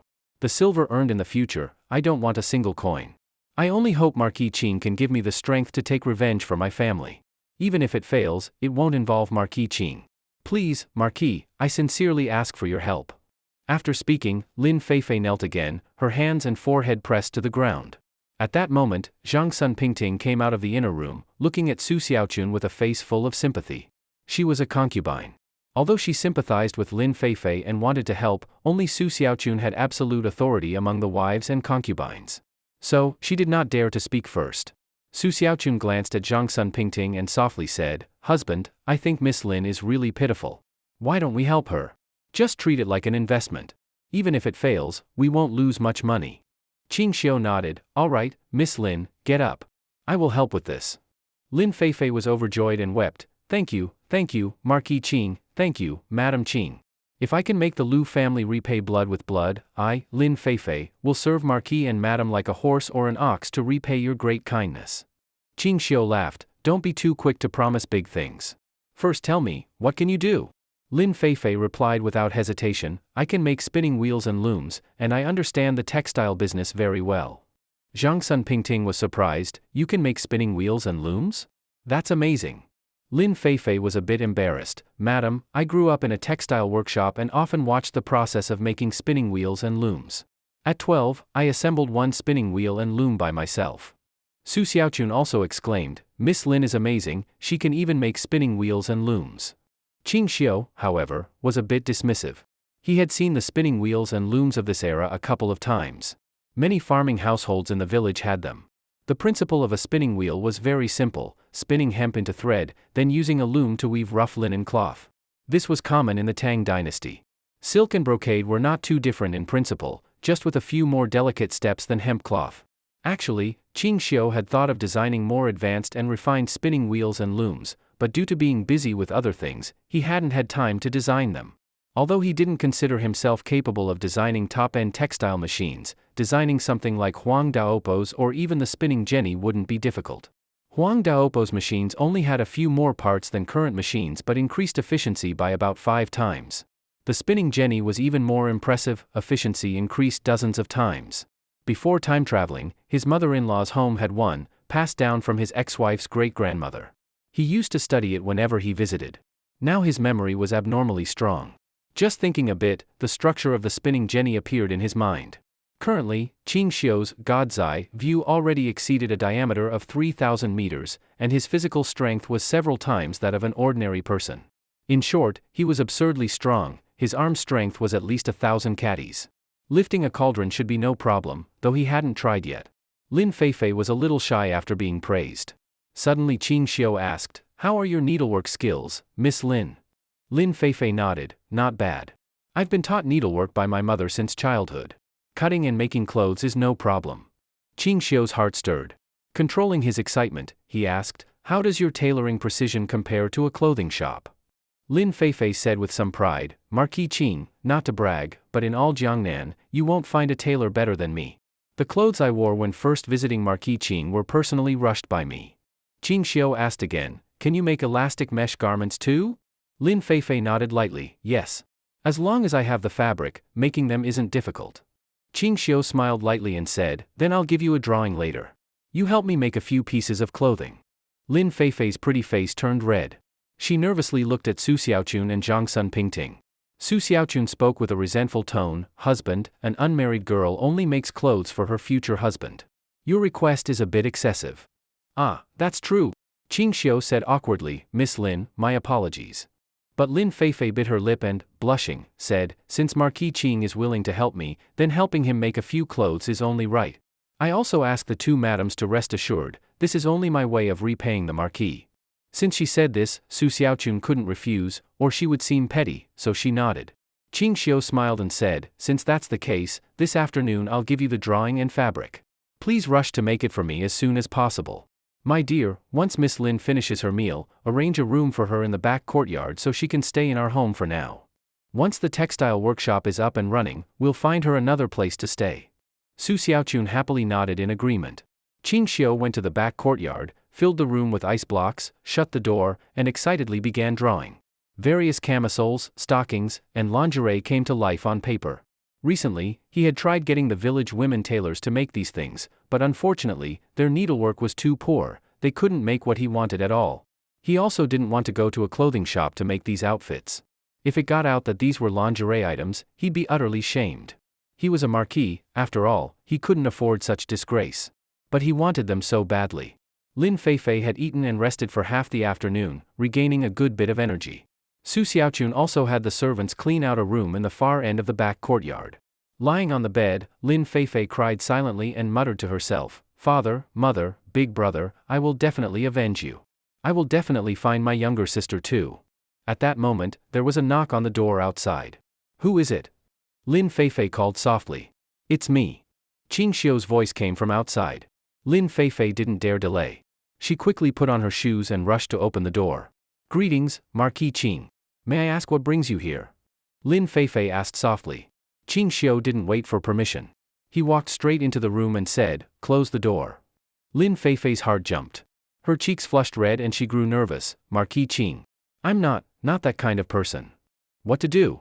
If he tries to force me, should I scream for help? Lin Feifei was instantly filled with panic. Did I just escape the wolf's den only to enter the tiger's? Ching Shio's face turned dark, and he said in a deep voice, what are you thinking? I came to give you the drawings so you can help me make clothes. Realizing she had misunderstood, Lin Feifei's face turned crimson. She closed the door and said awkwardly, sorry, Marquis. I misunderstood. I'm truly sorry. Ching Shio waved his hand casually, it's nothing. Come take a look at the drawings. Lin Feifei composed herself and walked over to the table to examine the sketches. She didn't think much until she glanced at them. In that instant, her recently calmed heart was thrown into chaos again. Her face turned even redder, and she looked at Ching Shio with a strange expression, utterly embarrassed. She had studied sewing with her mother since childhood and could tell at a glance that some of the exquisite little garments were specially designed to fit the shape of a woman's soft chest. So, this was the kind of perverted Marquis of Lantian he was. Lin Feifei had never seen garments like these, but she immediately recognized they were designed for a woman's upper body shape. What were the triangular pieces with lace trim beside them? And the other triangle, connected on both sides with straps to a long tube-like item, what was that? Were these all clothes? Noticing her puzzled look, Ching Shio casually explained, Miss Lin, don't jump to strange conclusions. These two semicircular small garments are indeed designed based on a woman's upper body shape. He continued, this design is because after childbirth, as age increases, breasts begin to sag. Clothes made this way can prevent sagging. As Lin Feifei thought it through, she no longer felt embarrassed but said with surprise, hearing Marquis Ching's words, I now understand the purpose of these small garments. They truly serve to prevent breast sagging. Blushing, she quietly glanced at Ching Shio. He was blind and couldn't see her expression, so she relaxed and no longer hid her gaze. But wait, if he couldn't see, how could he design such things? She asked, did Marquis Ching draw these diagrams? Ching Shio shook his head and smiled, I cannot see. These illustrations were done by professional artists. Lin Feifei nodded in understanding and asked, does this item have a name? Ching Shio cleared his throat twice and said, I intend to call it a bra. Lin Feifei's face flushed again. After thinking carefully, she said, I never thought Marquis Ching could come up with such an apt name. I admire it. But what about the triangular garment again? What is it? Ching Shio explained seriously, that is called underwear. It replaces loincloths, simple and comfortable, and it prevents soiling of underparts. It provides good isolation from outside. Lin Feifei immediately understood. Her face turned rosy once more. She looked at Ching Shio shyly, more curious about what was inside his head. A marquis designing these small things. Ching Shio said solemnly, Miss Lin, if you want to make a name in textiles, you need these items. All women care about beauty, they do not want sagging breasts, nor diseases due to unhygienic clothing. Bras and panties will bring health and beauty to you women. Lin Feifei, disgusted but blushing, said, Then I must thank Marquis Ching on behalf of all women, for caring about our health. Ching Shio awkwardly coughed twice. Lin Feifei looking at the diagrams frowned, but what is the long tube connected to the triangle panties? Ching Shio took out 2 pieces of black but different fabrics, one black thin mesh, one black silk, and said, This part is still in research. I'll explain how to make it. He patiently explained, use the black silk for the top triangle, and the thin mesh to make the connected long tube socks. The foot part of the sock should fit the foot shape perfectly. Lin Feifei tilted her head, confused, Marquis Ching, I don't understand, since there is underwear, why add 2 thin long tube socks? It seems complicated. Wouldn't it be inconvenient to wear? Ching Shio put on a stern face, you will make it as instructed. Prioritize making this piece. Make one in each color. When finished, deliver to me immediately, and secretly. Then he placed red, pink, and white mesh and silk on the table and left. It's imaginable how much courage it took for a marquis to ask a female tailor to make these things, but for future happiness, he risked losing face. Lin Feifei stared blankly as he left. Well, since Marquis Ching instructed, she must rush to make them. She prepared scissors and thread and worked into the late night. Looking at the black camisole and stockings in hand, she nodded in satisfaction and muttered, This actually looks not bad. But what's the purpose of adding those 2 mesh stockings? Why not try it on? Blushing slightly, she stood by the bed and removed her clothes, revealing a nearly perfect jade-like body, model-like figure. After putting on the camisole, her face burned and she gasped, It's so seductive. This clothing is just too embarrassing. Heavens, esteemed Master Ching actually designed such shameful clothing. She couldn't believe it. But the truth was here. Looking at the black mesh stockings tightly wrapped on her legs, even she felt seductive. If a man saw such a sight, he would certainly go mad. For 2 days straight, Lin Feifei worked in her room making these small garments, eating and sleeping aside. 2 days later, she completed 4 colors of bras, 4 colors of underwear, and 4 colors of camisoles. Early the next morning, after breakfast, she saw Marquis Ching passing. Blushing, she quietly murmured, Marquis Ching, all garments from the drawing are finished. When you have time, come collect them. Ching Shio's spirit jolted. He wanted to see them now, but it would be too obvious, so he waited in the front courtyard for the time an incense stick burns, then quietly slipped into the back courtyard. After he left, Zhang Sun Pingting leaned close to Su Xiaochun and whispered, Sister, I felt Marquis Ching's words and actions were strange just now, he seemed distracted. I looked out the window, he went to the back courtyard. Su Xiaochun froze over her account book and said doubtfully, Oh. Zhang Sun Pingting anxiously, Sister, could it be he found Miss Lin so beautiful that he likes her? Su Xiaochun suddenly laughed, What nonsense are you thinking? Our husband is blind. Even if Miss Lin were the most beautiful, could he see? Zhang Sun Pingting pouted, Not necessarily.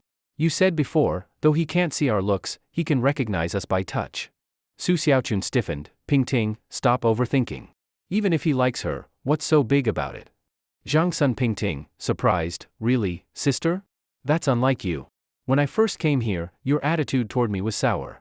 How have you become so magnanimous? Su Xiaochun smiled faintly, Pingting, men, who hasn't had multiple wives? Even if husband has eye disorder, it doesn't stop his excellence. Many women like him. We can't control that.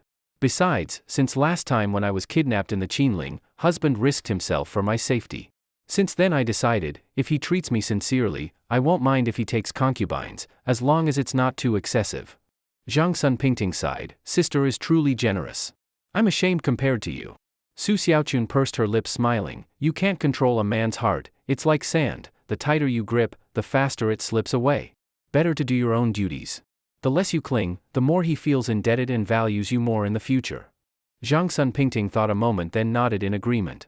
Ching Shio entered Lin Feifei's room and eagerly said, Miss Lin, where are the items? Lin Feifei blushingly took out a small package and handed it to Ching Shio. He opened it, took out a pair of black camisole stockings, and unfolded them, observing under his god eye. Lin Feifei smiled, everything was made according to Master Ching's instructions. Ching Shio studied them and found Lin Feifei's sewing was indeed excellent, almost as precise as a sewing machine. The stockings made of sheer mesh weren't as smooth as real black silk, but about 70 to 80% similar. I have one confusing question, Master Ching, may I ask? Ching Shio said, feel free to speak. Lin Feifei asked with concern, the bra size seems off. It's a bit small for Madame Yunyang, too large for Madame Superior, and even less suitable for Madame Pingting. Could the sizing be wrong? Ching Shio's expression stiffened, then he frowned and said, it was made according to my first Madame size. Now that you mention it, it does seem slightly too large, too small for Yunyang, wrong size. Perhaps the measurements were mistaken. I'll have them try it on tonight. If it doesn't fit, you can make a few more. Lin Feifei timidly asked, when will Master Ching arrange the textile workshop? I can't only do needlework while at your residence, right? Ching Shio smiled, rest assured. I have already had craftsmen start making textile machines. They will be ready in a few days. Lin Feifei was surprised, Master Ching researches textile machinery too. He said, Miss Lin is familiar only with basic spinning wheels and looms. I have a more advanced loom, its efficiency is many times greater than anything available now. Lin Feifei trembled slightly and believed him wholly. She had personally witnessed Ching Shio create ice, she was astonished. If he says the loom is more efficient, it must be true. She said excitedly, it really can increase efficiency by that much? Of course. Once it's made in a few days, you'll see.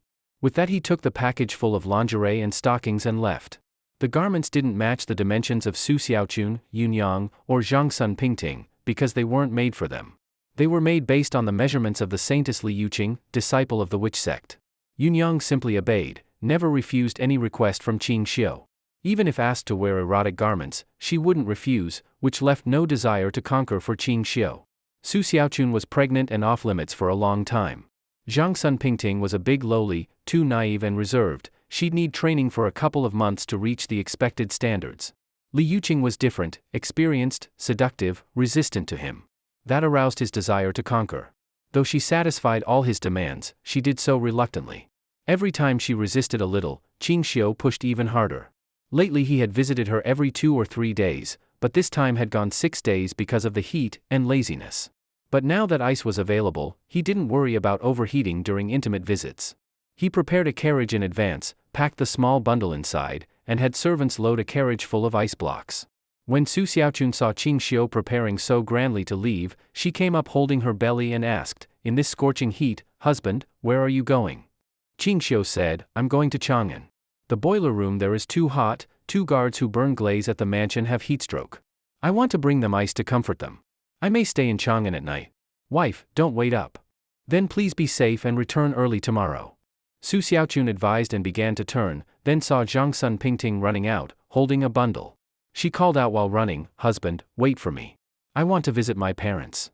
Ching Shio smiled and said, Pingting, arrange another carriage to Chang'an. It's hot, send some ice to your father for cooling.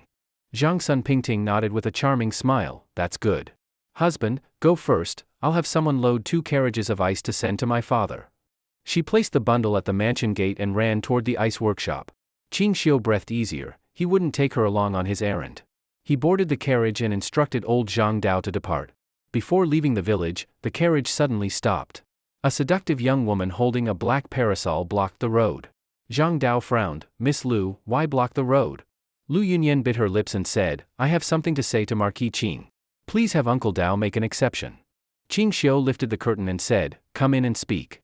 Lu Yunyan entered immediately. Inside were 2 basins of ice, making the carriage cooler. Tilting his head, Ching Shio asked, what's your matter? Lu Yunyan looked complex. Marquis Ching, could you spare my senior sister and Fairy Sienna? You must be joking, Ching Shio immediately sneered. Impossible. Don't hope for it. 10 days earlier, she had met Xiao Shuixian, Ching Shio had allowed them to reconnect. She knew their plight, fully helpless. She had held back for 10 days already. Today she could no longer suppress it and came to speak. Her expression was sad. She slowly slid down from her seat and knelt before Ching Shio, pleading, our sect leader is elderly. When I left, she had little time. My senior sister, as saintess, would lead after her death. Now my senior sister is under your power. If the leader disappears, the sect loses direction and will fall into chaos. Handling it would be troublesome. Please spare my senior sister and Fairy Sienna. I and Xiao Ro will stay as hostages. The sect won't act rashly. Ching Shio coolly said, what does your sect's lack of leadership have to do with me? It's safest for all of you to be under me. Letting them leave and then retaliating, What if they come for revenge? Lu Yunyan's eyes reddened. She bit her lip and begged, then, what if I and little Xianer stay as hostages, and you let my senior sister go to preside over affairs? I beg Marquis Qing for mercy. She cowed out immediately. Ching Shio shook his head, impossible. You may go. Do your duties properly. Other matters are none of your concern. Lu Yunyan raised her head, her face turned sorrowful but seductive. She knelt without rising, untied her belt, revealing one shoulder, then slipped off her clothes, leaving only a white silk underdressing. As Ching Shio admired her half-hidden body, he asked, "What do you intend?" Lu Yunyan closed her eyes, eyelashes trembling, face flushed. "I know Marquis Qing has taken my senior sister's body and won't let her go because you're not yet tired of her. I believe my beauty is not inferior to hers. Release my senior sister, and I will serve you instead. Please have mercy." She buried her head again, shame in her eyes. Ching Shio immediately grinned. Thinking it over, he nodded. "Fine. I can agree, but not now." Her expression froze. Anxiously she asked, "When can you release her to go to the Miao village?" He roughly calculated that 10 days remained of the 1-month agreement with Li Yuqing. They must wait until then. In at least 10 days, up to half a month. I will release her then. She sighed in relief and nodded. "Good. Then thank you, Marquis." Ching Shio lifted her chin and traced his finger across her face. Lu Yunyan blushed, her breathing quickened, her heart pounding, wondering if he intended assault in the carriage. But it turned out she overthought. He said, "Remember what you said earlier. I must depart now. Please get off the carriage quickly." She didn't hesitate. She dressed and exited. She let out a bitter but relieved smile, her heart unburdened, though she lost herself in the bargain. But if it meant her senior sister could lead at the Miao village and prevent internal slaughter of the sect, then the sacrifice was worthwhile. The carriage, taking its familiar route, arrived at Zhao's village. Ching Shio jumped out of the carriage with the small bundle, walked to the courtyard where Li Yuqing stayed, pushed the gate open, and headed straight to a door that was tightly shut. He opened the door and walked in. A pair of eyes immediately fixed on Ching Shio. At that moment, when he saw Li Yuqing, Ching Shio visibly froze, his heart immediately grew hot. Perhaps she felt the heat unbearable too. She wore no undergarment, only a light mesh overdress. Beneath, a pink-white undergarment and skirt showed faintly in the light. The contours of her body were clear in the doorway light. Previously sleepy, Li Yuqing reflexively sat up on the mat when she heard the door open, grabbing a blanket to cover herself. Ching Shio closed the door and teasingly joked, "Oh? Aunt Yuqing, you're quite free-spirited. I didn't expect you'd dress so revealing." Li Yuqing's face flushed rosy. Full of shyness, she stammered, It's too hot. I thought no one would come in except you, so I just dressed lightly to stay cool." Could you go out for a moment? I'd like to change clothes first." Seeing her more shy than before, Ching Shio smiled lightly. "I'll bring others in later. You first change clothes." With that, he left the room. Bring others in? Li Yuqing's heart skipped. Doubt, then pale fear washed over her. He's not planning to introduce someone else to sleep with me, is he? Li Yuqing felt despair and hurt, so this person always treated her as a plaything. 6 days without visiting, perhaps he grew bored with her toy. Planning to pass me to someone else? Thinking this, Li Yuqing felt as if her soul died. She mechanically changed into more modest clothes, her gaze growing firm. If he truly plans to give her to another, she would rather die than submit. But, what purity do I still have? Her expression turned mournful. The brief feelings of affection she had opened toward him during their past encounters vanished in that moment. Soon footsteps sounded again. The door opened. In walked a young man known only as the Zhangsun young master, carrying 2 wooden buckets. She didn't notice what was in the buckets. With deadened eyes and sad expression she said, "After all these days together, I thought you were a decent person. My resentment toward you had already faded, I even began to like you. Only now I see." Li Yuqing forced a sad smile. "Only now I realize I was deluding myself." Ching Shio looked stunned. What is she talking about? Her gaze chilled and tone resolveful. "Even if I was forced to sleep with you, you were my first man. I will not sleep with a second. Abandon any hope you had to give me to another. If you've played with me enough, then grant me death. It would be better than humiliating me this way." Her voice cracked. Tears filled her eyes. Despair and stillness filled her heart. Ching Shio looked bewildered. "I cherish you, Aunt Yuqing. What nonsense are you talking? Serving you is the happiest thing in the world. How could I ever give you to someone else?" Li Yuqing was stunned. She asked quietly, "You won't give me to someone else as a toy?" Ching Shio wryly shook his head. Li Yuqing parted her lips softly, biting her lip. "Then why did you say you'd bring others in? Didn't that mean giving me away?"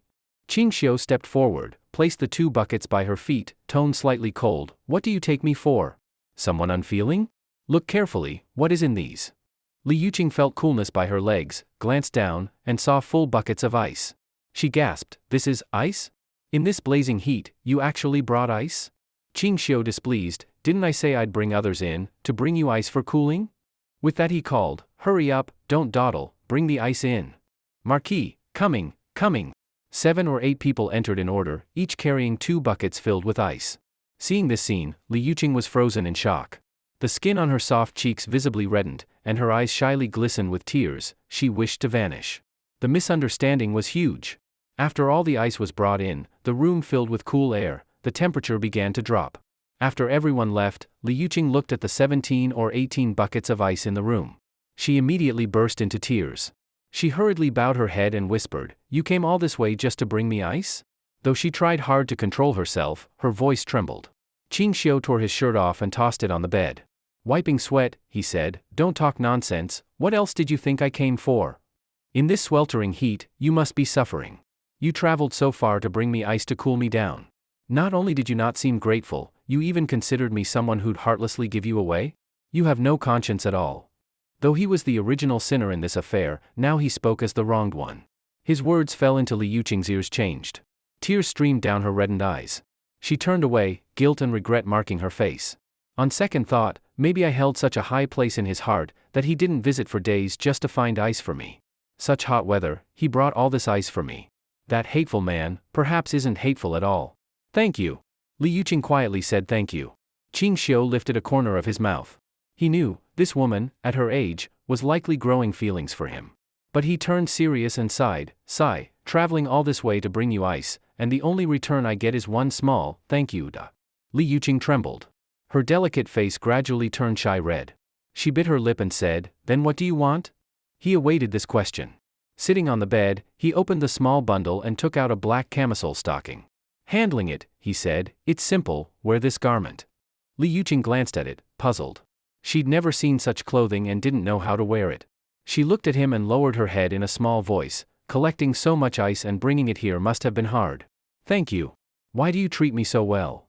Ching Shio's lips tightened, women. They're creatures prone to growing affections over time. He clenched his teeth and brushed aside any shame. With seriousness he said, even if we only slept once, or even 100 times, even though you weren't wholeheartedly consenting, in my heart, you already are my woman. I can't stand my woman suffering. Not only today, but as long as you stay here, every day I will send ice. I will not let my woman endure heat. As he spoke, he also felt goosebumps rise. Though these words would seem overly sweet in later eras, in the Tang dynasty few women could resist such domineering and romantic words. Li Yuqing felt her chest heave, her breathing grew rapid. Her lowered gaze shone in new light. After a long moment, she stepped forward, quietly removed her clothes and skirt, and picked up the black camisole stockings in silence. Although the two had already been honest with each other many times, when Li Yuqing revealed her body to Ching Shio again, she still felt shame and awkwardness. She appeared graceful with only scant clothing on, her figure slender and poised like a startled swan, skin like congealed fat, brows elegant, lips rose-red, teeth white, even in dim light she looked pure and radiant.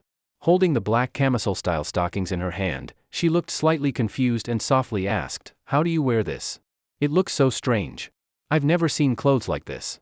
Her voice was sweet and softly tender, naturally charming. Ching Shio had been admiring her beauty with his god's eye, but hearing her gentle voice snapped him back to reality. He approached and began teaching her step by step how to wear it. Once she understood how to wear the garment, Li Yuqing's face turned red with emotion. Her gaze shimmered, and she huffed, shameless. I won't wear this. Ching Shio raised a hand and gently lifted her chin to turn her face toward his. He repeated what he'd said before, you don't want Xian'er harmed, do you? Li Yuqing's eyes filled with shame and annoyance. She grit her teeth, fine, I'll wear it. Under the roof, one can't help but bow, under the skirt, one must raise one's head. She first swapped her undergarment for a bra, then put on the camisole. She sat down slowly on the bed, her movements slightly awkward. Observing Ching Shio growing very interested and visibly excited by her attire, Li Yuqing's heart fluttered, and she even felt a hint of unspeakable anticipation. After all, they were no longer strangers. Once Ching Shio touched the camisole, he instantly fell in love with it. Li Yuqing gradually lost herself in the experience. For a moment, the entire room felt like spring. What shocked Ching Shio most was that Li Yuqing, who had always been passive in every detail before, this time after a hesitant start, had grown active and responsive. Although the room was filled with ice, lowering the temperature, they still perspired heavily.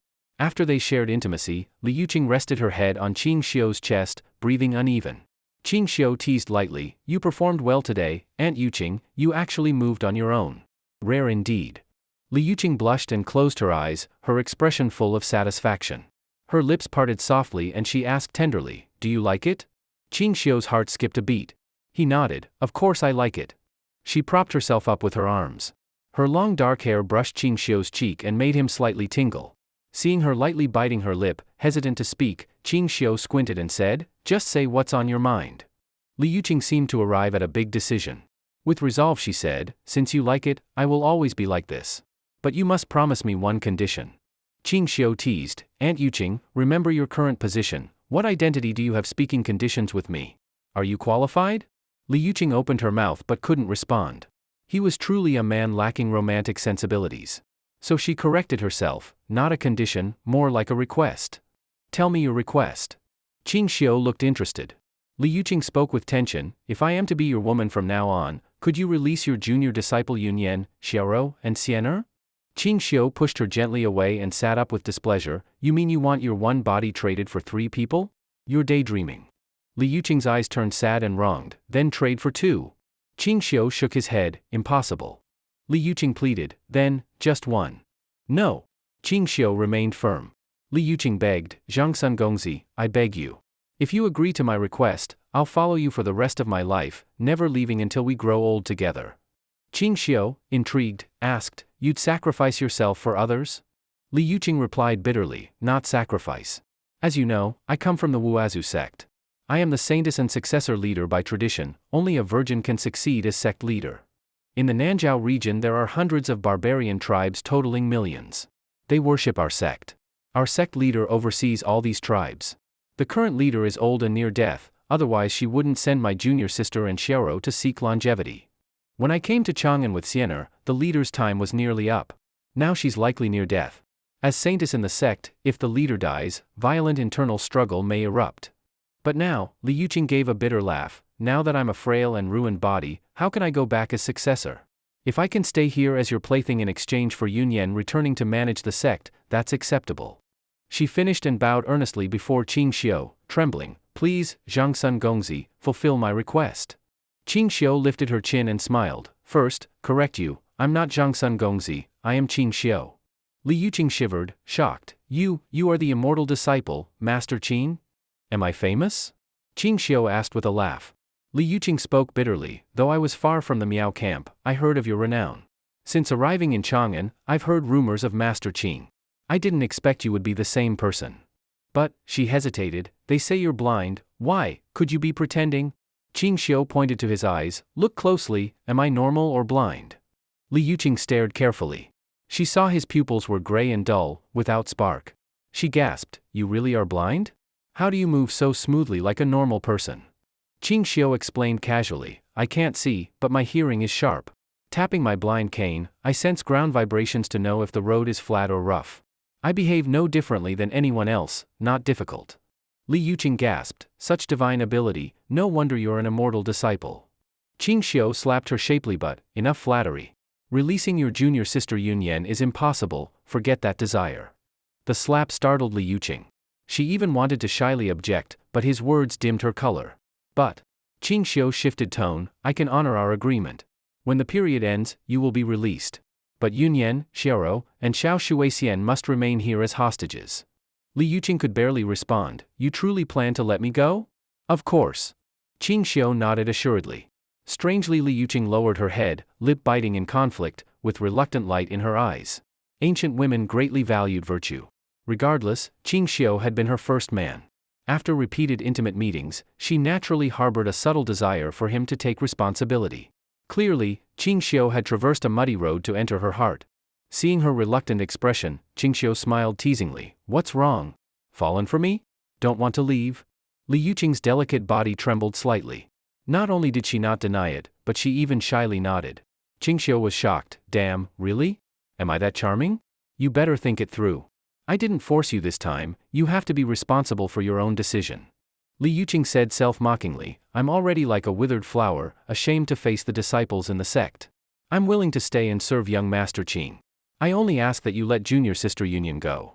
As the saying goes, a woman's heart is like the bottom of the sea, truly unpredictable.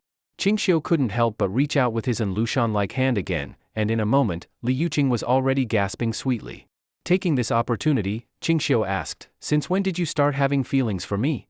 Li Yuqing's pretty face blushed, her gaze dreamy. From the moment you brought me ice to cool down today, I was moved. In this scorching summer, it must have taken a lot of effort to get so much ice. I thought I was just a plaything to you, that you'd toss me aside when you were done. I never expected you to go to such trouble to ease my suffering in the heat. You may act indifferent toward me, but in your heart, I matter to you, don't I? She shyly glanced at Ching Shio, as if trying to find a clue in his expression. Seeing Ching Shio's face show disbelief, she was even more convinced that he truly cared for her, which made her feel a bit sweet inside. But that wasn't the case. Ching Shio's disbelief was due to how wildly imaginative she was. This girl's brain was something else. Ching Shio simply pretended to be annoyed. Can't believe you saw through me, didn't even leave me some face. You're really asking for it. Seeing him admit it, Li Yuqing's heart leapt with joy. She had a, so it really is like that, look and became even more sure of her decision. Blushing, she said, I'll accept whatever you do. Seeing her like this, Ching Shio once again became eager and moved in. While they were rolling in the sheets, in Chang'an City, at the residence of Li Gang, guests crowded the place, but Li Gang was not receiving visitors. He had received word in advance that the clan leaders of the Wang family of Taiyuan, the Lu family of Fanyang, and the Zheng family of Xingyang were coming to visit. In Chang'an City, at the residence of censor Lu Shoulin, Lu was respectfully serving tea to several elder scholars. The elderly men were Wang Shutai, clan leader of the Wang family of Taiyuan, and elder Wang Buqing. Zheng Yu, clan leader of the Zheng family of Xingyang, and elder Zheng Taiming. Lu Yusheng, clan leader of the Lu family of Fanyang, and elder Lu Guangyuan. There were also some young Confucian students brought by the three clan leaders, who were not qualified to sit with the elders. Wang Shutai, appearing about 70, still full of spirit and a loud voice like a bell, said, Everyone, it's getting late. We should head over to visit Master Li Gang. Zheng Yu nodded, agreed. In the past few days, I've heard rumors about Li Gang's dream of an immortal granting a divine brush. It sounds quite real. I want to see what this legendary divine brush is. Wang Buqing cupped his hands and said, Then, our plan regarding the Marquis of Lan Tian? Wang Shutai waved his hand with a smile, no rush. That man is just an autumn locust, won't jump for long. Let's first look at Li Gang's divine brush. I've been itching with curiosity. Lu Shoulin, who was serving tea nearby, interjected, I heard that Master Li Gang's eldest grandson, Li Anren, after receiving the divine brush, had an epiphany as if enlightened by heavenly wisdom. He suddenly grasped a profound academic truth. According to servants from the Li residence, Li Anren has locked himself in his room for half a month. Strange, mad-sounding voices often come from inside, though whether it's true is uncertain. Oh? Lu Yusheng, clan leader of the Lu family of Fanyang, said with interest, that I hadn't heard. Shoulin, what did Li Gang's grandson say? Lu Shoulin replied seriously, it said his first mad utterance was, I want to become a sage, to be like Confucius and Mencius. Everyone was stunned. Wang Shutai laughed loudly, he's gone mad, completely mad. Li Gang's grandson, Li Anren, must be crazy to say something like that. To want to become a sage? Huh. He's truly lost it. Is becoming a sage something a mere mortal can dream of? Lu Yusheng smiled and asked, Shoulin, what else did the madman say? Lu Shoulin thought for a moment and said, the second thing he said was, Divine brush, you are truly a divine brush. With you, how could I not become a sage? And the third? Others asked eagerly. Lu Shoulin continued, the third thing he said was, my nature is complete, I need seek nothing from the outside. I understand now, the path to sagehood lies within. Rip. All five clan leaders gasped in unison, their eyes flashing. Lu Yusheng and Wang Shutai exchanged glances, each seeing shock in the other's eyes. Zheng Yu said seriously, Gentlemen, Confucianism might be about to change. Could it be that Li Anren really had an epiphany from the divine brush? Otherwise, he wouldn't have come up with such profound words. Lu Yusheng muttered, my nature is complete, I need seek nothing from the outside. That really is astonishing. Wang Shutai said gravely, we must not let the Li family produce a sage. If that happens, their prestige will surpass that of our 5 surnames and 7 clans. That would severely threaten our dominance in scholarship. Zheng Yu stood up, Brothers, let's go visit Li Gang now, see this so-called divine brush, and understand Li Anren's situation. If he truly has grasped the principles of founding a school and becoming a sage, we need to plan ahead. Agreed. Let's go now. The group rushed to Li Gang's residence. Originally, Li Gang lived in the palace. But due to the matter of the divine brush, he was currently resting at his home in Chang'an. At the Li residence, a servant ran through the alley shouting, "Master, Master." The clan leaders of the Wang family of Taiyuan, Lu family of Fanyang, and Zheng family of Xingyang are here, along with elders Wang Buqing, Lu Guangyuan, and Zheng Taiming. Li Gang's eyes lit up. He whispered to the servant, "Go notify Anren. Tell him leaders of the 5 surnames and 7 clans have arrived. Have him prepare. Then bring them into the residence." Yes.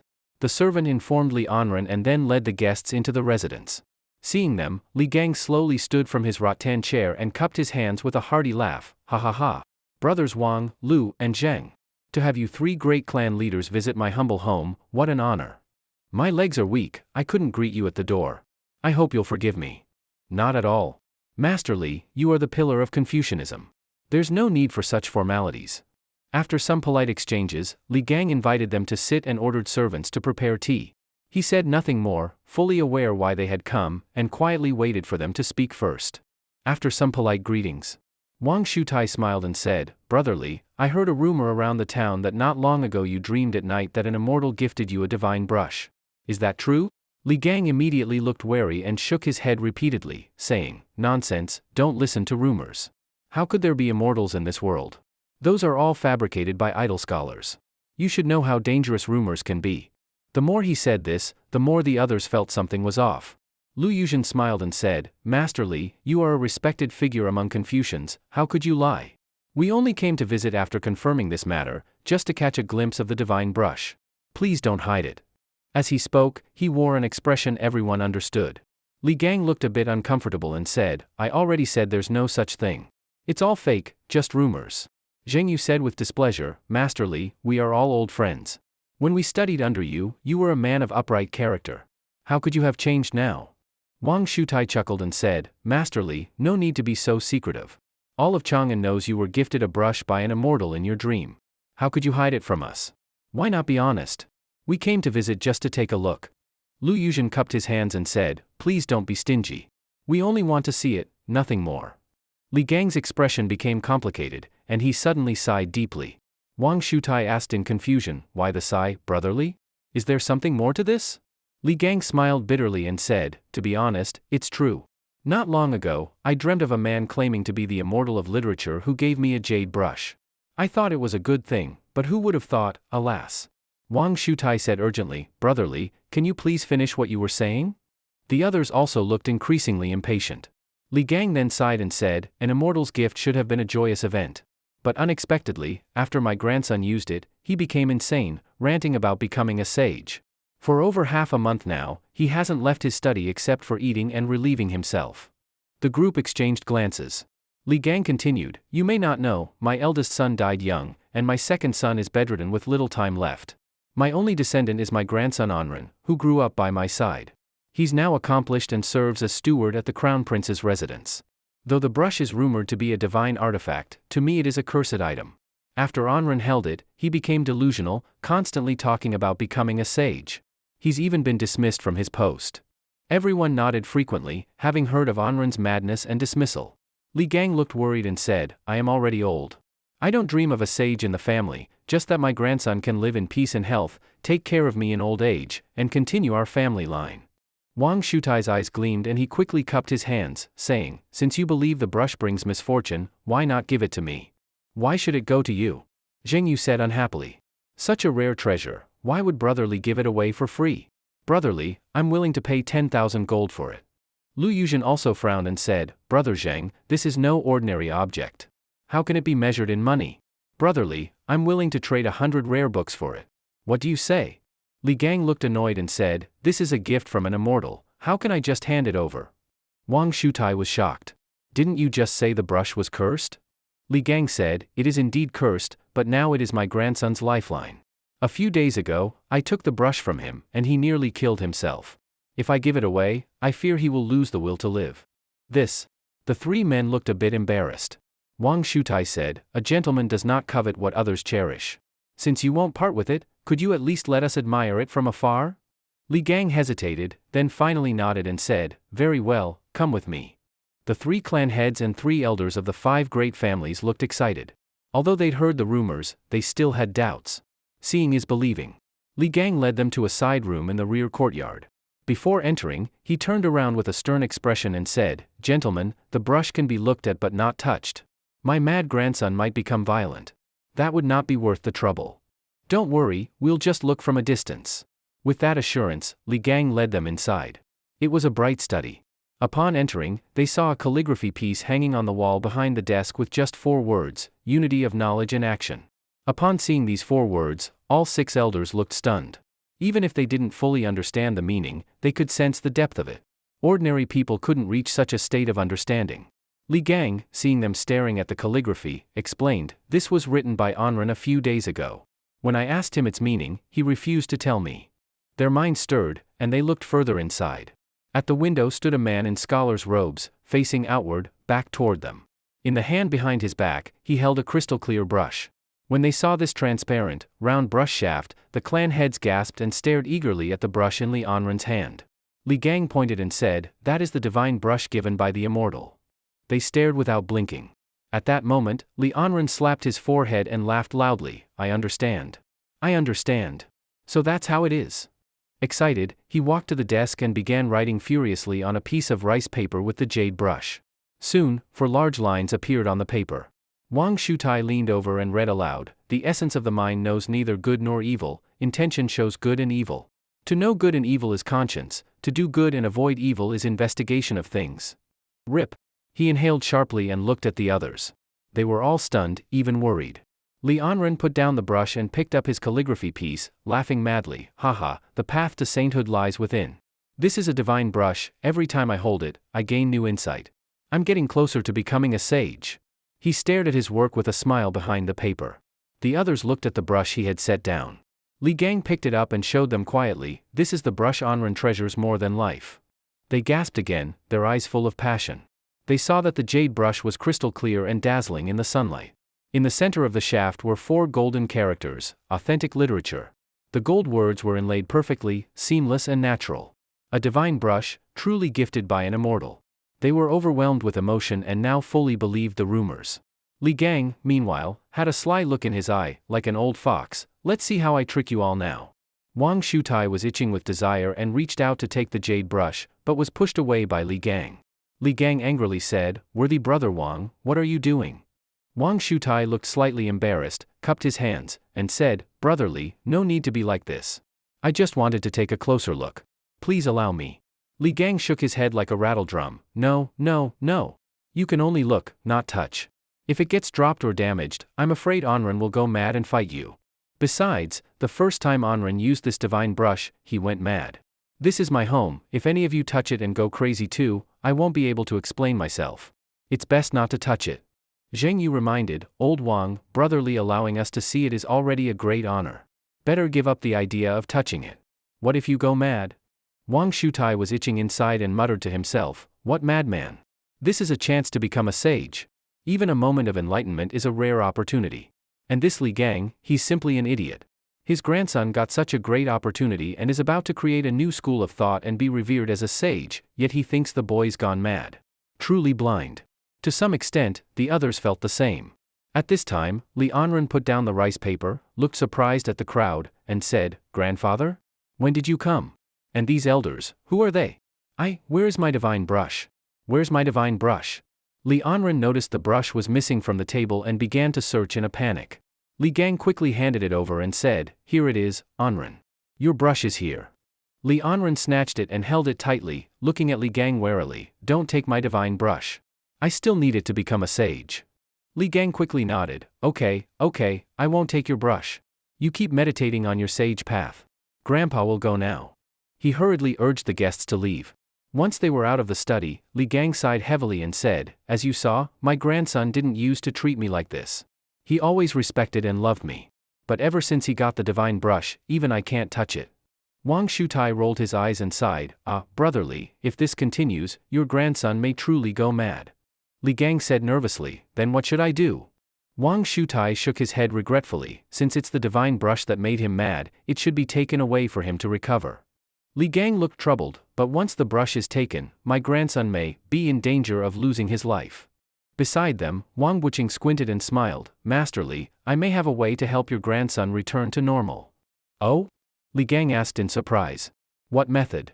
Wang Wuqing smiled and said, since it was a divine gift from an immortal, just secretly take the brush away, and that night dream of the immortal. When your grandson asks, tell him the immortal took it back. Li Gang slapped his thigh excitedly, wonderful. Brilliant idea. The other's eyes also lit up. Zheng Yu asked eagerly, so what does Brother Li plan to do with the brush? Hide it away or? Li Gang looked confused and shook his head, I don't know what to do with it yet. Zheng Yu continued, if you plan to part with it, please inform me. Certainly, certainly. Li Gang nodded repeatedly. Me too, me too. Wang Shutai and Lu Yusheng also rushed to express their intent. Li Gang agreed to all, then after some pleasantries, the representatives of the 5 great clans took their leave. After leaving the Li residence, they returned to Lu Sholin's home. While drinking tea, they discussed the matter. Gentlemen. Wang Shutai glanced at the others, his face serious, this matter is of great importance. We must discuss carefully before making any decisions. Zheng Yu asked suspiciously, what are you suggesting? That we keep the brush for ourselves? Lu Yusheng shook his head, that won't do. There's only one brush. Our Lu family won't back down either. Wang Shutai didn't respond directly but gave an approving look at Wang Wuqing, saying, Wuqing did well. This Li Anren, supported by the brush and his talent, derived those 4 aphorisms. He has the potential to start his own school. If given time, Li Anren might truly become a great sage. And the brush itself has those golden characters, authentic literature, inside the jade. Who but a god could inscribe characters inside jade? The rumors may not be false. We absolutely cannot let Li Anren become a sage. So Wuqing did right. Li Gang is too focused on his grandson's mental state and missed the path to sainthood he's begun. If we can't have the brush, then we must ruin his path to becoming a sage. There's only one divine brush. If all 3 families want it, let's see who can offer the best terms. He looked around and saw both Lu Yusheng and Zheng Yu looked displeased. Wang Shutai laughed and said, no need to look like that. We all want the brush. If I get it, you too will be unhappy. If Brother Zheng gets it, Lu and I won't agree. So the best result is fair competition, let the worthy win. Zheng Yu thought for a moment and nodded, that makes sense. Lu Yusheng also nodded and sighed, but who knows when Li Gang will be willing to let it go. Everyone fell silent. If the brush isn't being sold, all this talk is useless. Meanwhile, Li Gang was in Li Anren's study, laughing heartily. Li Anren looked troubled, playing with the jade brush in his hand, saying, Grandfather, Lord Qing gave you this brush, but now he wants to auction it, weren't we working for nothing then? Li Gang frowned and pointed at the unity of knowledge and action inscription, saying, you're missing the point. You got lucky and still complain. Li Anren blushed, embarrassed, and said, Grandfather is right. Compared to Lord Qing's guidance, what is one brush worth? I was petty and shouldn't have had such thoughts. Li Gang nodded with satisfaction. Then he suddenly smiled and said, who said there's only one brush? Li Anren asked doubtfully, could there be another? Li Gang smiled slyly, though I haven't dealt much with Qing, I can guess from his plan that this jade brush isn't the only one. He must have more, though we don't know how many. He wants to trick the 5 great clans, and he won't just target one. So I believe he has at least 3 brushes. Li Anren suddenly understood and smiled bitterly, something so obvious and I missed it. Grandfather sees through everything. Li Gang scolded with a smile, don't flatter me. Quickly write a letter describing everything that happened today. Find someone trustworthy to deliver it to Lord Qing. And remember, keep it secret. Li Anren immediately wrote the letter and had a trusted aide send it to Sanha village. Unbeknownst to them, at that moment, Lord Qing was holding Lady Li Yuqing's plump hips and going all out. No. Stop. Such words of encouragement came from the mouth of Li Yuqing. Ever since she confirmed Ching Shio's attitude and feelings toward her, Li Yuqing had devoted herself entirely, no longer feeling any sense of being forced. From the bottom of her heart, she had already acknowledged that from now on, she belonged to the man behind her, she had become his woman. Victory pressed forward in high spirits, defeat retreated in disarray. The utterly defeated Li Yuqing collapsed, her brows full of satisfaction after the pleasure. After resting for a while, Li Yuqing leaned close to Ching Shio and softly asked, when will you send junior sister Yunyan back to the Miao village? Ching Shio pinched her chin with a wicked smile, why are you asking me that? Her mouth was deformed from the pinch, but she had no resistance. Her eyes, misty with affection, were full of infatuation. She asked in a slightly puzzled and muffled voice, "Of course I'm asking when you'll send her back. What else could I be asking?" Ching Shio increased the pressure and asked, "Think carefully, what should you be asking me now?" Li Yuqing frowned in pain and looked at him pitifully, saying in confusion, I don't know. Please give me a hint." Ching Shio raised his hand and slapped her plump rear, making that heart-shaped part tremble at once. Ching Shio shook his head helplessly, "Forget it if you can't figure it out. I didn't say anything." Seeing him like this, Li Yuqing panicked, then blushed and said shyly, "Husband." "Ah, now that's more like it. At least you're not completely dumb." Embarrassed and flustered by Ching Shio's mockery, she quickly changed the topic. "Husband, when will you release Yun Yen?" Ching Shio asked with a puzzled look, "Did I ever say I would let her go?" Li Yuqing was stunned, staring at him in sadness, her eyes moist with tears, full of grievance. She had given him her body and heart, yet he wouldn't even agree to this small request? Wasn't he being too heartless? Li Yuqing fell into a slight despair, gave a bitter smile, and nodded, "All right.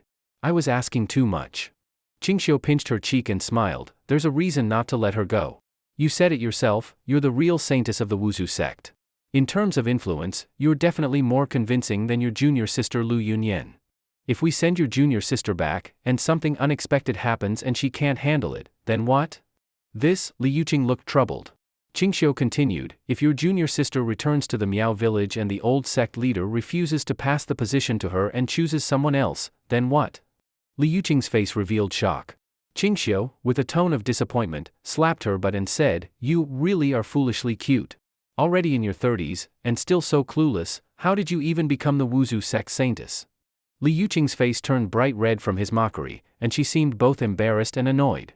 She puffed up and said, "I'm not already in my 30s. I'm only 33, still young. Can you stop always bringing up my age?" She felt uncomfortable every time she heard the word age, especially after falling for this man. She constantly worried he might find her too old. All right. Seeing she was about to cry, Ching Shio nodded quickly and said, "I won't mention age anymore. But remember, age isn't a barrier, height isn't a gap, and weight isn't pressure. Since I've chosen to take responsibility for you, I don't care about your age. So don't carry any burden in your heart." Hearing this, Li Yuqing was moved to tears, nodding continuously while giving him a sweet kiss, murmuring, thank you, husband, for not minding." Look at that, she's even thanking him? She's really adorably dumb. Ching Shio took the opportunity and said, "So I think it's best that you go back to the Miao village for now." "But Li Yuqing looked reluctant to part. Ching Shio cupped her face and said, "I know you don't want to leave me, but remember, if love is to last, does it need to be morning and night together all the time?" Li Yuqing's body trembled slightly and she pondered over his words. Then she nodded solemnly, "Okay. I'll do as husband says. After I take care of matters at the Miao village, I'll return to serve you as quickly as I can." Ching Shio chuckled. If she doesn't leave for a while, how can I train her junior sister Lu Yunyan? Of course, he wouldn't say this out loud. He just nodded and said, "All right, this time you can take Sienna with you. The two of you can look after each other." Li Yuqing said affectionately, "Thank you, husband, for your trust." Ching Shio smirked. What kind of story had she imagined now? Li Yuqing shook her head, "No need. Better to leave Sienna with husband. She's weak and not even as skilled as Xiao Rou. Taking her might just slow me down. I'll feel more at ease if she stays behind." What a silly woman. Ching Shio smacked his lips. "Are you sure you want to leave Sienna with me? Are you really that trusting?" Li Yuqing lowered her head, her pretty face blushing. In a soft voice, she said, "Sienna is also of age for marriage. If I'm not around to serve husband, and if husband misses me, you can go to Sienna." After saying that, she buried her face in her chest. The real reason she made this decision was because this husband was too young. She, despite her best efforts at maintenance and attentiveness, feared the day he might find her old and discard her. If her young and beautiful disciple could firmly tie him down, then even if he eventually disliked her, he wouldn't be heartless enough to cast her away. Ching Shio's mouth dropped open. Internally, he shouted, "What a delivery. One word, thrilling." Seeing him silent, Li Yuqing continued, "If husband isn't interested in Sienna, then forget it." Ching Shio took a deep breath. "No matter how beautiful Sienna is, I can't appreciate it. I'm blind, after all. Honestly, I still don't know if you're beautiful or ugly." Li Yuqing scolded him playfully, "I'm already your concubine. Stop calling me Aunt Ching. Every time you say that, it reminds me how old I am. It makes me feel terrible." Ching Shio leaned into her ear and laughed, "But I just like calling you Aunt Ching. I enjoy it." Li Yuqing's body softened. She murmured, if husband likes calling me that, then I can't stop you. Ching Shio perked up and quickly pushed her aside. Goodness, look at how dazed she looks. If this goes on, another fierce battle is inevitable. That saying, women in their 30s are like wolves, in their 40s like tigers, it's not false. At her age, after experiencing intimacy, she was like someone addicted to a taste. If she didn't leave for a while, she might just drain him dry. Ching Shio got up and dressed while saying, I still have things to handle. Wash up and wait for me tonight, I'll stay here. Li Yuqing hid her disappointment and knelt on the bed to help him with his clothes, softly saying, tomorrow morning, I'll head to the Miao village. Ching Shio asked, aren't you going to see Siener? Li Yuqing suppressed her feelings and shook her head, no, farewells are always sad. Ching Shio paused and said, still, you should see her. You need to explain things. If she only hears it from me, she might not believe that I've become your husband. If she makes a scene, that would be bad. Li Yuqing nodded, all right. Tomorrow, I'll properly explain everything to Siener. With his back to her, Ching Shio smiled faintly. If Li Yuqing didn't say anything, Xiao Shuixian would never obediently agree to be picked. But if Li Yuqing hinted at it, with that gentle lamb-like personality, who knows, she might just bathe and offer herself willingly. Ching Shio actually had nothing urgent to do. He just returned to the Qing residence in Qinglong Ward to check on the progress of glass production. If he stayed in Zhao village any longer, Li Yuqing, at her age, having gotten a taste for pleasure, would probably wish he never pulled out. After more than half a month of firing, the glass-making team led by Old Wei 9 had already produced over 1,000 glazed jade brushes. The shape and quality were nearly identical, as if all made from the same mold. Each had gold-embellished inscriptions, some said, Authentic Confucianism, some, Lofty Character, others, Grand Master, Confucian Authority, or Academic Giant. In short, there were many varieties, and each type had hundreds of brush handles. Soon, these glass jade brushes would likely take all of Chang'an by storm. However, that would only happen after the 5 great families had their fill. The defective products and leftover materials from the jade brush production were all smashed by Old Wei 9 and buried at a hidden location. Lord Marquis! Lord Marquis! A hurried voice came from outside. Ching Shio walked out of the hot kiln room and saw Taiju holding a letter in one hand and a black cloth bag in the other, his face full of excitement. Ching Shio teased with a smile, Taiju, why so excited? Did your wife give you 2 more sons? Not long ago, Tieju's wife had given birth to twin boys, and Ching Shio had named them, one Wang Ping, the other Wang En, meaning safe and sound. Taiju grinned and first handed Ching Shio the letter, saying, Lord Marquis, this is a letter from Old Master Li Gang. Ching Shio didn't open it immediately, slipping it into his robe to read later in private using his God's perspective. Taiju mysteriously pulled Ching Shio into a side room. Ching Shio asked, Taiju, why are you so worked up? Something good happen in your family? Taiju placed the black bag on the floor and opened it. Instantly, a green glow lit up the room. Look, Lord Marquis, luminous stone. This is luminous stone. Such a large piece, it's priceless. Ching Shio looked confused, squatted down and stroked the glowing green rock, then scoffed, what luminous stone? This is just regular fluorite. What? Ordinary fluorite? Taiju was stunned and said anxiously, that can't be, Lord Marquis. Back when I was in the army, General Chai had a priceless luminous pearl. They said it was bought from Western merchants for tens of thousands in silver. I saw General Chai's luminous pearl, it looked just like this. Why do you say it's just common fluorite? Taiju was talking about General Chai Shao, known for his immense wealth, enough to rival a nation. It was said that during Li Er's wars, Chai Shao funded much of the military expenses. To thank him, Li Yuan married the princess of Pingyang to him. Hearing this, Ching Shio had a flash of realization and his mood brightened. Right, this is the Tang dynasty. People back then knew little about minerals. What we now call fluorite was passed down as luminous pearls. Ching Shio patted Tieju's shoulder and smiled, not bad, not bad. You actually brought me luminous stone. You deserve great credit.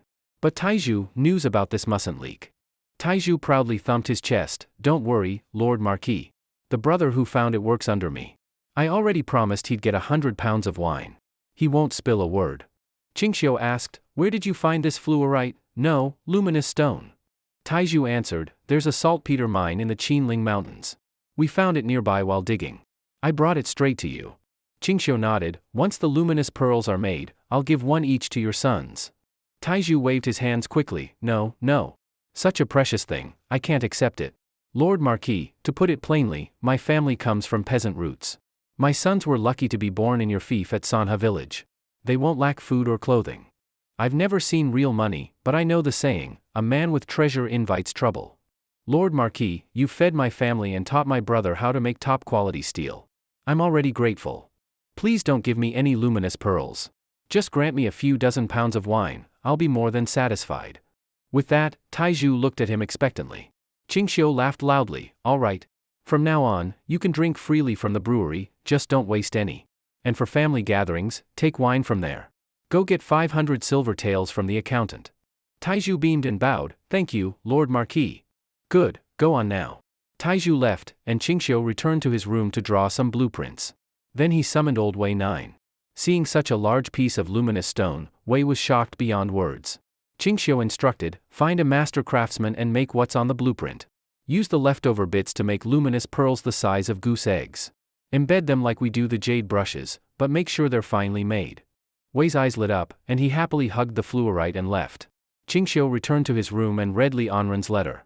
Smiling, he wrote a reply and sent a family servant to deliver it to the Li household. After staying at the Qing residence all day, Ching Shio took some homemade dishes and wine to Zhao village before nightfall. The ice in the house had only half melted despite the day's heat. It would likely last till tomorrow morning. The entire house felt refreshingly cool, like having air conditioning. The estimated temperature was around 20 degrees. After sunset, the temperature dropped further. A table was set in the courtyard. 2 fire pits lit up the surrounding wooden frames. The firelight made Li Yuqing's beautiful face glow brightly, stunning and enchanting. Li Yuqing couldn't hold her liquor.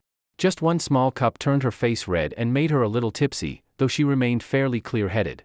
After the meal, Ching Shio stood up and said, Aunt Qing, it's getting late. We should rest. Li Yuqing nodded softly and shyly followed Ching Shio inside. Once the door was closed, she rose on tiptoe to kiss him. Ching Shio perked up and reached out with his Enlushan claw. In moments, Li Yuqing's body softened like mud. Just as Ching Shio was about to lift her and head for the clouds, Li Yuqing weakly pushed him away, blushing. Husband, wait. Let me light the candles. She found the fire striker and lit 2 candles. Ching Shio chuckled, lighting candles, does Aunt Qing want to watch her husband discipline her? Li Yuqing bit her lip and shook her head, slowly removing her clothes. What she wore underneath made Ching Shio's heart skip a beat, lime green bra and garter stockings. Seeing his reaction, Li Yuqing smiled knowingly, covering her mouth. I knew it. You always say you're blind, but you see everything clearly. Otherwise, why would you send me so many colors of garter stockings? Ching Shio frowned. I don't know whether you're adorably dumb or actually smart. You figured it out and gave me no face. I'll have to punish you properly. Very soon, Li Yuqing was moaning in his arms. Husband? I'm leaving soon. Please, don't hold back tonight. All right, as you wish. Late into the night, Li Yuqing was thoroughly dealt with. She had no strength left in her body and finally fell into a deep, satisfied sleep with a look of exhaustion on her face. The next morning, before dawn, Ching Shio was awakened by a strange sensation. He looked down and saw a head bobbing up and down in the mortal realm. Li Yuqing seemed to sense something. She raised her eyes and, seeing that Ching Shio was awake, her face flushed like she was drunk. Yet she did not stop her wake-up service. Ching Shio patted her head and said with a wry smile, first thing in the morning, are you serious? Good thing I'm young and strong, or you'd have worn me to death. Last night, Ching Shio had only given her a bit of guidance, never expecting that Li Yuqing would have such talent, able to infer much from a little. Ching Shio felt like he'd struck gold. Though he had only taught her once, Li Yuqing had already mastered it with ease. When the clouds cleared and the rain ceased, Ching Shio ordered the nearby guards to return to Chang'an and bring Xiao Shuixian here. He also had breakfast delivered from the Qing residence in Chang'an. After eating breakfast with Li Yuqing, Xiao Shuixian was brought over. Master. Seeing her long-lost master, Xiao Shuixian cried tears of joy and threw herself into her arms, sobbing softly. Li Yuqing's eyes turned slightly red as well. She patted Xiao Shuixian's back to comfort her. Silly girl, isn't master fine now? Xiao Shuixian raised her tearful eyes, full of worry, and asked, Master, you've suffered. She nervously glanced at Ching Shio and asked softly, he didn't bully you, did he? Li Yuqing trembled slightly, her pretty face turning red, and said in a teasing tone, he did. He bullied me more times than I can count. Xiao Shuixian, flustered, spread her arms to shield her master and said bravely, you stop bullying my master. If you have the guts, then bully me instead. I'll take her place. Li Yuqing's face froze with an awkward expression. Ching Shio chuckled and said, Aunt Qing, you've got a good disciple, still protecting you at a time like this. Such deep affection between master and disciple.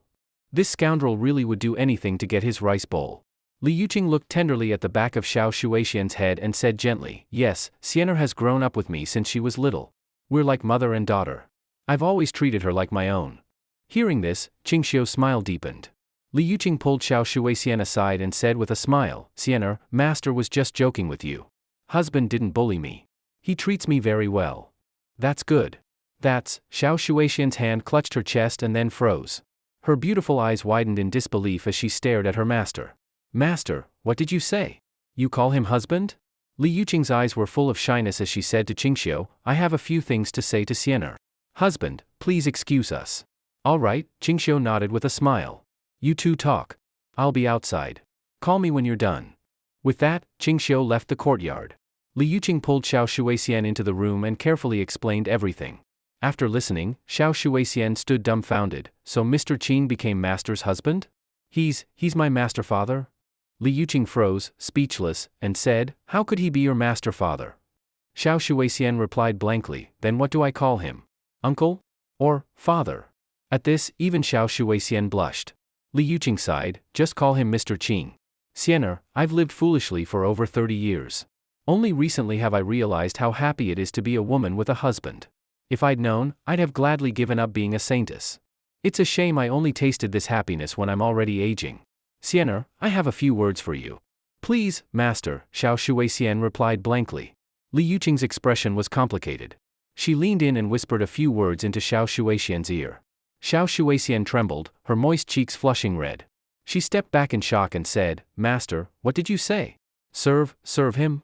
Li Yuqing said regretfully, Xian'er, you don't understand. Master will grow old soon. One day he'll no longer want me. When that day comes, where will I go? You're different. You're still young.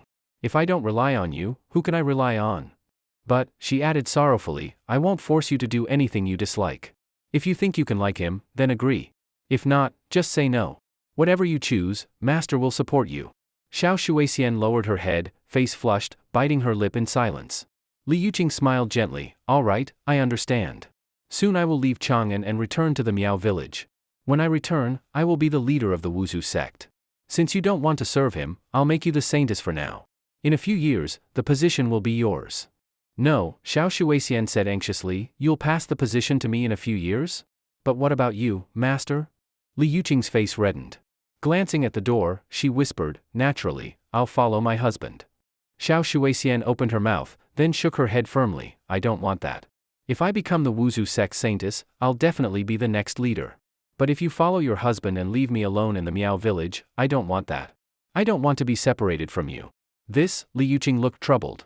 Xiao Shuixian blushed, lowered her head, and softly said, I'm willing to follow master's arrangement. Li Yuqing was slightly surprised but gently nodded. Then she opened the door and walked out. Ching Shio saw them coming out one after the other. Li Yuqing looked reluctant, while Xiao Shuixian lowered her head, face red. He understood immediately.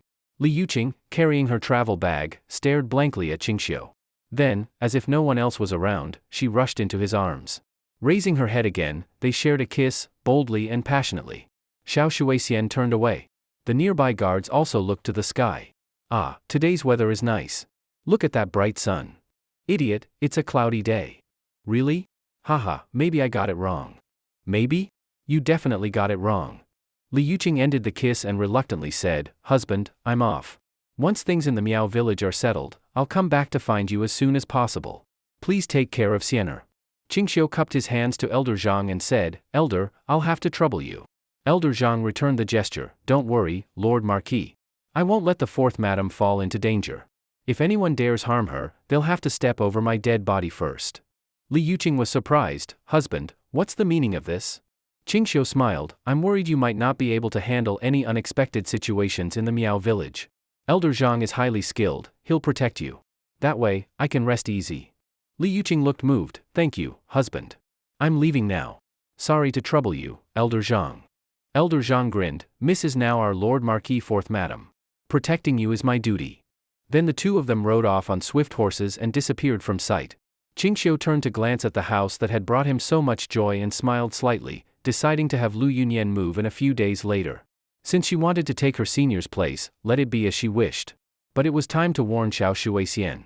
Ching Shio looked serious and said, Today's events, I don't want your master aunt or Dan Xiaoro to know. Understand? Already timid, Xiao Shuixian panicked slightly and nodded quickly. Ching Shio was satisfied with the effect. At least she wouldn't talk. Poor, simple Xiao Shuixian. She didn't even understand why what happened today couldn't be told to her master aunt or Dan Xiaoro. She didn't understand at all. The story of Li Gang dreaming of an immortal bestowing a divine brush had been spreading like wildfire in Chang'an. But a recent rumor was even more explosive. Word on the street said Li Gang's grandson had gained enlightenment from the divine brush, a chance to become a sage, but also ended up with a recurring madness. The cause, it was said, was the curse brought by the divine brush. So, Li Gang planned to take the divine brush to Baiweiju and sell it through an auction. At present, no one really knew what an auction was, so people became very curious about the event at Baiweiju. However, another piece of news followed. Only those holding a Baiweiju membership card could attend the auction, which instantly discouraged all those who just wanted to join the fun. It's worth noting that since Baiweiju opened 7 days ago, it had become wildly popular in Chang'an for its complete excellence in color, aroma, and taste. Its stir-fried dishes were something no one in Chang'an had ever seen before, and the prices were so high that ordinary folks didn't even dare to approach. A simple stir-fried vegetable dish could cost several hundred coins, and an average meal would cost a few strings of cash. Baiweiju quickly overtook the high-end restaurant Shixianglu in status. Its interior design also left Shixianglu far behind. Moreover, Baiweiju implemented a membership system. It didn't accept walk-in customers, but anyone could pay to become a privileged member. There were 4 levels of membership. The lowest, silver card, cost 100 taels of silver and gave a 10% discount on meals. The middle tier, gold card, cost 1,000 taels and gave 20% off. The high tier, jade card, cost 5,000 taels and gave 30% off. The top tier, supreme member, cost 10,000 taels. This gave a 50% discount, plus live performances by beautiful female musicians and dancers. The atmosphere was stunning. There were rumors that Baiweiju was actually opened by the royal family. Because of its unique cooking methods and full sensory experience, many believed it served imperial cuisine, and believed it firmly. Suddenly, becoming a Baiweiju member became a status symbol. In 7 days, hundreds had signed up. Nearly 100 people signed up every day, which kept the managers extremely busy. Just from membership fees, Ching Shio had already earned tens of thousands of taels of silver. Yes, Baiweiju was founded by him. A month earlier, Ching Shio had asked Yunyang to find a spacious shop, said to be a famous brothel from the previous dynasty. The building was constructed in a courtyard style. The ground floor had a high central platform, with 4 staircases leading up to the second floor. The lower floor had a dining hall and dozens of rooms, while the upper level had corridors and many private rooms. The scale was impressive. After being remodeled by Ching Shio, this large brothel was transformed into the Baiweiju restaurant. Even by modern standards, it could be considered a 3- or 4-star venue, and its renovation style resembled that of an auction house. Even the servers at Baiweiju were young women dressed in fine clothes and good-looking. They were all professionally trained, becoming a beautiful sight within the restaurant. Any customer who had been there once became a loyal fan. Why? First, the taste was superb. Second, from server to manager, all were beautiful women. Third, in such hot weather, Baiweiju had filled the entire building with ice to cool things down. Such extravagance was shocking. Some high-ranking nobles criticized Li Gang for being rich and extravagant, claiming he had built such a luxurious restaurant. Poor Li Gang became Ching Shio's scapegoat. In return, Ching Shio gave Li Gang a super supreme membership, allowing him to eat there for free. However, Li Gang had been too busy with government affairs to visit. On the other hand, Ching Shio's father-in-law, Zhang Sun Wuji, visited almost daily. Of course, he paid for his meals. He could afford a few taels per meal. Still, when Ching Shio heard this, he granted him a lifetime free dining membership. Even if Zhang Sun Wuji brought his entire family, they wouldn't eat much, and this was considered giving face to Zhang Sun Pingting. Because of this, Zhang Sun Wuji often bragged about not having to pay at Baiweiju, making many of his colleagues jealous. Baiweiju's business was booming. From opening time every morning, there wasn't an empty seat. Ching Shio was already planning a second Baiweiju branch and had Su Xiaochun training new managers and staff, while Yunyang and Zhang Sun Pingting were scouting new locations. After news spread that Li Gang would auction the divine brush at Baiweiju in 3 days, major literary clans began preparing gold and silver, eager to bring the brush home. No surprise, rumors claimed the brush was miraculous. Some even claimed that whoever obtained it would instantly gain wisdom and become a great literary figure. 3 days passed quickly, and today was the auction day. Due to curfew, the auction was scheduled for midday. Early in the morning, Bai Weiju's entrance was already packed with people and carriages. Li Yuan and Li Shimin brought their families to Bai Weiju. Besides Empress Zhangsun and Princess Li Liju, they brought their 3 sons, Crown Prince Li Chengqian, Prince of Wei Li Tai, and Prince of Shu Li Ku. Zhangsun Wuji and Fang Xianling accompanied Li Shimin. As soon as they stepped into Bai Weiju's hall, a refreshing coolness hit them, making Li Shimin gasp. Li Shimin looked at Zhangsun Wuji and Fang Xianling in shock and asked, "In this scorching weather, how is it so cool in here?" Zhangsun Wuji, having been several times, pointed at the moat-like trench around the central platform and said with a smile, "Your Majesty, it's because they placed a lot of ice here. That's why Bai Weiju is so cool inside." Li Shimin asked doubtfully, "Does Qing Marquis also have an ice cellar?" Fang Xianling sighed, "Qing Marquis is so extravagant, this place is like a noble's mansion. Even if he has an ice cellar, with this level of consumption, it'll soon be depleted." Zhangsun Wuji said with a wry smile, "Your Majesty, Qing Marquis doesn't have an ice cellar. Pingting told me he mastered a miraculous method of making ice with saltpeter. He can produce thousands of pounds of ice daily by himself." "What?" Li Shimin was stunned. "Qing Marquis can make ice in this kind of heat?" Fang Xianling kept gasping. Li Yuan, however, was unimpressed. "That's nothing surprising. The ice here is just a drizzle. You might not know, but in Sanha village, every household receives hundreds of pounds of ice every day to stay cool." "Heavens!" Fang Xianling exclaimed, unable to imagine it. An entire village, hundreds of households, all having ice daily, this was more luxurious than any noble's life. Li Shimin was dumbfounded. Zhangsun Wuji had been here many times before, so he confidently went straight to the counter and asked one of the female managers, "Miss Yuchan, has your lord arrived?" Miss Yuchan's full name was Li Yuchan. Like many of the female staff here, she was a slave bought from a broker by Su Xiaochun. She was originally the daughter of a high official family who had committed a crime. Because of her beautiful appearance, graceful temperament, and clever mind, Su Xiaochun had trained her to become a fully independent head manager. She knew Zhangsun Wuji's identity. Seeing how respectfully he treated the man beside him, she immediately guessed who the other man was. She shook her head and smiled sweetly, "Lord Zhangsun, our marquis lives far from here and hasn't arrived yet. But he already gave instructions, as long as the guests are brought by you, they are to be served in the VIP rooms. Please, come with me." Zhangsun Wuji felt especially flattered and nodded with a smile, "Thank you for arranging it, Miss Yuchan." He turned and said to the others, "There are too many people and prying eyes here. Let's go upstairs." After arranging for Li Shimin's party, Li Yuchan went downstairs and saw Ching Shio entering Bai Weiju through the back door with 2 guards. She walked up smiling and said, "Marquis, Lord Zhangsun has arrived with some honored guests. They're already seated in VIP room number 1. "Understood." Ching Shio nodded. "Yuchan, have some chilled plum drinks prepared and sent up." Then Ching Shio went upstairs and entered VIP room number 1. Once inside, he bowed and said, "Greetings to your Majesty, to the Chief Minister, and to Lord Yu." Li Shimin waved his hand and smiled, "No need to be so formal, Marquis Qing. We heard you're hosting an auction, and I wanted to come and see something new. But I didn't expect your Bai Weiju to be so luxurious.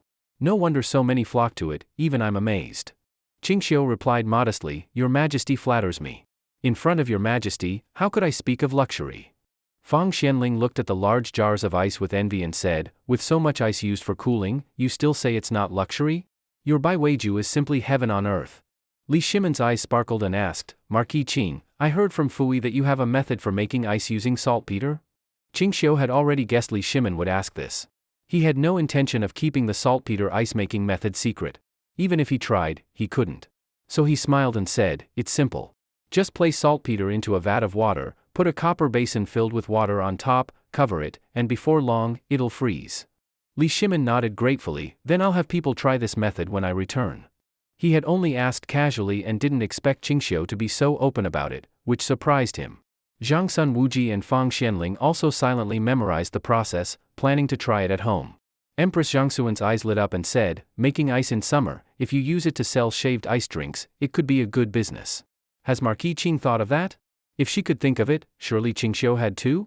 But making a little money from cooling drinks wasn't worth his attention. Just then, there was a knock at the door. After getting permission, several staff entered the room.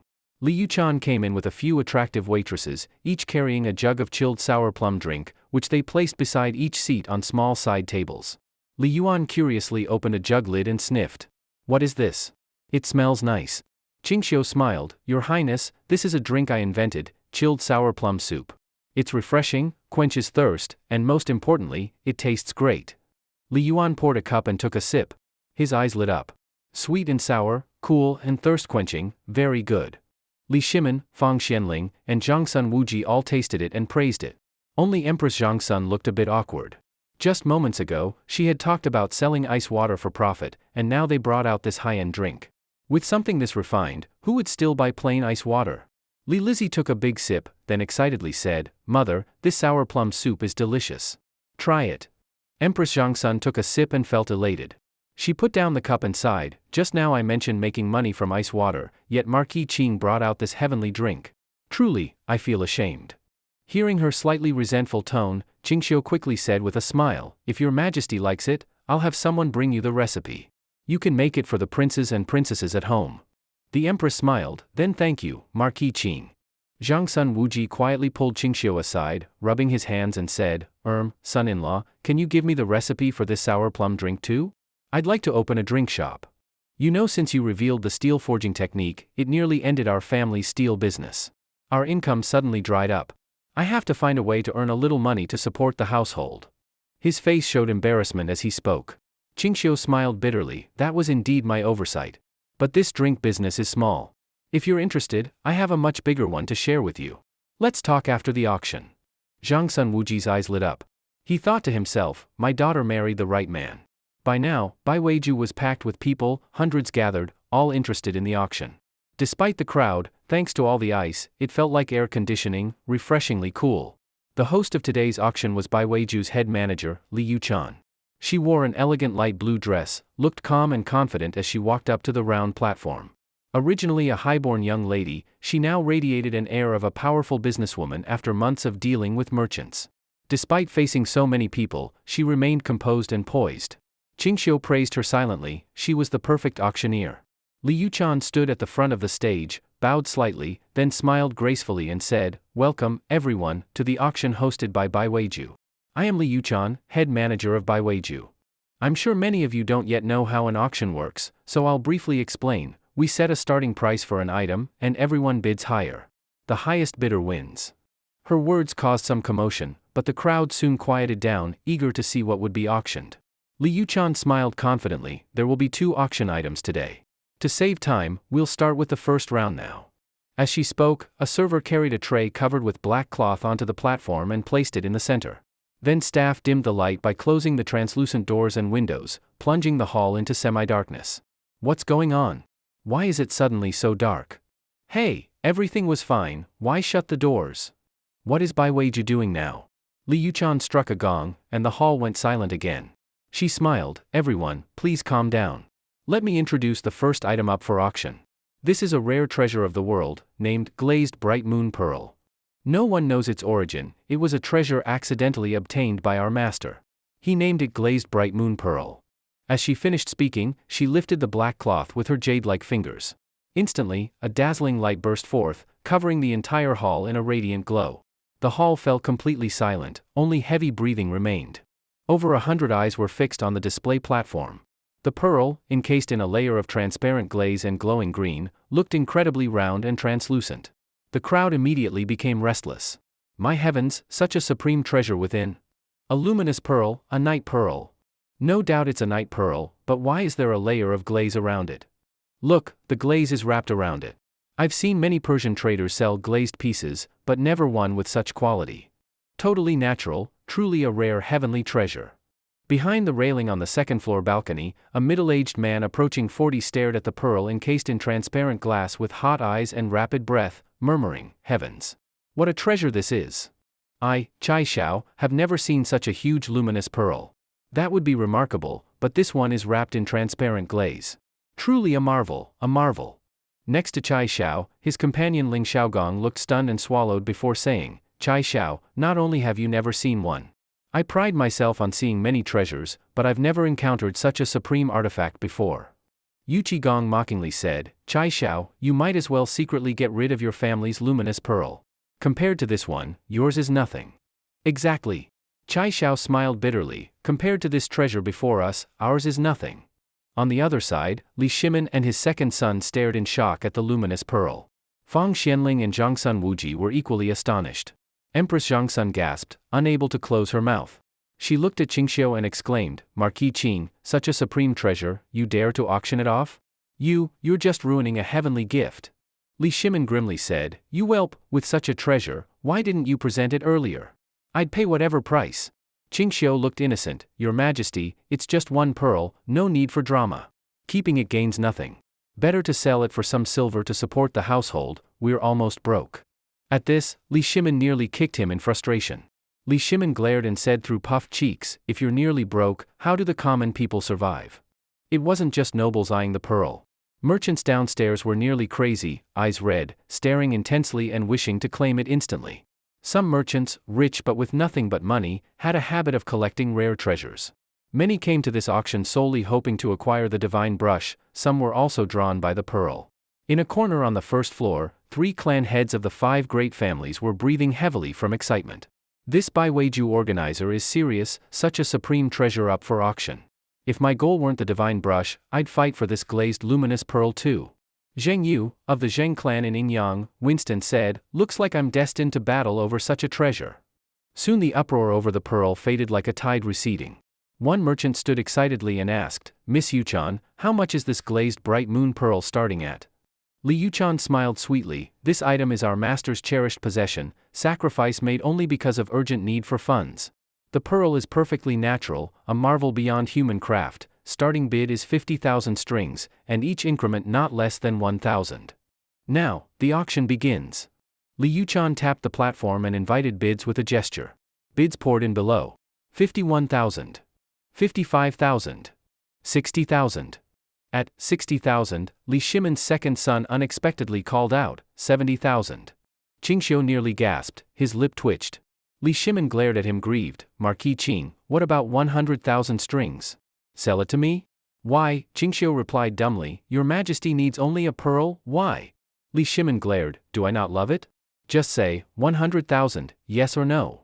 Ching Shio responded, Your Majesty, our Tang treasury has only recently regained wealth. Royal funds should benefit the people. 100,000 strings could save thousands during famine. Li Shimin's expression stiffened. Reluctantly, he nodded, You're right. I shouldn't waste the money. But, he forced a sad smile, but I do genuinely love this item. Empress Zhangsun said concernedly, Your Majesty, Marquis Ching is correct. You shouldn't waste so much money here. That sum might better serve to equip our border soldiers with armor and swords. Yes, what the Empress says is true. Though Li Shimin spoke so, his eyes remained filled with reluctance. Ching Shio leaned in and said softly, Your Majesty, truth be told, this kind of item will flood the market soon and lose all value. Li Shimin looked stunned. Seeing Ching Shio's playful smile, realization dawned. Li Yuan stepped up, slapping Ching Shio's shoulder and jesting, Young Ching, if you own more than one such pearl, after all, we're old friends, you could gift me 10 or 8 of them? Ching Shio retorted, Your Majesty, do you think these are vegetables from a market? Li Yuan chuckled, If not 10, 1 or 2 will do. You want to steal one? Ching Shio cocked his head.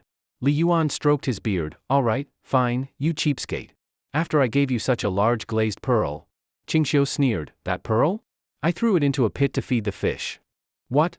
Hee, just joking. Let's enjoy the auction. To prevent Li Yuan and Li Shimin from blocking his profit, Ching Shio tactfully changed the subject. I bid 80,000. 85. The bidding continued madly. After about the length of a stick of incense, the price reached 120,000 strings. Actually, only a few wealthy bidders remained. From the start perhaps only 10 or so bid, at the end only 2 or 3 rich merchants, red-faced and hesitant, dared push higher. Li Yuchan saw no further bids and smiled, This Persian merchant bids 120,000 strings. Any further offers? Ching Shio followed her finger and nearly twitched at his lip. Ah, it was that bearded Persian who tried to sell him a flawed glazed pearl before and lost his teeth. Ching Shio remembered his name, Sillyhad. He normally sold glazed pearls, why is he interested now? But Ching Shio saw something in Sillyhad's expression, astonishment and excitement. Sillyhad couldn't understand why a luminous pearl appeared inside glaze. If he brought this thing back to Persia to study, he might master this technique. If he mastered such an advanced technique, he could make more money in the Tang. Sillyhad's face showed not only shock, but deep excitement. This man, Sillyhad, has bid 120,000 strings. Is there any higher bid? Li Yuchan picked up the small hammer and called out with a smile, 120,000 strings, first call. Ching Shio hurriedly leaned over to Li Yuan and whispered something. Li Yuan looked troubled and said, "Young Ching, isn't this a bit much? He's at least a Persian merchant, from a friendly nation to our great Tang. Don't you feel guilty scamming him like this?" Zhang Sun Wuji, standing nearby, smiled lightly and said, "Son-in-law, let me handle it." He stepped to the railing and said calmly, 150,000 strings. The whole room gasped, everyone turning to look at Zhang Sun Wuji. Ching Shio, who was standing beside him, tactically avoided attention. Being seen by others was fine, what mattered most was avoiding detection by the Persian merchant. Otherwise, he'd be stuck with the luminous pearl. Shili didn't even lift his head but spoke quickly in Persian to the translator beside him. The translator immediately said, "Mr. Shili raises the bid to 160,000 strings." Zhang Sun Wuji snorted coldly, "This is a supreme treasure of the great Tang. How can we allow a foreign barbarian to take it away? I bid 180,000 strings. I don't believe a mere Persian merchant can match that." His words sparked a wave of approval, making Zhang Sun Wuji feel refreshed and proud. On the other side, Chai Xiao, who had also wanted to compete, nearly twisted his nose in anger and gave up bidding, muttering inside, "Does Zhang Sun Wuji even have that much money?" Shili had, hearing the translator's words, cautiously looked up, his face full of hesitation. Though he wanted to take the item back to Persia for study and reproduce many copies, he dared not offend a Tang noble. Last time, he had his teeth knocked out and still had nightmares about it. Since then, he rarely sold glazed pearls himself, he left that to others. But greed always overpowers reason. Shili gave in and raised 2 fingers to the translator. The translator said, "Mr. Shili is willing to bid 200,000 strings." This stunned the crowd. My heavens! A 200,000 string bid. This Persian merchant is really that rich? Of course he is, he's the most famous glass trader in Chang'an. Over 80% of the city's glass beads come from him. He's said to have millions of strings of silver, wealth enough to rival a nation. Tisk, even trading across countries doesn't usually bring that much. This Persian made all that just in the Tang. The crowd eyed the Persian merchant with envy. Zhang Sun Wuji, upon hearing the price, just smiled lightly and stopped bidding. Li Yuchan's palms were soaked in sweat, but she still maintained her smile. The Persian merchant bids 200,000 strings. Is there any higher offer? 200,000 strings, first call. 200,000 strings, second call. 200,000 strings, third call. Sold. As Li Yuchan's gavel fell, the bid was officially concluded. The Persian merchant Shili had a look of excitement on his face. Li Yuchan said, "After the auction ends, Mr. Shili may bring the silver to Bai Weiju to claim his item." She glanced around and said with a smile, "Next, we auction today's second and final item.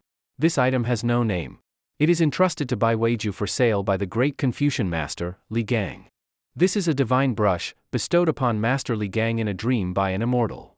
According to the immortal Wen Chu who appeared in his dream, possessing the divine brush signifies the orthodox lineage of Confucianism. Whoever holds it is acknowledged by heaven as the leader of Confucianism. Reportedly, Master Li Gang's eldest grandson, Mr. Li Anren, while holding this brush, comprehended the path of becoming a sage.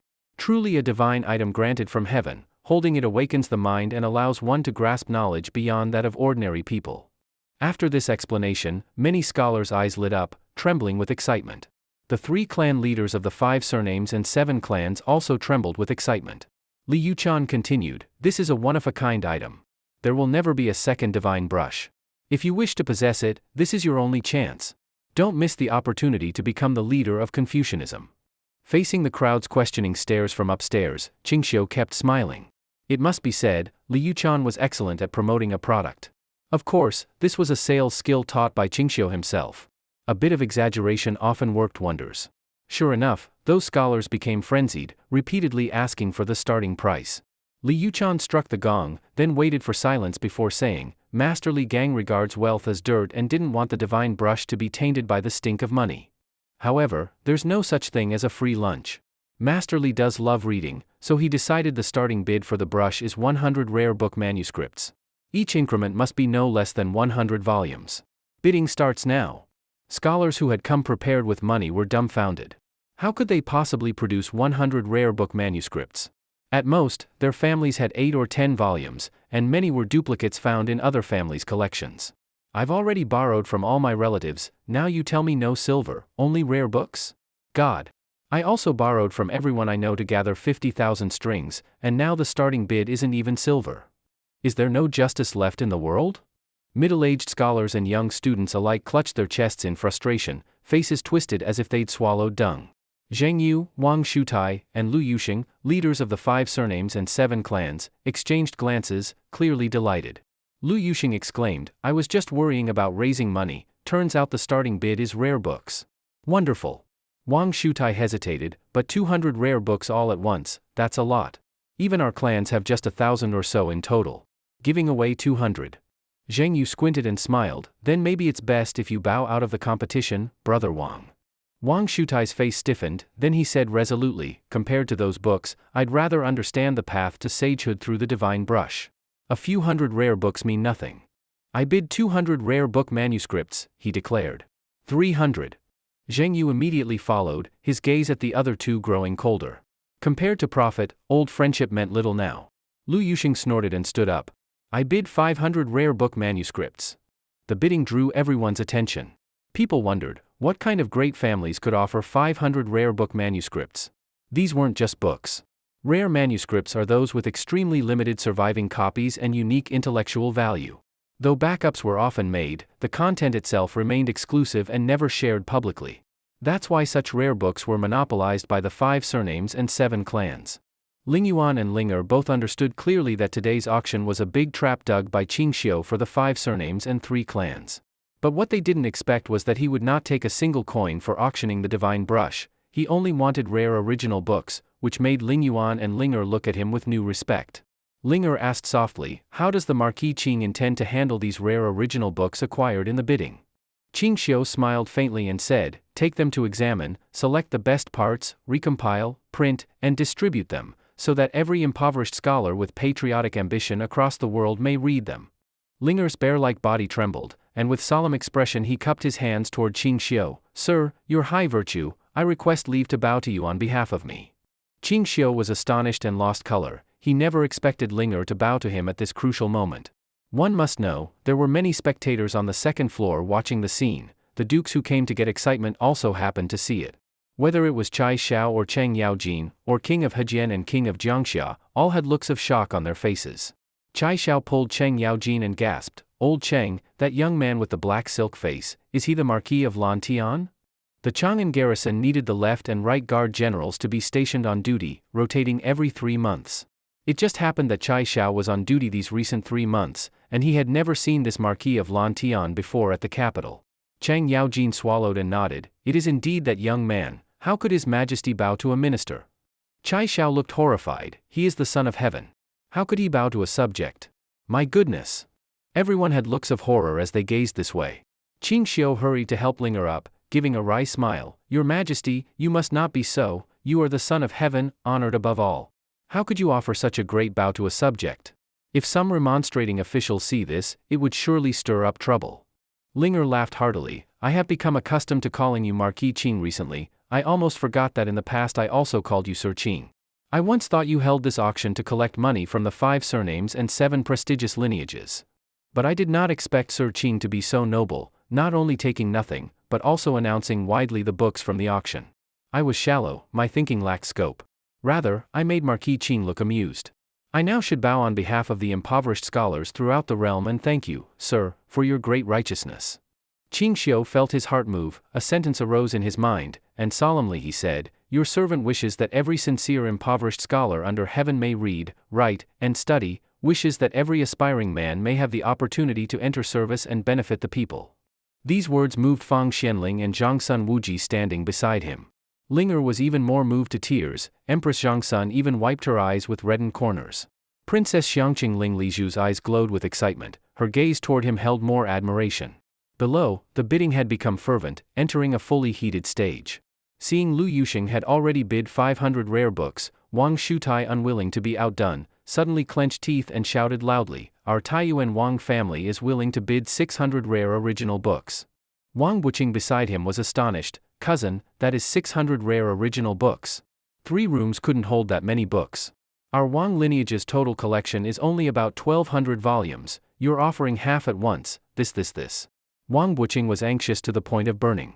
Wang Shutai looked unwilling. "Buqing, you see what this means. It means our possession of knowledge is halved." "But so what?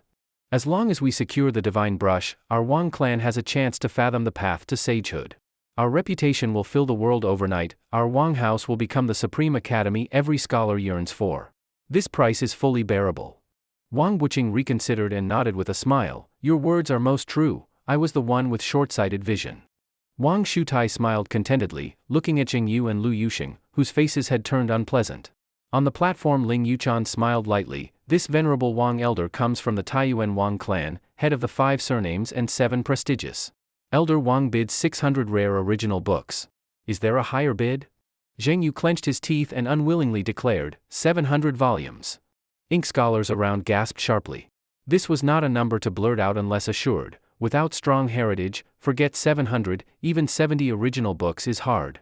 In this era, surviving volumes are extremely few, many books are still stored on bamboo slips. A single book contains at least several thousand to tens of thousands of characters, even hundreds of thousands. To transport one book's content, a whole cart may be needed. However, though paper is precious, wealthy families already made copies. Among the 5 surnames and 7 prestigious, many had backup transcriptions, some even more than one copy. Wang Shutai could not restrain disbelief. Old Zheng, are you crazy? You bid 700? Zheng Yu's face darkened. If you yourself bid 600, how could you not allow me to bid 700? If you can bid, why not this old man? Lu Yuxing began to hesitate. He could fully offer 700 volumes. If Lu continues bidding, it becomes 800 rare books. Ling Yuchan had already asked if there was a higher bid.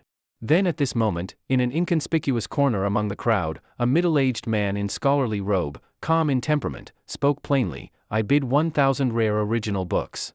At once uproar. Everyone looked over. Wang Shutai, Jing Yu, and Lu Yuxing froze, all angrily turned to look. It was a stranger middle-aged gentleman with a cloud-like windy smile. On the platform Ling Yuchan raised her lips faintly in smile. This Mr. Cui from the Cui clan of Qinghe bids 1,000 rare original books for the divine brush. Is there a higher bid? On the second-floor corridor Chang Yaojin looked at this middle-aged gentleman dumbfounded. He muttered, strange. I've seen the prominent members of the Qinghe Cui clan, but I've never seen this man. His second wife was the daughter of the Cui clan of Qinghe, raising Chang Yaojin's status by marriage. Whenever visiting his wife's home, he went to pay respects to the Cui clan's great scholars. At this moment, he did not recognize the middle-aged gentleman before him. Wang Shutai grew anxious, whispering to Zheng Yu and Lu Yuxing, what shall we do? The Qinghe Cui clan bids 1,000 rare books, that's absurd, right? Zheng Yu's face turned sullen. That Cui clan, could they really produce so many rare books? Even if they empty their family treasury, it's uncertain. Lu Yuxing rose and faced the middle-aged gentleman in a serious tone. Young sir of the Qinghe Cui clan, based on my understanding of your clan's collection, your total is at most 1,000 rare original books. You bid 1,000, can you really deliver? Don't disgrace yourself before time. The middle-aged man smiled faintly. Next to him, an elderly scholar with graying temples stood and chuckled. If Qinghe Cui clan can't produce them, isn't there our bowling Cui clan? Why can't the two of us cooperate to win the divine brush? Lu Yuxing's expression froze, as did Wang Shutai's and Zheng Yu's. They hadn't anticipated that Qinghe Cui clan would choose cooperation with bowling Cui clan. When Li Yuan saw this elderly scholar, his eyes nearly popped. He almost cried out, Li Taicheng. It's you, right? Yes, this older scholar from the bowling Cui clan is Li Taicheng, Li Tsuanjing. The price of the divine brush was raised to such a high level that the 3 clan elders, Prince Zheng, Lu, and the other, inevitably felt anxious as if their hearts were aflame. Lu Yuxing's face grew worried, and he said, what shall we do? The Cui clan of Qinghe and the Cui clan of bowling have joined forces. If that's the case, let alone 1,000 volumes, even if they produce 17 or 1,800 volumes it wouldn't be a problem. A smile suddenly appeared on Wang Shutai's face. They can unite, then why can't we unite? Zheng Yu's eyes lit up. He nodded and smiled. If that's so, the 3 of our families only need to each offer a few hundred volumes of rare original books to win the divine brush. Lu Yuxing frowned and said, but in the end, who will the divine brush belong to? That's simple.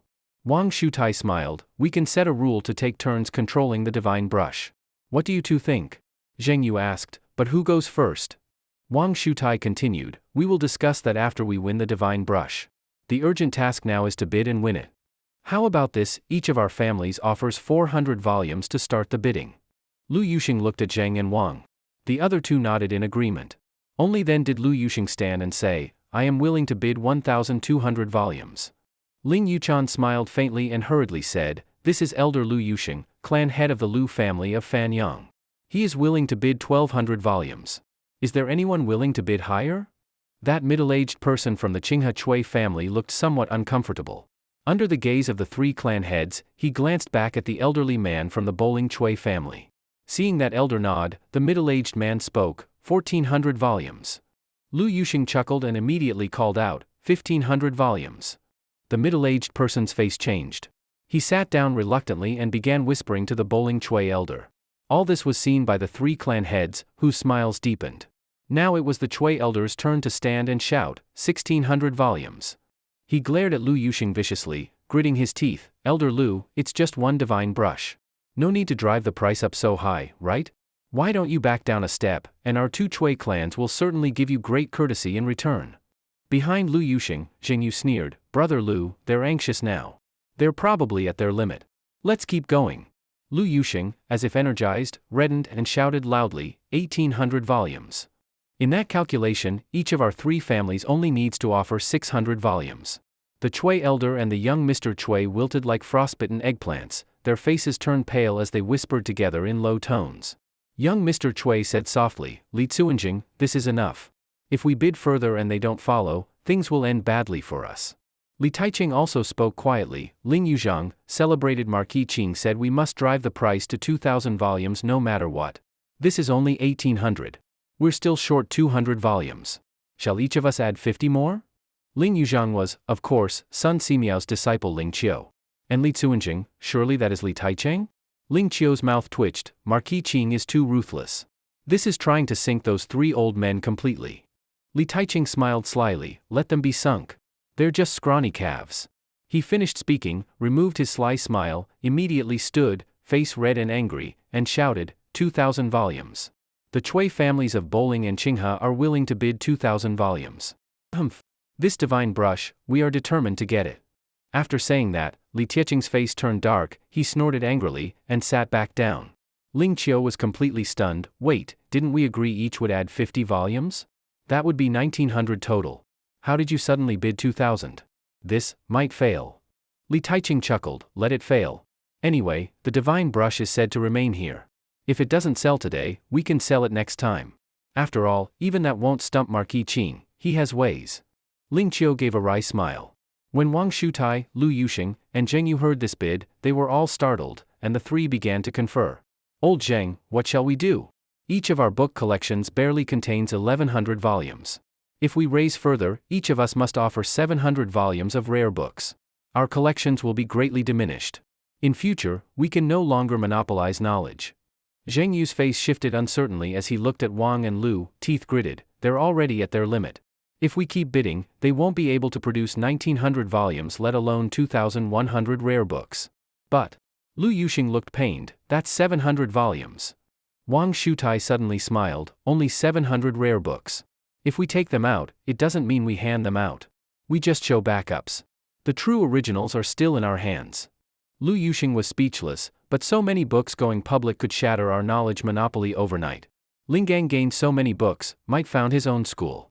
That is extremely unfavorable to our monopoly rule. Zheng Yu now realized this issue. He, ever scheming, fell into thought. Meanwhile, on the stage, Ling Yuchan would not allow them more time to ponder. Her excited rosy cheeks and quickened pace as she held the hammer added urgency. The two Chui elders bid 2,000 volumes of rare original books. Is there a higher bid? One time at 2,000 volumes. Ling Yuchan scanned the crowd and then softly began to speak again. 1,000 volumes, first call. She looked at the three elder masters of Zheng, Wang, and Lu. It seemed she was about to shout the third hammer strike. Even Li Taiching and Ling Qiu were anxious, sweat in their palms. Just then Zheng Yu, deep in thought, came to himself and urgently said, "Forget the rest. Let's just win the divine brush first." As he spoke, he didn't forget to get Wang's and Lu's agreement. Seeing them nod, he hurriedly stood and said, 2,100 volumes. Li Taiching and Ling Qiu, relieved, exchanged a smile and quietly left the crowd. Zheng Yu looked at where those two had been, found the place empty, felt unsettled but couldn't pinpoint why. Soon Ling Yuchan's voice snapped him back. 2,100 volumes, first call, second call, third call, sold. Ling Yuchan, face flushed with excitement, struck the hammer and tremblingly said, congratulations to Elder Zheng of the Zheng clan of Yingyang on winning the divine brush. You only need to bring your rare original books to Iwei Pavilion and you may take the brush. Hearing this, a look of relief and slight smile appeared on Zheng Yu's face. He said, Miss, might I try the divine brush first? Ling Yuchan, troubled, shook her head. I'm afraid that can't be. The divine brush has been entrusted to Iwei Pavilion for auction. Before the bid funds are received, no one may touch the divine brush. Lu Yuxing stood displeased and said, Then at least let us see it? Well, of course you may. Ling Yuchan carefully cradled the divine brush, squatting partly on the ground. The three elders approached to examine. Yes, it is the divine brush seen at Ling Gong's house. After observing for a while, they relaxed. Zheng Yu said to Ling Yuchan, Within half a month, my people will deliver the 2,100 rare volumes to Iwei Pavilion. Please notify your master, and during that time, please properly safeguard the divine brush. Rest assured, sirs, it is from me. Though Zheng Yu, Wang Shutai, and Lu Yuxing were already in their 60s or 70s, at that moment they practically ran from Iwei Pavilion. Once they reached their lodgings, they dispatched messengers urgently to send 700 volumes of rare books to Chang'an. Later, the 6 members of the 3 families gathered together, all wearing genuine joy on their faces. Wang Buqing asked, Sirs, when shall we go to Sanha village to confront that young Marquis of Lan Tian? Wang Shutai sneered, No rush. Once we have the divine brush, with the literary legitimacy bestowed from heaven, we'll go and eliminate his decision to teach for free. Not only ruin him, but also disgrace his name.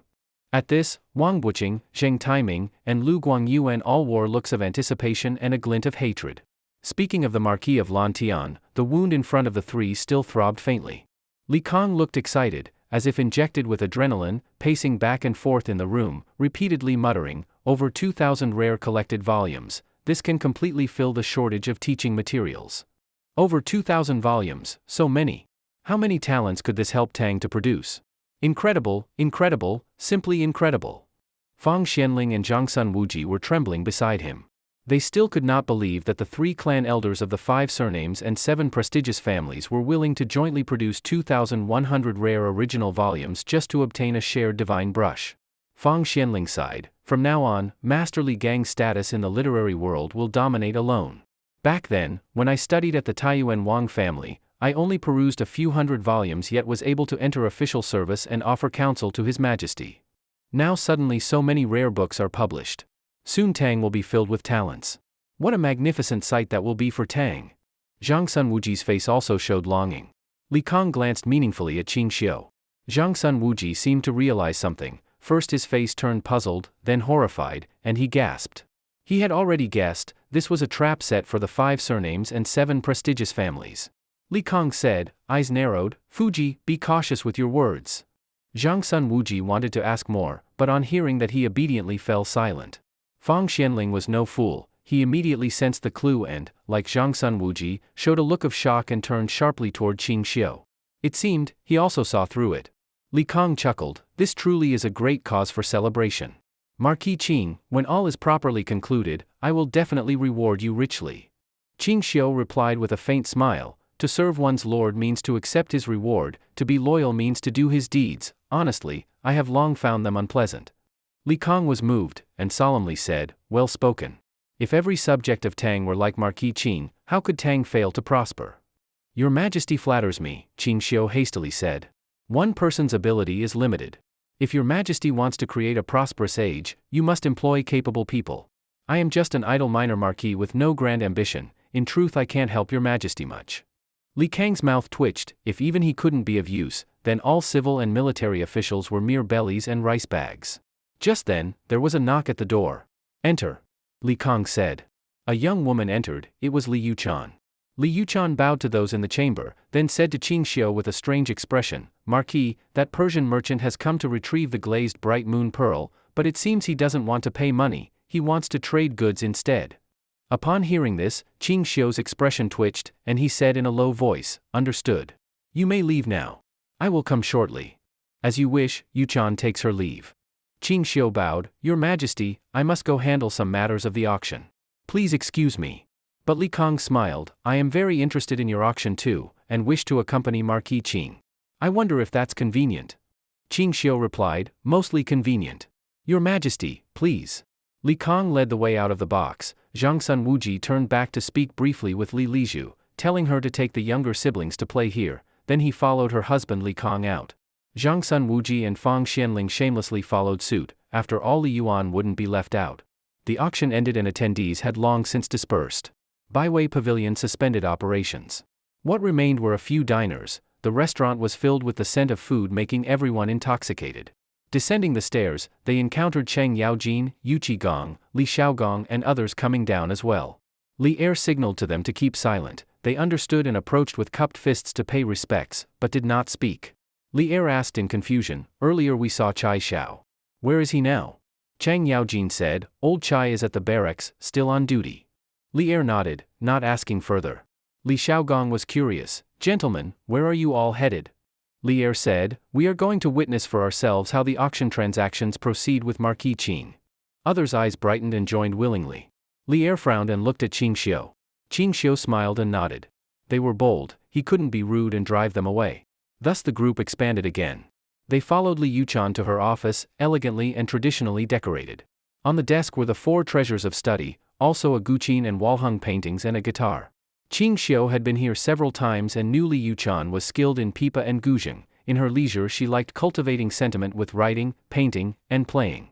Inside the room was a bearded Persian man, smiling broadly and chatteringly. When he saw the arrivals, he fell silent, looked around, saw Ching Shio, and hid trembling in a corner as though seeing a ghost. Everyone was somewhat stunned. But the young translator from the Ministry of Hospitality bowed to Li Er, "Honored courtier of Honglu Temple, greetings Your Majesty." Li Er nodded politely, saying nothing more. The Honglu Temple handled foreign guests in Tang, and also translation. Some inner officials fluent in foreign languages earned silver during their rest days as translators for foreigners. This is permitted in present-day Tang. Ching Shio's expression darkened. Li Yuchan saw his mood worsen, her tone grew calmer. She carefully pushed a sandalwood box from the desk forward and said, "Marquis, this Persian merchant says he wants a trade. In exchange for your glazed bright moon pearl, he offers these glazed beads." Ching Shio picked up a handful of glazed beads, inspected them with the celestial eye, his mouth twitching. His temper was on the verge of exploding. But when others glanced at the sandalwood box, they couldn't look away. Their eyes turned red, panting, some even gasped inwardly. "My heavens!" Li Yuan's eyes widened. He grabbed a handful of beads from the box, shocked, beads of such high quality. "It's my first time seeing them. So many, there must be over 1,000, right?" Cheng Yaojin looked astonished, so many glazed water jade beads. Could cause war between 2 nations. Li Xiaogong gasped, "Even just grabbing a handful, enough to feed 100 families for a year without worry. I know Persians are rich, but didn't expect them to be this lavish." Zhang Sun Wuji stared, swallowing hard, eyes fixed on the large box of glazed beads without blinking. The Empress Zhangsuan's eyes sparkled, her face read 2 words, "Want them." Li Er also trembled, saying, "Wow, so many glazed beads, such fine quality. If one bead is 10,000 guan, that's nearly equal to the national treasury reserves. Marquis Qing, this Persian merchant is generous and trades goods instead of money. You've truly profited this time." With that, Li Er gazed enviously at Ching Shio. Ching Shio's face was so dark it seemed to drip water. These people had never seen the world. How many coins had they lost to that Persian merchant at the auction? In the corner curled against the wall, Shika had swallowed hard, head dizzy. "Oh my, how did I again run into this Tang lord?" Li Yuchan didn't understand why her lord's face was so dark. She softly said, "Marquis, this Persian merchant is willing to trade all the glass water jade beads in that box in exchange for the glazed bright moon pearl auctioned yesterday." Ching Shio said in a low voice, I understand." Li Yuan asked in puzzlement, "Ching fellow, there are 100 of those water jade beads. Each one is so fine it must be worth 10,000 guan. You stand to gain hundreds of thousands in silver, shouldn't you be pleased? Why do you look so dissatisfied?" "Yes." Li Kong was also confused. "So many water jade beads. I'm envious just looking at them. The Persian envoy's tribute beads aren't even this good. Why are you frowning, Marquis Qing?" Empress Zhangsun reproached, "You. Don't act all innocent after getting a bargain. Hurry and make the exchange. Don't let that Persian merchant back out later. Then you won't even find a place to cry." Ching Shio took a deep breath and suppressed his anger. Recently he had Wu Laojiu fire some glass beads. Not many, just over 1,000. He didn't intend to reveal this plan before offering those beads. At least not yet. He looked at Shika, who began chattering in Persian. Although modern Iranian differs from ancient Persian after 1,000 years, communication was still possible. Ching Shio, still furious, pointed at the Persian merchant and shouted, "You bastard, did you take what I said last time as my fart? You dare trick me again with these inferior items?" Upon his words, the entire hall was stunned. The atmosphere was deathly quiet, as though a needle could be heard dropping. Everyone, without exception, gaped in shock. Persian language? Li Yuan's eyes were as wide as copper bells in disbelief. "Ching fellow, you can speak Persian? Oh my, Marquis Ching even speaks Persian? Did Marquis Ching ever study Persian before? Marquis Ching, when did you learn Persian? I've never heard you mention it before." Li Kong looked utterly baffled. Ching Shio shrugged, "Because your majesty never asked." Li Kong was deflated. Then he looked confusedly at the Honglu temple interpreter and asked, "What did Marquis Ching just say?" The interpreter's face was full of shock. "Your Majesty, just now Marquis Ching said, 'You bastard, did you think my words last time were nonsense? And now you dare try to fool me again with these low-quality items?" Li Kang's mouth twisted. "So Marquis Ching has met this Persian merchant before?" Ching Shio's face was dark. "Your Majesty, I have a grievance with him." He stepped forward 2 steps and kicked out forcefully, saying in a low voice, "I don't want your cheap glass. Bring me gold and silver, 200,000 guan. 1 word less and I'll strip your skin off." The interpreter translated Ching Shio's words again. Everyone looked at each other. Shika, terrified, nodded repeatedly. "Lord of Tang, I dare not do it again. I'll go back now to get the money, guaranteed all true gold and silver. Please, Lord of Tang, don't beat me." Ching Shio pointed toward the door and barked, "Take your things and get out." Shika grabbed the sandalwood box, covered it, and fled crawling. Ching Shio told his servant, "Fetch 2 guards to accompany him to get the money." The servant said nothing and left with 2 guards. The hall remained silent. Li Kong first broke the silence, face suspicious. "Why is Marquis Ching so angry? Could it be he doesn't value these water jade beads?" Ching Shio nodded, "Indeed, I disdain that junk. Last time he tried to use glass beads for tea. I beat him for it. Now he dares again with such inferior beads. This is too much." Li Kong frowned. "These water jade beads are extremely fine, each valuable. If Marquis Ching says they're junk, could he really have beads much better than these?"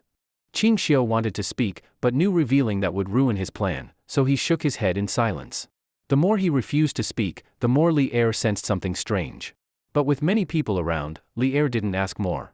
He decided to inquire after everyone left. Yet minutes passed and no one moved. He frowned. Everyone seemed so leisurely. "Do you intend to linger at Iway Pavilion?" Smart ones read the hint. This was a subtle request to leave. But Yu Qigong pretended deafness, laughing. "Just learned Iway Pavilion is Marquis Ching's business. I heard they serve good food. Naturally we should stay to taste then leave." Li Er's mouth twitched. Chang Yaojin also pretended ignorance and said, "Marquis Ching's business, this elder should support it." Li Er realized, they wanted one more meal before leaving. Ching Shio couldn't dodge it, so decisively said, "Lunchtime too. Since you honored me by visiting Iway Pavilion, I can't be stingy. Please stay for a simple meal, it's no delay." "Ha! Perfectly so. Let me impose, Marquis Ching. Next time I'll get a membership card." "Me too. Me too. Next time?" Ching Shio paid no mind, then instructed Li Yuchan. She stepped out and arranged the meal. Later, the group moved to the largest room on the 2nd floor. Alcohol was needed. Since Ching Shio's wedding last time saw Chang Yaojin and Yu Qigong party excessively, causing public laughter, this time drinking was restrained, sipping small cups with smiles. Li Yuchan personally led dancers dressed in Western belly dance outfits, singing and dancing, and she played the pipa well. Highly spirited Li Yuan also insisted on playing the pipa more enthusiastically than Li Yuchan. Historically, Li Yuan was the best pipa player in the royal family. After dining and drinking, everyone else left, only Li Er and Zhang Sun Wuji remained. Li Er looked at Zhang Sun Wuji, puzzled. "Fuji, anything else?" Zhang Sun Wuji felt awkward. "This is my son-in-law's domain, staying isn't inappropriate, right?" He replied, "Your Majesty and the Empress stayed, perhaps you have a reason too." Li Er's mouth twitched, glancing at Ching Shio, then nodded, "Indeed there is. I particularly want to understand why Marquis Ching rejects that Persian merchant's beads. Does he himself have even better water jade beads? If so, I wouldn't mind purchasing at a high price." This remark paused the laughter. Ridiculous, would Li Er spend money? He's a robber, why would he pay? Ching Shio smiled wryly. It seems today he truly couldn't avoid it. He told Li Yuchan, "Yuchan, bring someone to my private room and move my treasure chest here." Li Yuchan immediately exited. Soon she returned with 2 guards carrying a large wooden chest, which even the strong guard struggled to lift. Li Er curiously asked, Marquis Ching, what's in that treasure chest? Ching Shio smiled faintly, since it's a treasure chest, obviously it holds treasures. He opened it, and what lay inside made everyone restless. Their gazes turned greedy and dreamy. Without exception, all began panting with excitement, shivering with intensity.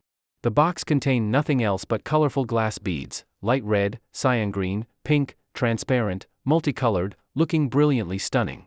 Firing glass in so many colors isn't actually difficult. One only needs to sort sands from mineral deposits of different hues, then fire to produce colored glass.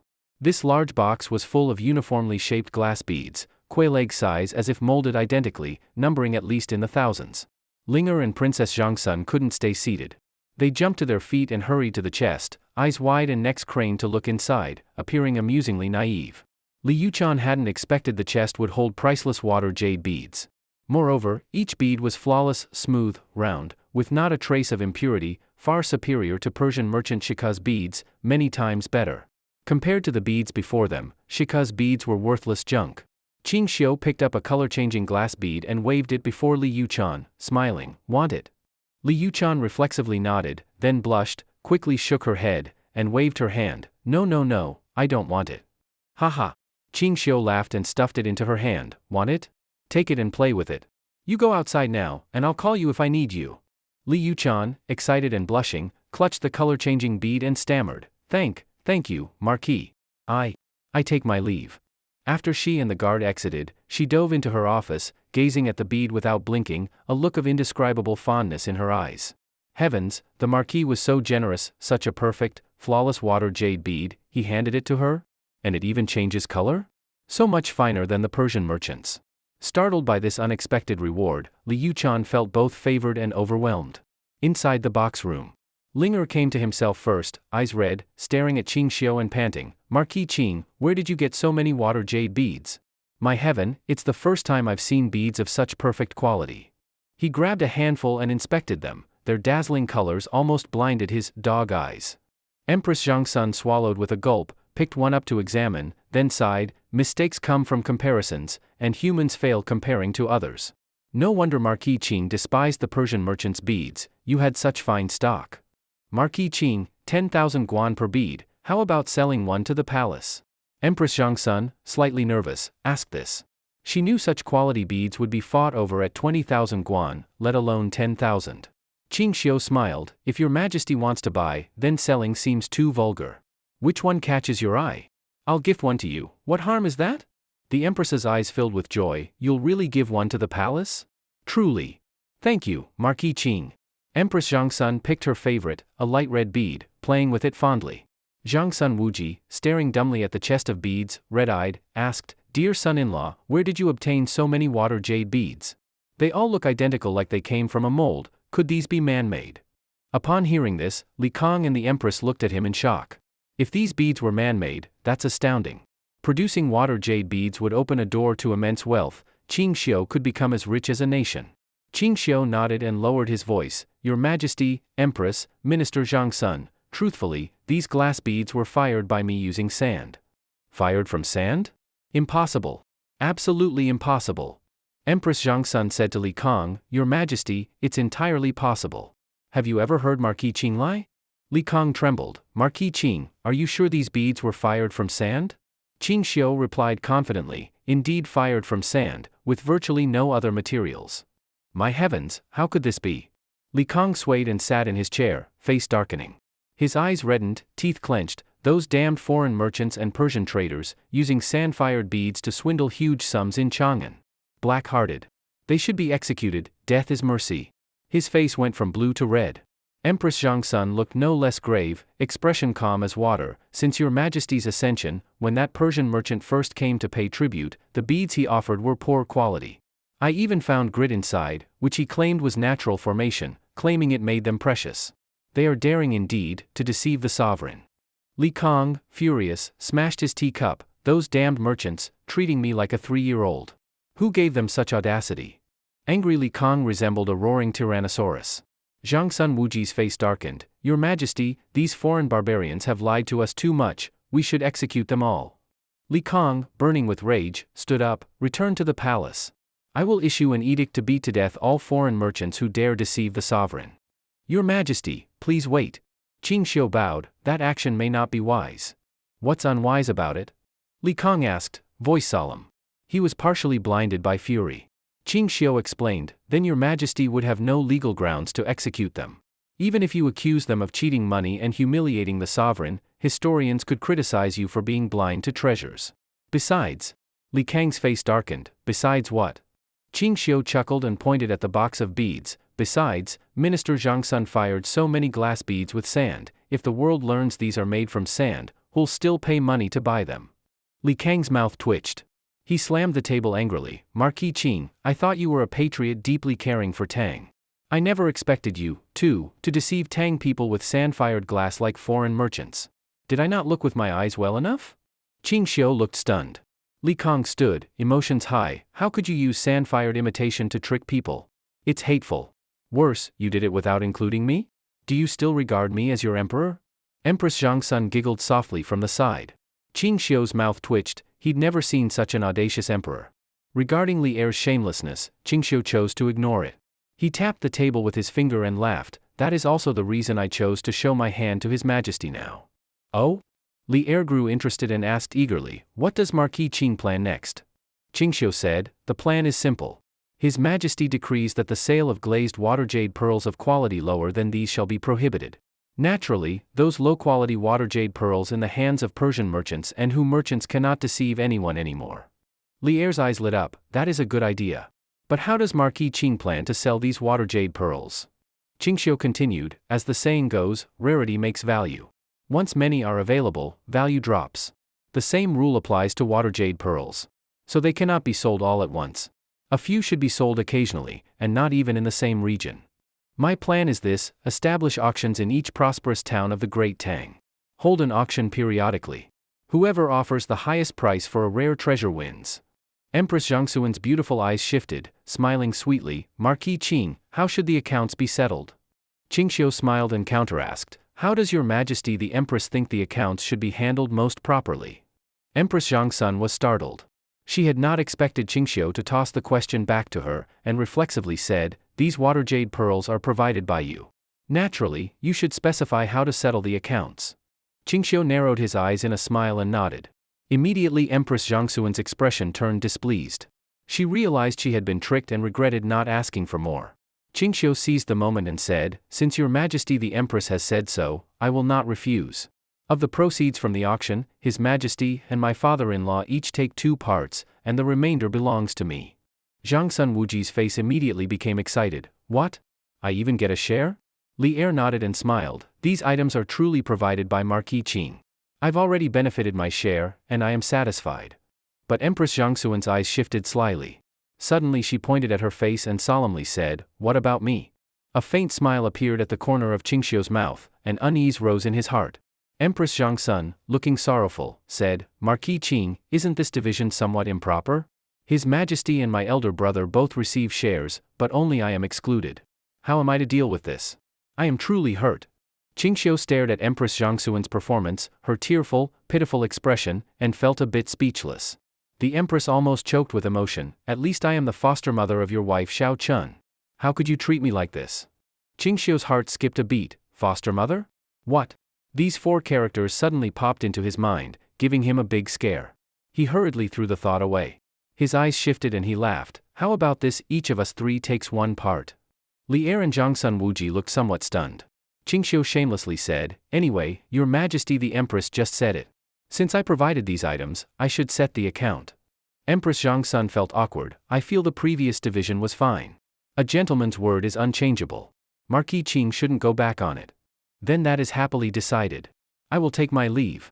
Ching Shio couldn't argue.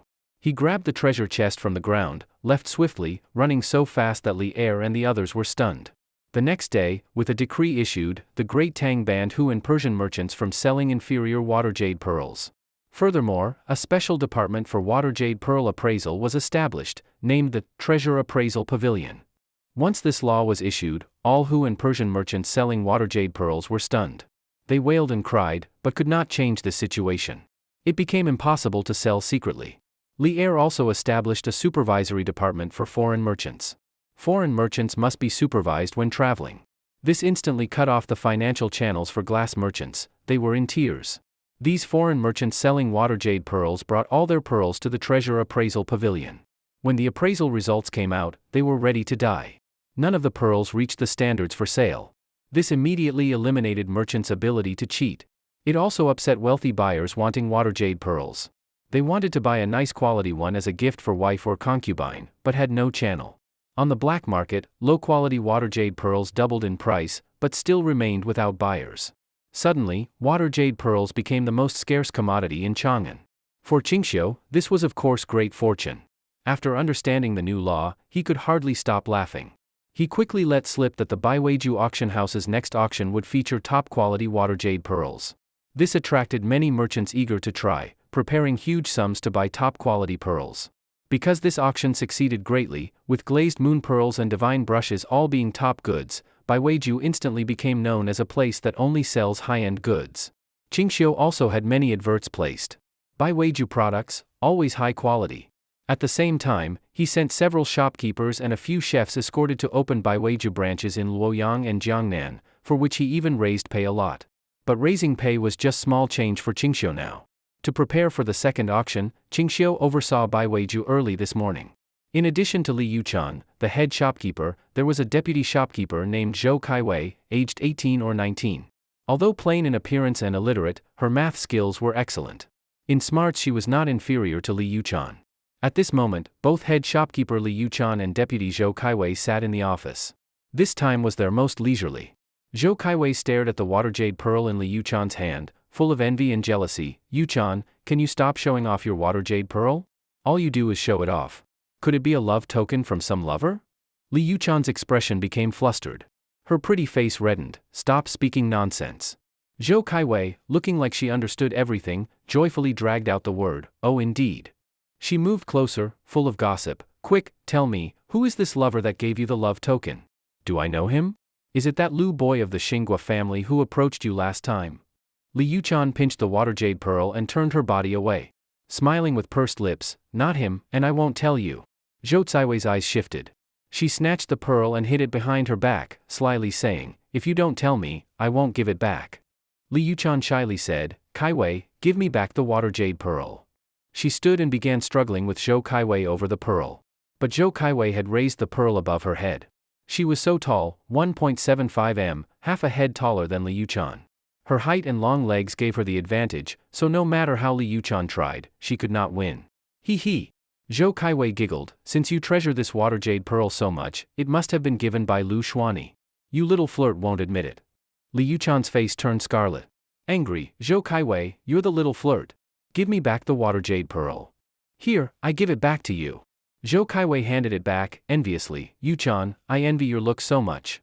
You've already charmed the Lu boy of the Xinghua family. If you marry into the Gua household in the future, even as a concubine, it's a big leap. Don't forget me, your sister who suffered with you in the money changer's house. Li Yuchan cherished the water jade pearl, placed it in a small inner pocket in her chest, and patted it carefully. Suddenly she sneered, that lecherous Lu boy, I have no interest in him. Zhou Kaiwei was surprised, so it wasn't Lu who gave you the pearl? Then who was it? Li Yuchan showed a shy smile, I won't tell you. No matter how you think, you won't guess who gave me the pearl. Fine, fine, you Li Yuchan. I considered you my best sister. You won't even tell me who your lover is, wait till I deal with you. Zhou Kaiwei lunged, groping Li Yuchan top and bottom. Li Yuchan cried out repeatedly. Her clothes were torn, even the belly band covering her was pulled off from the neck. Li Yuchan was both ashamed and angry. Kaiwei, you've gone too far. Give back my belly band. Li Yuchan said in humiliation and ire, shaking, as two melon-sized breasts chased around the desk after Zhou Kaiwei. Zhou Kaiwei circled the desk and found the water jade pearl. Giggling, see, I knew you sewed a small pocket inside your belly band. Indeed I was right. Li Yuchan, furious and embarrassed, give back my belly band. This is indecent. If someone comes in, will I survive? Before the sound of her last word fell, the door was pushed open from outside. A slender, tall figure in all black appeared at the doorway. Zhou Kaiwei, holding the belly band high, froze. Li Yuchan also gaped. At the doorway, Ching Shio observed the inside scene, and inhaled sharply in surprise. Such a sensual scene inevitably stirred feelings in him, he silently marveled, so beautiful. The shape was exquisitely refined, unbelievably so, fair, adorable, round yet firm. The two girls in the office were stunned. They absolutely did not expect that, at this moment, someone would enter without knocking. Since Baiwei Pavilion opened, Li Yuchan and Zhou Kaiwei had set strict rules: one must knock before entering. If you didn't knock, you'd be punished with hard labor and wage deductions. This led all waitresses to habitually knock first. That's why Li Yuchan and Zhou Kaiwei could play and joke without restraint, even undressing, because only the waitresses, no male staff, were in the front hall. The male chef stayed in the back kitchen. Ching Shio quietly closed the door and asked with a frown, "What are you doing? Playing and messing around during work hours? What kind of behavior is this?" Zhou Kaiwei trembled and suddenly looked at Li Yuchan, eyes widened, staring at her blouse and chest. "Ah!" Li Yuchan screamed, desperately clutched her chest, hurriedly lifted her clothes to cover. Ching Shio asked puzzled, "Yuchan, why scream? Is there a mouse in the office?" Li Yuchan froze. Zhou Kaiwei then pointed to her own eyes, reminding Yuchan that her lord is blind. Yuchan relaxed, glared at Kaiwei, and pointed to her pink undergarment. Fortunately, they knew that their lord had no heirs and was kind to servants, so they didn't panic. Zhou Kaiwei tossed the undergarment back to Li Yuchan and stepped forward to gently hold Ching Shio and said awkwardly, "Marquis, why did you suddenly come here? Please sit." Ching Shio sat and snapped, "If I don't come, would you two little managers dismantle Baiwei Pavilion?" Zhou Kaiwei blushed and stammered. Because Ching Shio wears a blindfold, things appeared safe. Li Yuchan, having no worries, had undressed before him. Ching Shio got a good view again. He noted that Li Yuchan is much prettier than Zhou Kaiwei, one of the most attractive girls he knows: white jade-like skin, arched eyebrows, red lips, fat and round full bust, slender waist, ample hips, graceful. She is 18 or 19, perfectly developed, effortlessly enchanting. Many diners visit Baiwei Pavilion for the pleasure of seeing her. Once dressed, Yuchan patted her chest, glared at Kaiwei, then asked with a smile, "Marquis, why come to Baiwei Pavilion today? Have you created a new dish?" Ching Shio suppressed his anger and placed a treasure box on the table, opening it. Li Yuchan and Zhou Kaiwei gazed at the contents, shocked. Their eyes shimmered. Zhou Kaiwei marveled, "This is glass wineware? There's even another glazed bright moon pearl glass bead? My heavens, a jewel like this, and there's yet another?" Li Yuchan also gasped. Ching Shio said, "These will be auction items in 2 days. I've written the auction order and descriptions on paper. Yuchan, you will host the auction 3 days from now. Kaiwei will handle publicity." Zhou Kaiwei nodded, "Marquis, rest assured, we will publish it widely." Ching Shio said, "All right, I've said enough. Don't just play around." With that, he tapped his blind staff and left. After Ching Shio left, Zhou Kaiwei took everything from the treasure box. There was a set of glass wineware, exquisitely made, flawless in appearance, and shimmering with rainbow light in sunlight. "Wow, there's writing on it too." Zhou Kaiwei picked up a glass wine vessel and saw gilded small characters. Her face reddened. Pointing to the vessel, she shyly asked, "Yuchan, what does it say?" Li Yuchan's eyes showed slight disdain. "Illiteracy is scary. I've told you to study and learn to write. Lady Yunyang would only arrange idle duties for you if you couldn't read. Despite your math skills, lacking literacy limits you." Zhou Kaiwei's face turned redder and bit her lip. "Starting today, you teach me characters. 1 character costs a coin. You're raising the price on the spot. Just show me what's written." Li Yuchan took the glass wine pot and read carefully, "Fine wine in the glowing cup at night, the pipa urges one to drink before mounting the horse. Do not laugh when drunk upon the battlefield, since ancient times, how many soldiers return." A good poem, truly a good poem.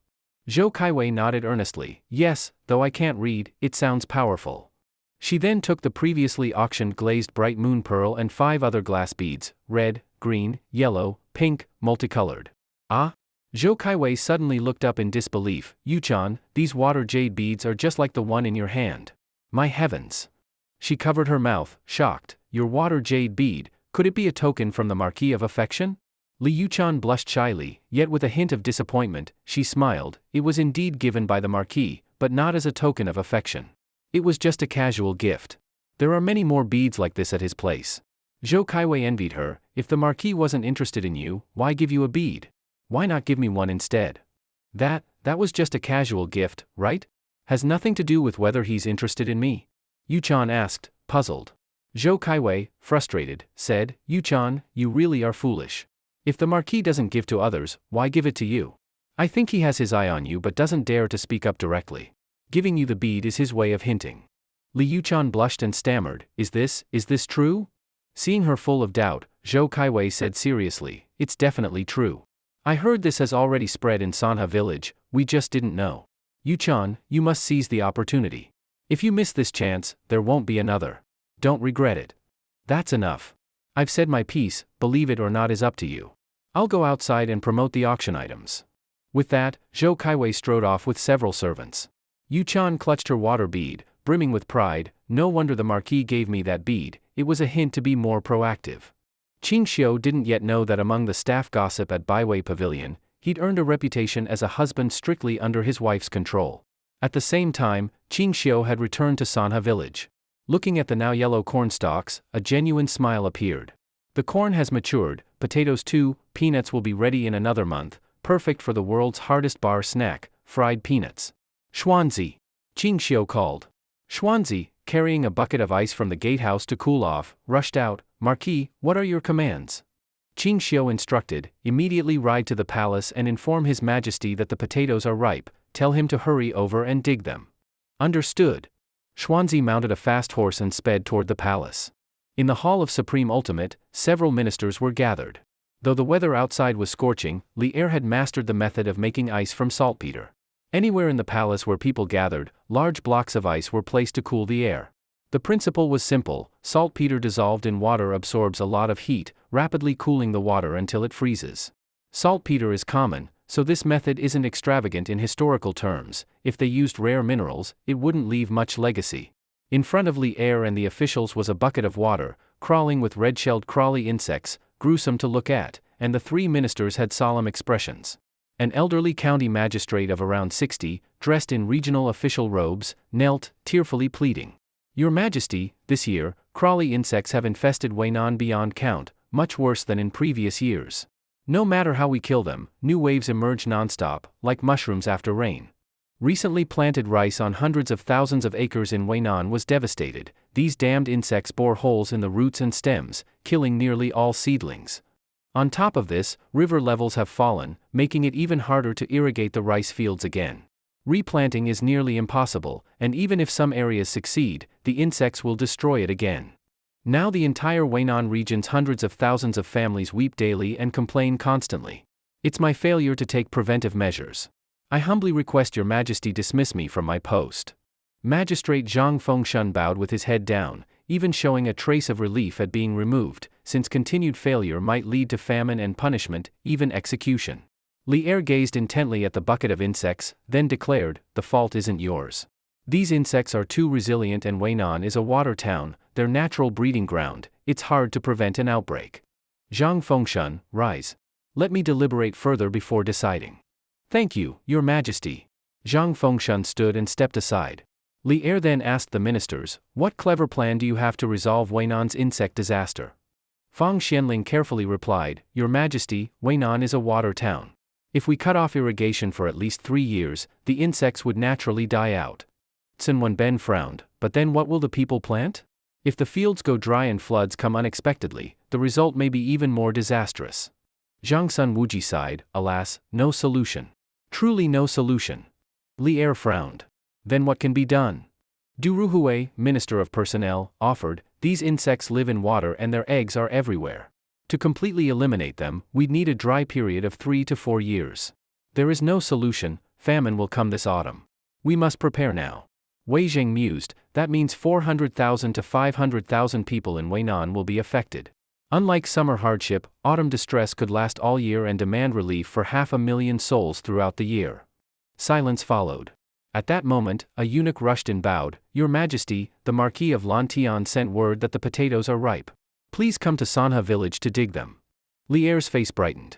He rose, laughing, haha, at last a joyful matter. I didn't expect the potatoes to ripen so soon. Ministers looked puzzled in unison, Your Majesty, what are potatoes? Li Er smiled without speaking, then instructed Wang De, go inform the Empress. Tell her to come quickly and accompany me to Sanha village. Zhang Sun Wuji looked confused, Your Majesty, what kind of food are potatoes? I have never heard of them. Others also expressed deep curiosity.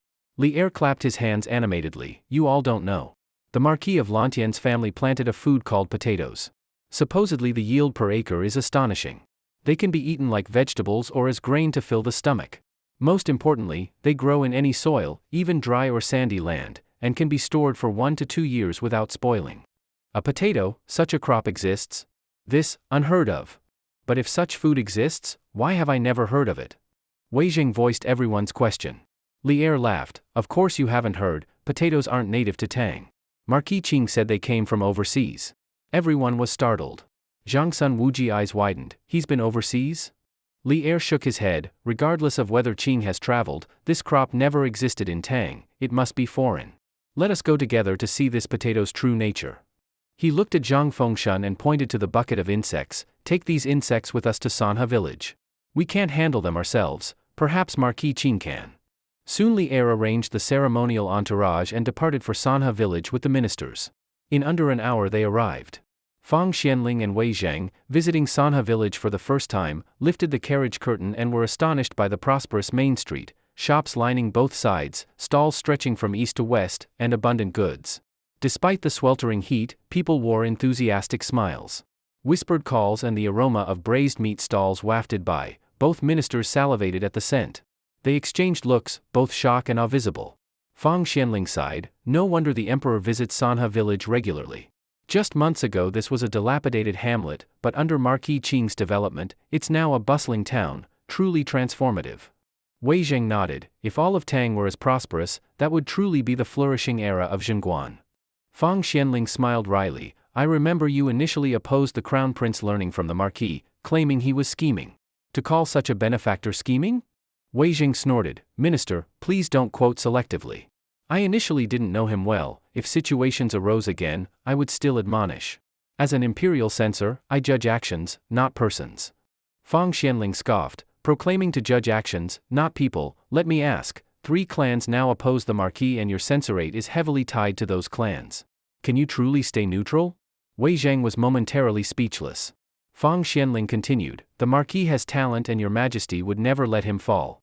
Ever since he appeared, all of Tang seemed renewed, full of vitality.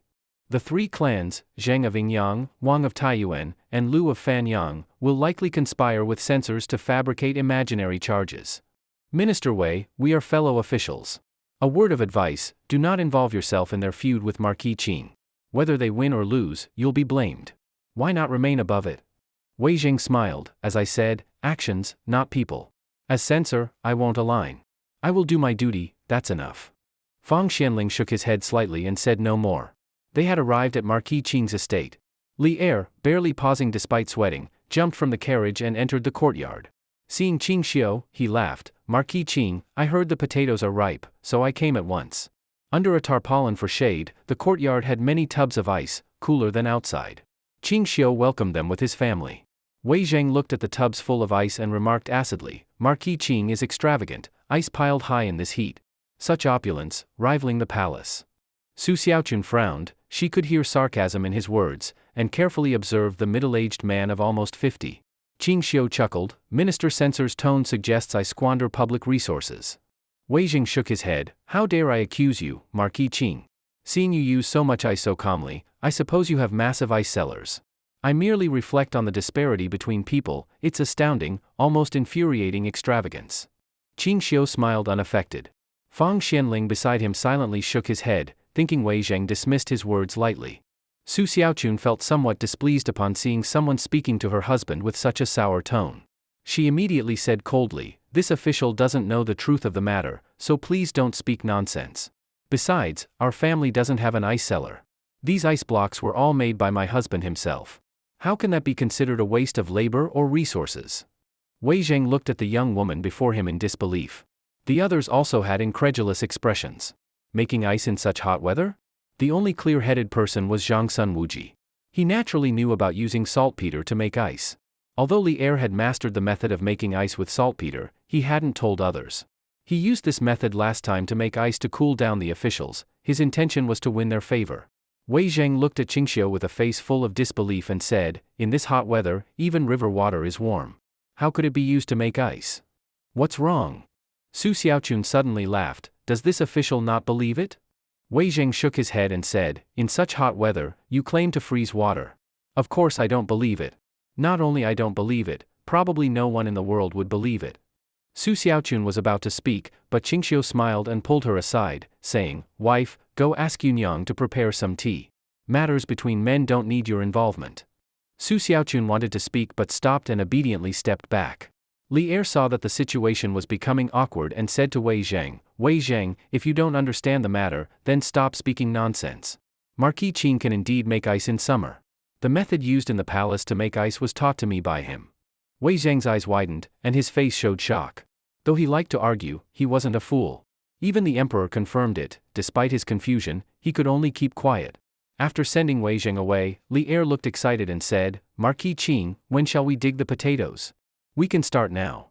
Ching Shio turned and went into the house to fetch a few small shovels, handing one each to Li Er and Empress Zhangsun, then took a small stool and went to the potato planting area. He was very excited inside. These potatoes were planted by his own hand and had matured after 4 months of cultivation. He just didn't know how the yield would turn out. They better not be stunted. That would be embarrassing. While they were about to dig potatoes, Zhang Sun Wuji, Fang Xianling, Cin Wenben, Du Ruhui, and Wei Zhang were surrounding the cornfield in amazement. "Oh my heavens! What is this? How can it grow so thick? Is this perhaps also a foreign crop? It's taller than a person, and these round ears, is this food growing on it? Come, let's look at the potatoes His Majesty mentioned." A group of people stood behind Ching Shio and Li Er's couple, staring nervously at a few square meters of potato field. In front, Ching Shio had already begun digging. As he dug, he said, "Your Majesty, Empress, be careful. Potatoes are different from grains. If you slightly damage their skin while digging, they can't be stored." Upon hearing this, Li Er and Empress Zhangsun dared not dig at all. "This, Marquis Qin, I think it's better if you handle the digging yourself." "Yes, yes." Empress Zhangsun also nodded repeatedly, "We'll just watch. Right now there are only so many potatoes in the tang, and they need to be used for seeds. If we damage them, it would be a sin." Ching Shio nodded and said, "All right, I'll dig them myself." Ching Shio dug very carefully. As the soil was loosened, gradually, a fist-sized potato emerged from the dirt. He picked it out with his hands. It weighed at least 1 pound. Li Er looked at the dirt-covered potato in his hand, breathing heavily. "This is a potato? It's this big? 2 of these would definitely fill an adult." "Heavens!" Empress Zhangsun said incoherently in excitement. "This is a potato? Really? It's so big? Hiss, so this is a potato? Wow, to think food like this can grow underground. I've never seen such a thing. This potato is big. Looks like it's good to eat." Ching Shio, however, frowned and muttered, "Why is it so small? That's not right." Empress Zhangsun widened her eyes and said in disbelief, "What? This is still small? It's already big, isn't it?" Ching Shio asked, "It's big?" Empress Zhangsun nodded repeatedly, "Yes, it's big." Ching Shio curled his lips, tossed the potato aside, and continued digging. Li Er quickly grabbed the potato and ran to the water vat. He carefully washed off the dirt, then wiped it clean with his clothes without minding the filth. He smiled with joy. Everyone gathered around, chattering noisily. Empress Zhangsun also wanted to see, but the crowd blocked her view, so she just watched Ching Shio dig from a distance. Soon, the second potato was dug out. This one was much larger, weighing about a lb. Ching Shio finally nodded with satisfaction and said, "Now this is right. This is the proper size and weight of a potato." Beside him, Zhang Suan's voice trembled. "Heavens! This potato is huge, really huge. Marquis Qin, it's too thick." Ching Shio's face turned dark. "If this woman keeps talking like that, she'll end up calling me thick too." Zhang Sun Wugo's exclamation attracted everyone's attention. Seeing the second potato, they all exclaimed in awe. 3, 4, 5, 6. As Marquis Qin kept digging, the potatoes piled up like a mountain. The larger ones were about a lb, the smaller ones about half a pound altogether. There were over 100. It must be noted that at the start, Ching Shio only brought 2 potatoes. 1 potato was cut into 10 pieces, each piece grew 1 sprout, and each sprout produced 7 or 8 potatoes. Calculated carefully, this yield was normal. Li Er looked at the mountain of potatoes, his eyes turning red. With a trembling voice, he said, "Such a small area produced so many potatoes, this must be at least a 110 pounds, conservatively estimated?" He made a rough calculation, then pointed at the potato patch and said, shaking, "An acre of land can be divided into 30 such plots. That means 1 acre could yield over 3,300 pounds of potatoes?" "Your Majesty, I feel dizzy," Empress Zhangsun said, holding her forehead in a daze. Fang Xianling squatted before the potato pile and marveled, "Your Majesty, 1 acre of potatoes yields as much as 10 acres of grain. My goodness! I can't believe there's such a high-yield crop in the world. Duruhui was already in tears. He grabbed Li Er's hand and choked up. Your Majesty, with such a yield, if potatoes are widely planted in the Tang, we will never worry about famine again. Li Er nodded with teary eyes. Kemming is right. This potato yield is truly shocking. Ching Shio stood up and sighed. Sigh, the yield is still much lower than I expected. That's still low? Wei Zheng's mouth twitched, staring at the potato in his hand. 3,300 pounds per acre and you call it low? The others all looked at him oddly, thinking, is this guy bragging again? Ching Shio curled his lip and said, you saw me digging earlier. I spaced the potato plants out widely. If I had planted in all the gaps, it would easily be over 11,000 pounds per acre. Ching Shio didn't feel the least bit guilty. Heavens! Wei Zheng exclaimed. Then with a self-mocking look, he said, Marquis Qing, just the fact that you offered up the potato to save the Tang from famine is enough. Even if your life is a bit extravagant, so what? I apologize for my previous irrationality, and I thank you on behalf of the people who can't get enough to eat. With that, Wei Zheng gave him a deep bow. Everyone else nodded in approval. Such a scene, where even Wei Zheng bowed and admitted his mistake, was rare to witness. Chu Qing ordered his assistants to collect all the potatoes into baskets. When weighed, they totaled 121 pounds. From just 2 seed potatoes, they harvested 121 pounds of potatoes, an extraordinary yield by any later standard. This success was due in part to his careful care. Chu Qing regularly fertilized and protected the potato patch. The fertilizer used was high-quality cow dung and horse manure. Emperor Li Kong asked anxiously, Marquis Qing, how do you plan to handle these potatoes? Do you intend to continue cultivation? Chu Qing nodded, yes. I plan to plant another crop next year. The village has already fenced off a plot, and manure has nourished the soil for a month or 2. Hearing cow and horse manure, Li Kong and the Empress frowned, and the others looked puzzled. Zhang Sun Wuji asked, son-in-law, why use manure, such dirty things? Is there some special reason? Chu Qing then recalled this was Tang, where manure was considered filthy, people didn't understand its value. He smiled and explained, people assume animal manure is dirty, but actually it contains nutrients essential for plants. Soil enriched by it is better for crops, and plants grow stronger. The Empress looked at Chu Qing's vegetable plot unbelievingly. Your plot uses animal manure too? Of course. Chu Qing nodded, otherwise, the crops wouldn't grow so well. She glared, why didn't you say so sooner? I ended up grabbing a handful of dirt myself. Oh, I need to wash my hands. She rushed off to the bathhouse, and Li Kong laughed heartily. Zhang Sun Wuji asked curiously, son-in-law, since animal manure can enrich soil, could human manure also? Chu Qing's mouth twitched, he shook his head, human manure smells terrible. While also nutrient-rich, very few use it. Though it does have other uses. Everyone made disgusted faces. Li Kong cleared his throat and waved dismissively, Marquis Qing, enough, I'm about to vomit. Chu Qing smiled without responding further. Li Kong then pointed to the cornfield and said with a smile, what about corn, time to harvest? Chu Qing nodded, yes, just tell someone to pick the corn. Soon, the half-acre plot's ears were picked clean. When weighed, they totaled over 660 pounds. Li Kong held the golden corn, beaming, the name, corn, fits well.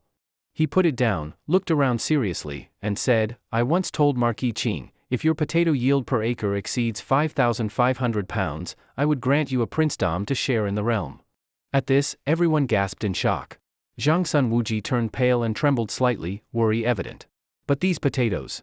Chu Qing interrupted, Your Majesty, I have no interest in becoming a prince or chancellor. Please retract those words. Besides, this potato yield isn't even 5,500 pounds per acre yet. Hearing this, Zhang Sun Wuji breathed easier and looked at Chu Qing with admiration. He knew best, Li Kong would never share power easily. If his son-in-law were granted a title, Li Kong would later clear any obstacles for his own heir. Not only non-relations, even a son elevated to prince could be expelled from Chang'an to avoid interfering with imperial power. Li Kong mused, since Marquis Qing says so, continued insistence serves no purpose. Let it go, however, the potatoes and corn you've cultivated could rid Tang of famine for good. That is truly a monumental merit. He turned and smiled at Su Xiaochun, Lady Yunyang, and others at the gate. Then he announced, Marquis of Lantian, Chu Qing, and all family members come forward to receive your majestic command. Chu Qing froze, Su Xiaochun, Yunyang, and Zhang Sun Pingting also froze, each suddenly nervous. Zhang Sun Wuji gently took Zhang Sun Pingting's hand and said, Come with me, His Majesty is bestowing honors upon you. When they approached, Li Kong formally said, Marquis Ching, because of your cultivation of potatoes and corn freeing Tang from famine, your merit is immense. Your title of Marquis and family inheritance is hereby confirmed for all generations. Zhang Sun Wuji laughed until he could hardly close his mouth. His son-in-law, so young, earned the hereditary title of a 10,000 household marquis. Even in all of Tang, there has never been such a young, permanently inheritable noble title. Granting a duke would only be a matter of time. The other civil officials looked on in admiration. A hereditary title forever unchanged, this was unprecedented since Tang's founding. They envied him. Most hereditary titles lasted maybe 3 generations, then decreased in rank each time until vanishing. But a title that lasts legacies? That was impossible barring grave crimes. Li Kong continued, Marquis Qing's wife, Su Xiaochun, beloved by the empress and adopted as her daughter, is hereby granted the title Princess Anmin. His concubines, Lady Yunyang and Zhangsun Pingting, both refined, virtuous, graceful, are granted the 7th rank noble titles. Su Xiaochun, expecting adoption and elevation, remained calm. Yunyang and Pingting nearly cried with joy. In feudal Tang society, even women's status was limited, but to be granted a 7th rank noble title was rare privilege, with rights like petitioning the throne. Equivalent in many ways to a noble rank. Several civil officials were astonished. Even Wei Zhang, though tempted to comment, found no reason to object. After all, Chu Qing had provided huge benefit to generations.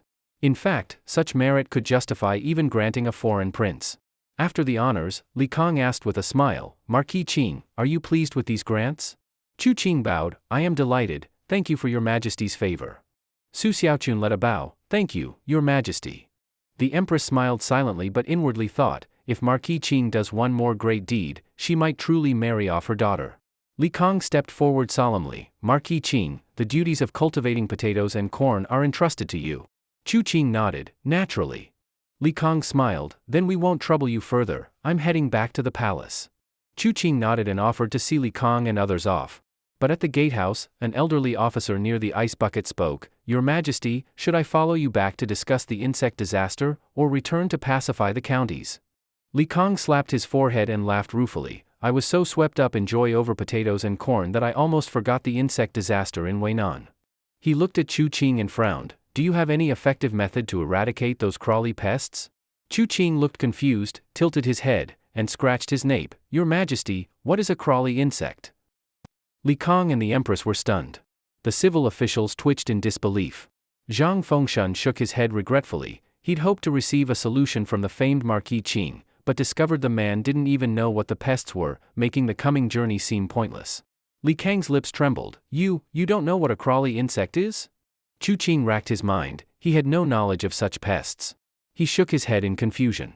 Li Kong sighed, So you really don't know. It seems my trip was wasted. Chu Qing asked, Your Majesty, what exactly happened? Li Kong explained, the crawly pest outbreak in Weinan destroyed rice seedlings across tens of thousands of acres. This is the worst pest disaster in recent years. Chu Qing frowned, I truly don't know what those insects are, but if I learn later, I might figure out how to handle them. Next time Your Majesty visits, you can bring a few for me, and perhaps I'll find a way to solve it.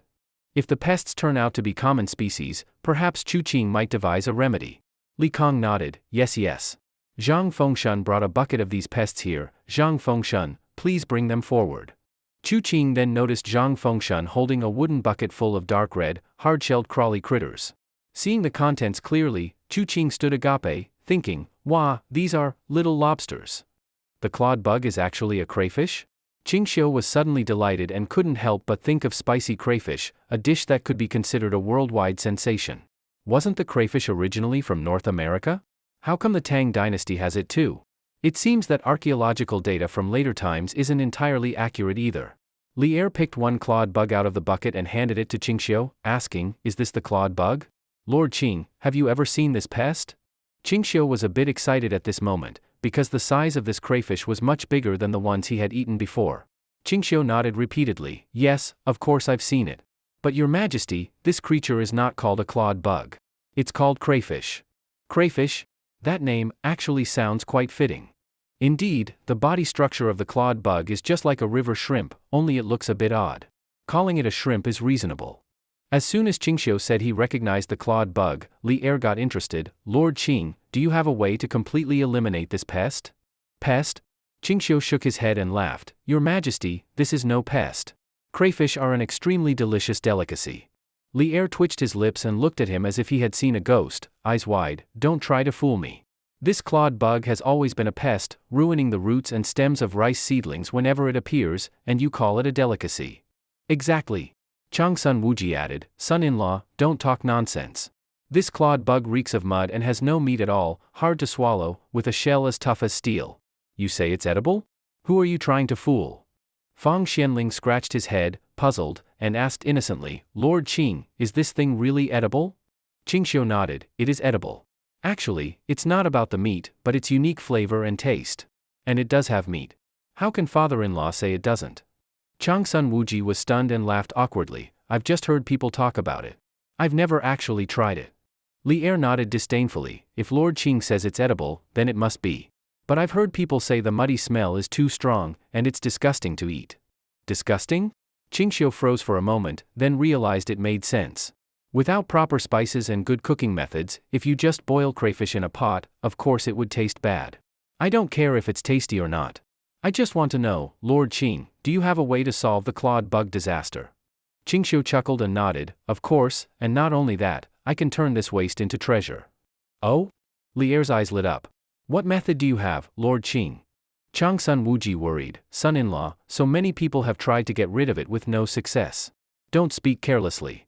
Ching Shio shook his head, no boasting. The only way to solve it is to eat them. Li Er looked disgusted, who's going to eat them? You. Seeing the crayfish, Ching Shio's cravings were already stirred. He solemnly nodded, yes, I'll eat it. You all can try it too.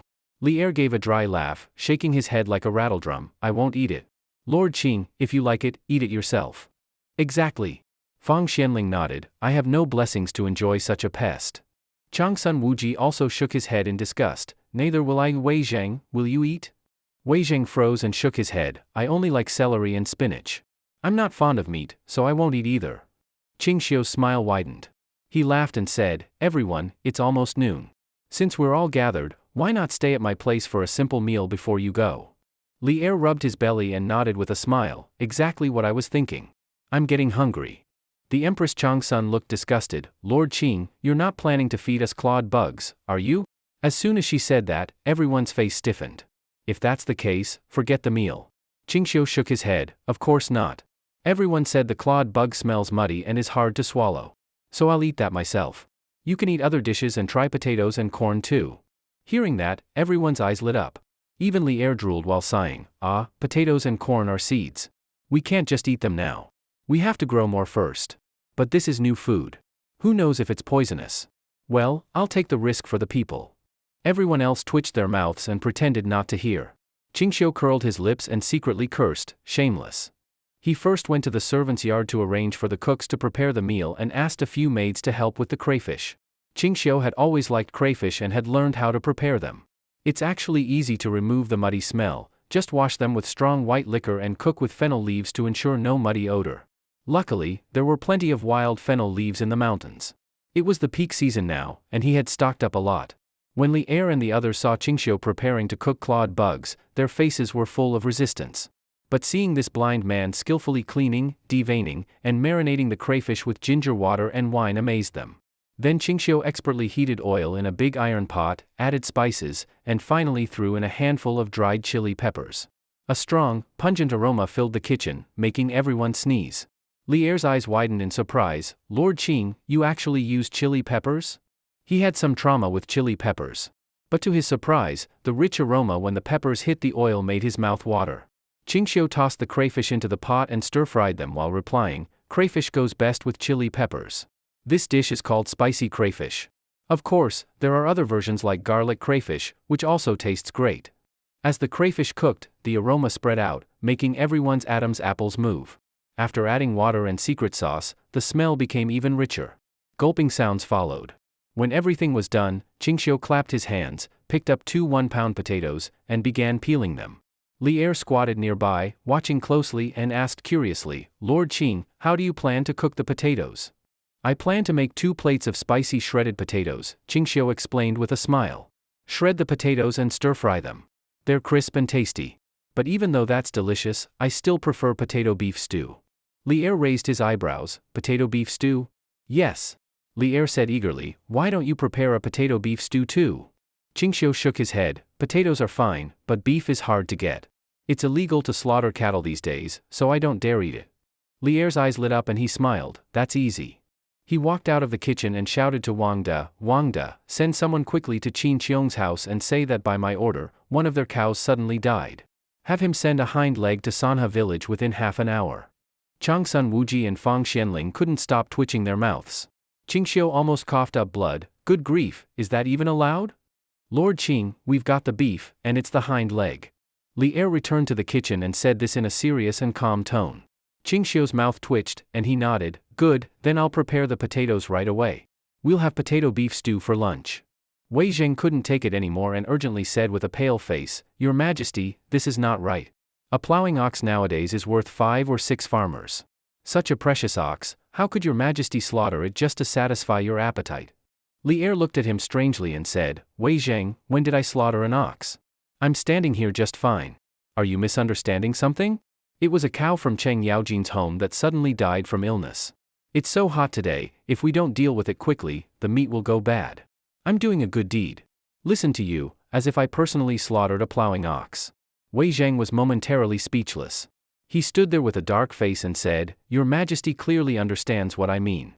Why pretend to be confused? Li'er laughed awkwardly. Ahaha, this darn hot weather. That cow at Cheng Yaojin's place must have died from heatstroke. Wei Zheng was so angry his nose was about to twist. Just as he was about to speak, Changsun Wuji mocked him. Oh, please. You talk like you won't eat a bite of it at lunch. You won't miss out on your share of the beef stew. Wei Zheng snorted coldly and chose to ignore them. The person Li'er sent out rode quickly and arrived at Cheng Yaojin's mansion in the time it takes to burn 2 incense sticks.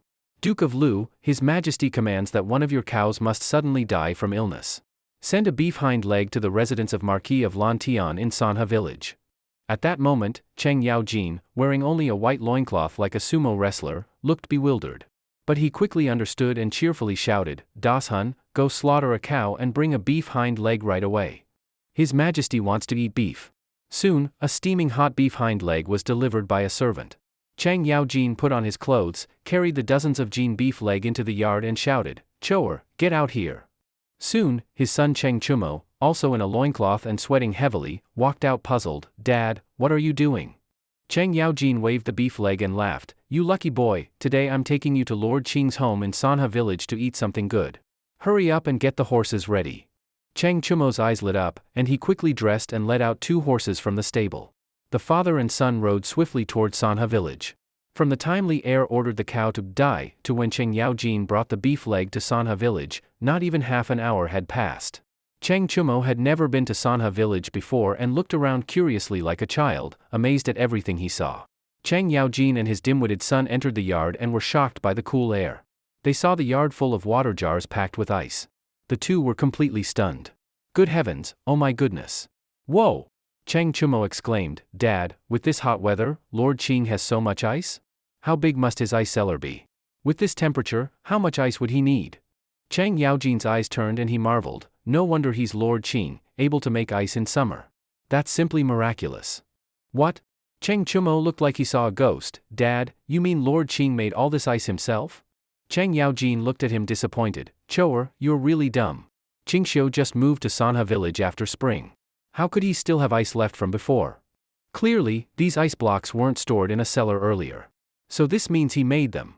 No wonder His Majesty has been gifting ice to officials lately. I was wondering at first, normally, the royal family is never this generous. And the ice cellars only have limited ice, not like now when there's seemingly endless supply. His Majesty must have learned how to make ice from Lord Qing.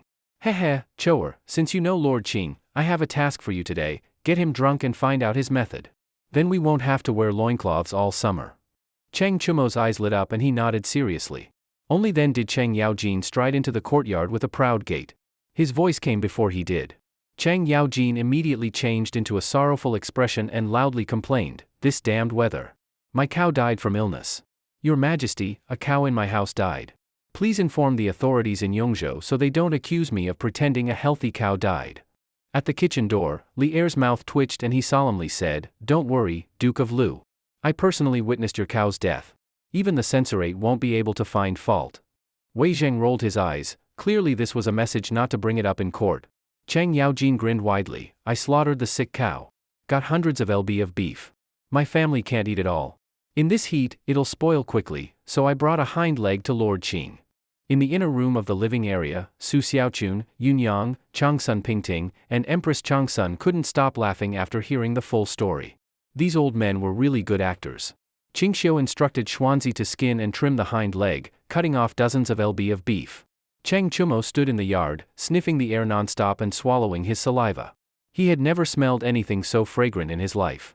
He entered the kitchen with a grin. Lord Qing, long time no see. How have you been lately? Although the two looked like peers, Ching Shio was already in his 30s. But since his body had become younger, he was happy to hang out with young men like Cheng Chumo. Ching Shio nodded and smiled. Not bad. Cheng Chumo grinned and asked quietly, I heard from a seamstress at Hongqiu Tower that you got that courtesan the other day. This wasn't much of a secret between Cheng Chumo and Chang Sun Chong. Ching Shio just gave a light laugh and asked, Why, did you go to Hongqiu Tower again? Cheng Chumo chuckled and changed the subject. Let me help you cut the meat. How should I cut it? Cut it into walnut-sized chunks. Got it. Cheng Chumo quickly picked it up, and soon had several lb of beef chopped into large chunks. He then stood by, watching Ching Shio cook, constantly exclaiming in amazement. The crayfish had simmered for half an hour and were fully infused with flavor, with no muddy smell at all. The taste was even more authentic than those served at modern street stalls. When he saw Ching Shio scoop out a bright red piece and slurp it up, he opened the lid and looked closely, then exclaimed in shock, Lord Qing, you're actually eating clawed bugs? Ching Shio chuckled, Want one? Without hesitation, Cheng Chumo grabbed a crayfish and slurped it. His eyes lit up and he gave a thumbs up. To turn a pest like this into such a delicious dish, probably only you, Lord Qing, could do that. Ching Shio pointed outside. His Majesty and the Duke said they wouldn't eat it. This whole pot of crayfish is ours. By the way, crayfish must be paired with beer. Those guys outside pretend to be noble. I plan to enjoy it alone, but since you're okay with eating clawed bugs, I'll share my secret homemade brew with you. Ching Shio went to the kitchen corner, lifted a lid off a water jar, took out 2 glass bottles, pulled out the stoppers, pop, and cold air rose from the bottle necks. Yes, this was his own exclusive, handmade beer with no additives. Brewing beer is actually not difficult. There are about 7 or 8 steps. First, you need to cultivate malt. Then crush the malt and put it into a container with hot water to maintain the temperature. After about an hour, you'll get a barrel of malt sugar water without any additives. Next, boil the malt sugar water and add hops in stages. Hops is a plant essential for brewing beer. There's quite a bit of wild hops in the Qinling Mountains, which Ching Shio discovered by chance when visiting Sun Simiao. Sun Simiao used it as a medicinal herb in Chinese medicine. The next steps are even simpler. After boiling and cooling the malt sugar water with hops, add a suitable amount of yeast and ferment for 1 day. Then bottle it and chill it with ice. It's ready to drink. In the beginning, Ching Shio failed at least a dozen times. Fortunately, hard work paid off. A few days ago, he finally made a decent beer. It had a rich flavor, similar to dark beer, and was very strong. 1 bottle equaled the alcohol content of 3. Ching Shio brought over 2 bottles of chilled beer, handed one to Cheng Chumo, and started drinking a few sips himself, showing a satisfied expression. Cheng Chumo didn't drink immediately. He carefully examined the bottle and gasped in shock, Oh my, Lord Qing is so extravagant. You're using glazed glassware for drinks. There was no concept of glass in the Tang dynasty. Such materials were called lioli. The glass bottles used for the beer were made in Qing Mansion in Chang'an. The light green transparent bottles looked crystal clear and high-end. He only made a few dozen of these bottles. Since they could be reused, making more would be pointless. Ching Shio smiled, no need to be so surprised. Try the taste. Cheng Chumo stopped focusing on the glass and took a sip. He frowned at first, then took another sip and relaxed. By the 3rd sip, his eyes were shining. Not bad. Cheng Chumo said in surprise, It's a little bitter at first, but the more you drink, the better it tastes. This beer is really refreshing, perfect for cooling down in summer. As expected of Lord Qing. I admire you. Ching Shio also drank with a satisfied look while busy cooking the beef stew with potatoes. Soon, the table outside was filled with all kinds of exquisite dishes. Most were made by the household cooks, except for the potatoes and crayfish, which were made by Ching Shio himself. Over a dozen dishes filled the table. Wei Zheng, Fang Xianling, and the others were amazed, repeatedly praising how simple ingredients were turned into something extraordinary. Li Er, Chang Sunwuji, and Chang Yaojin had been there a few times and weren't surprised anymore. But everyone noticed the glass bottles in the hands of Ching Shio and Chang Chumo. Chang Yaojin's jaw almost dropped. Except for Li Er and Chang Sunwuji, everyone else was stunned. Wei Zheng gave a bitter smile. I thought a courtyard full of ice was already luxurious, but even the drinkware at Lord Qing's home is priceless glassware. Li Er said nothing but thought to himself, if Wei Zheng knew this beautiful glass was made from sand, what would he say? Chang Sunwuji asked, son-in-law, what are you and Chang Chumo drinking? Not the usual Xinhua village liquor? Ching Shio smiled faintly, I'm not feeling well today, so I can't drink alcohol. Just having some sour plum soup. You all enjoy yourselves. Chang Sunwuji didn't think much of it and kept staring at the shredded potatoes, his throat moving. Ching Shio explained, everyone, this dish is spicy shredded potatoes. This one is potato beef stew. I'll try first. Li Er took a bite of the shredded potatoes, and his expression lit up. Lord Qing, this shredded potato is heavenly, crisp and tasty, goes perfectly with rice. Then he tried the potato beef stew and was mesmerized, didn't expect the shredded potatoes to be crisp and the stewed ones to be so soft. Delicious. Everyone should try. Everyone picked up their chopsticks. After tasting it, they all praised the shredded and stewed potatoes. This potato is crisp, refreshing, sour and spicy, truly a rare delicacy. When potatoes are widely planted, I'll eat them every meal. Ah? Fang Xianling sighed, I've never had such delicious food in my life. I thought the meals at Taste Central were already great, but the cook at Lord Qing's home has real skills. Chang Yaojin laughed, this is nothing. Lord Qing's cooking is amazing. Especially the braised pork, this cook is nowhere near his level. Huh? Lord Qing? Why aren't you eating? Everyone was puzzled seeing Ching Shio and Chang Chumo sitting there without eating. Hearing this, Ching Shio smiled and nodded, we're about to eat. He got up and returned with a large copper basin full of crayfish. Chang Chumo rolled up his sleeves with a grin, Brother Qing, let's start. All right. Here, take one.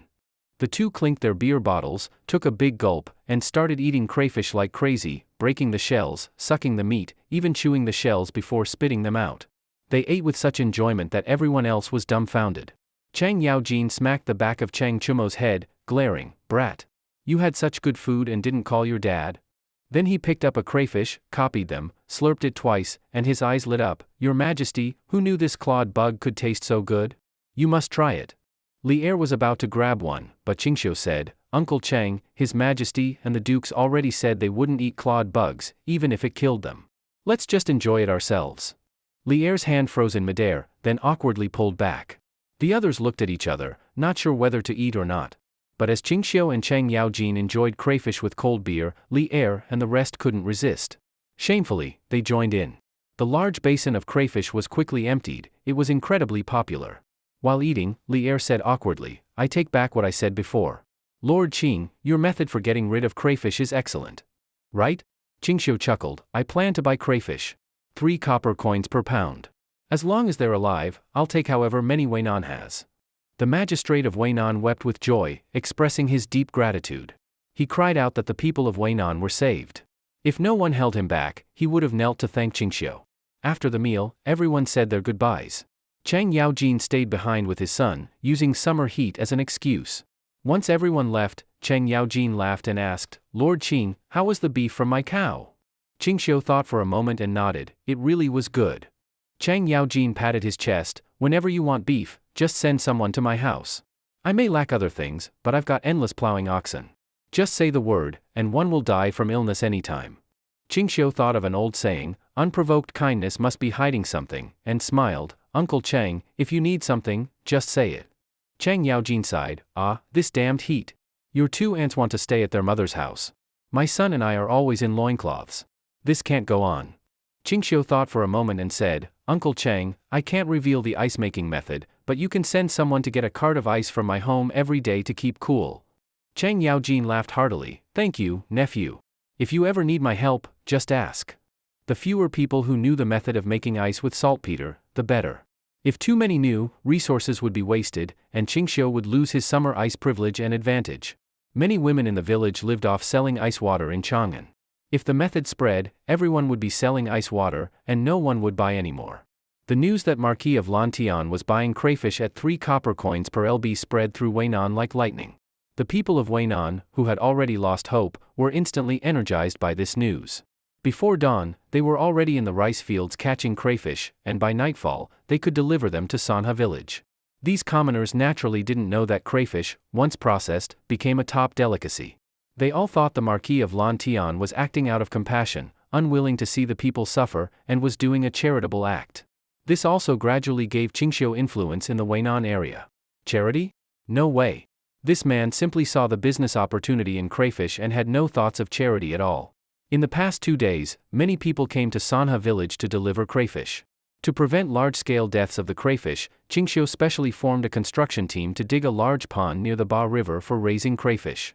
As Yueju launched 2 signature dishes, garlic crayfish and chilled crayfish, the name crayfish gradually replaced clawed bug, and those who had tasted it praised it highly. Word spread quickly, and crayfish became a sought-after delicacy overnight. This resulted in long queues daily at Yueju just to eat crayfish. Even so, the amount of crayfish kept growing. Relying on just one Yueju restaurant couldn't possibly sell them all. Early today, Ching Shio took a carriage to Yueju and, familiar with the route, entered the office shared by Lang Yuchan and Zhou Kaiwei. Lang Yuchan elegantly brewed a pot of tea and respectfully said, "Lord Marquis, please have some tea." Ching Shio took a sip and asked, "How's the training of the servers going? Are there any candidates suitable to manage a shop?" Zhou Kaiwei on the side asked doubtfully, "Didn't your lordship set the training period to 1 month?" Ching Shio said, "I'm afraid we can't wait that long. More and more crayfish are coming in, and even the village ponds can't hold them anymore. So today I've come to pick some servers who can manage a shop and open branches in nearby counties." Zhou Kaiwei frowned. "There are a few who are capable, but none have experience." "What if?" Ching Shio jokingly said, "Didn't you and Yuchan also start without experience? And yet you're running the first Yueju very well. Experience comes from practice." Both women blushed slightly at the praise. Zhou Kaiwei, a bit excited, said, "My lord, I do have a way to quickly handle the crayfish surplus." "Oh?" Ching Shio raised his eyebrows and smiled. "Tell me your method." Zhou Kaiwei smiled, "It's actually quite simple. Now more and more customers want to try crayfish, some can't even get in. We can offer a pre-order service. Anyone who orders in advance pays up front, and the next day we'll have someone deliver the meal to their home. This way, customers can enjoy crayfish without leaving the house. Isn't that basically the concept of Manhwa in later generations?" Ching Shio asked in surprise, "You came up with this?" Zhou Kaiwei blushed and nodded shyly, "Yes, I just thought of it. I'm not sure if it will work." Ching Shio praised, "It's a good idea. I thought of something similar myself. Since you brought it up first, I'll leave it to you. Let customers reserve a day in advance. As long as it's within the city, delivery is free." Crayfish buying price wasn't high. With a low-margin, high-volume strategy to build the brand, Yueju sold crayfish at just 50 copper coins per pound. That's why there were more and more customers. 50 coins for a lb of crayfish was a stark contrast to a regular plate of greens costing 100 coins. This was because there was currently too much crayfish. Without high turnover, it would never sell out. The most important thing now was to firmly establish the concept that clawed bugs can be eaten. Once all of Tang accepted that crayfish are edible, the sales channels would open up. When autumn came, and a few rounds of chili were cultivated, they could also be used. At that time, they'd launch spicy crayfish with even richer flavor than garlic or chilled crayfish. Selling it at a higher price wouldn't be a problem.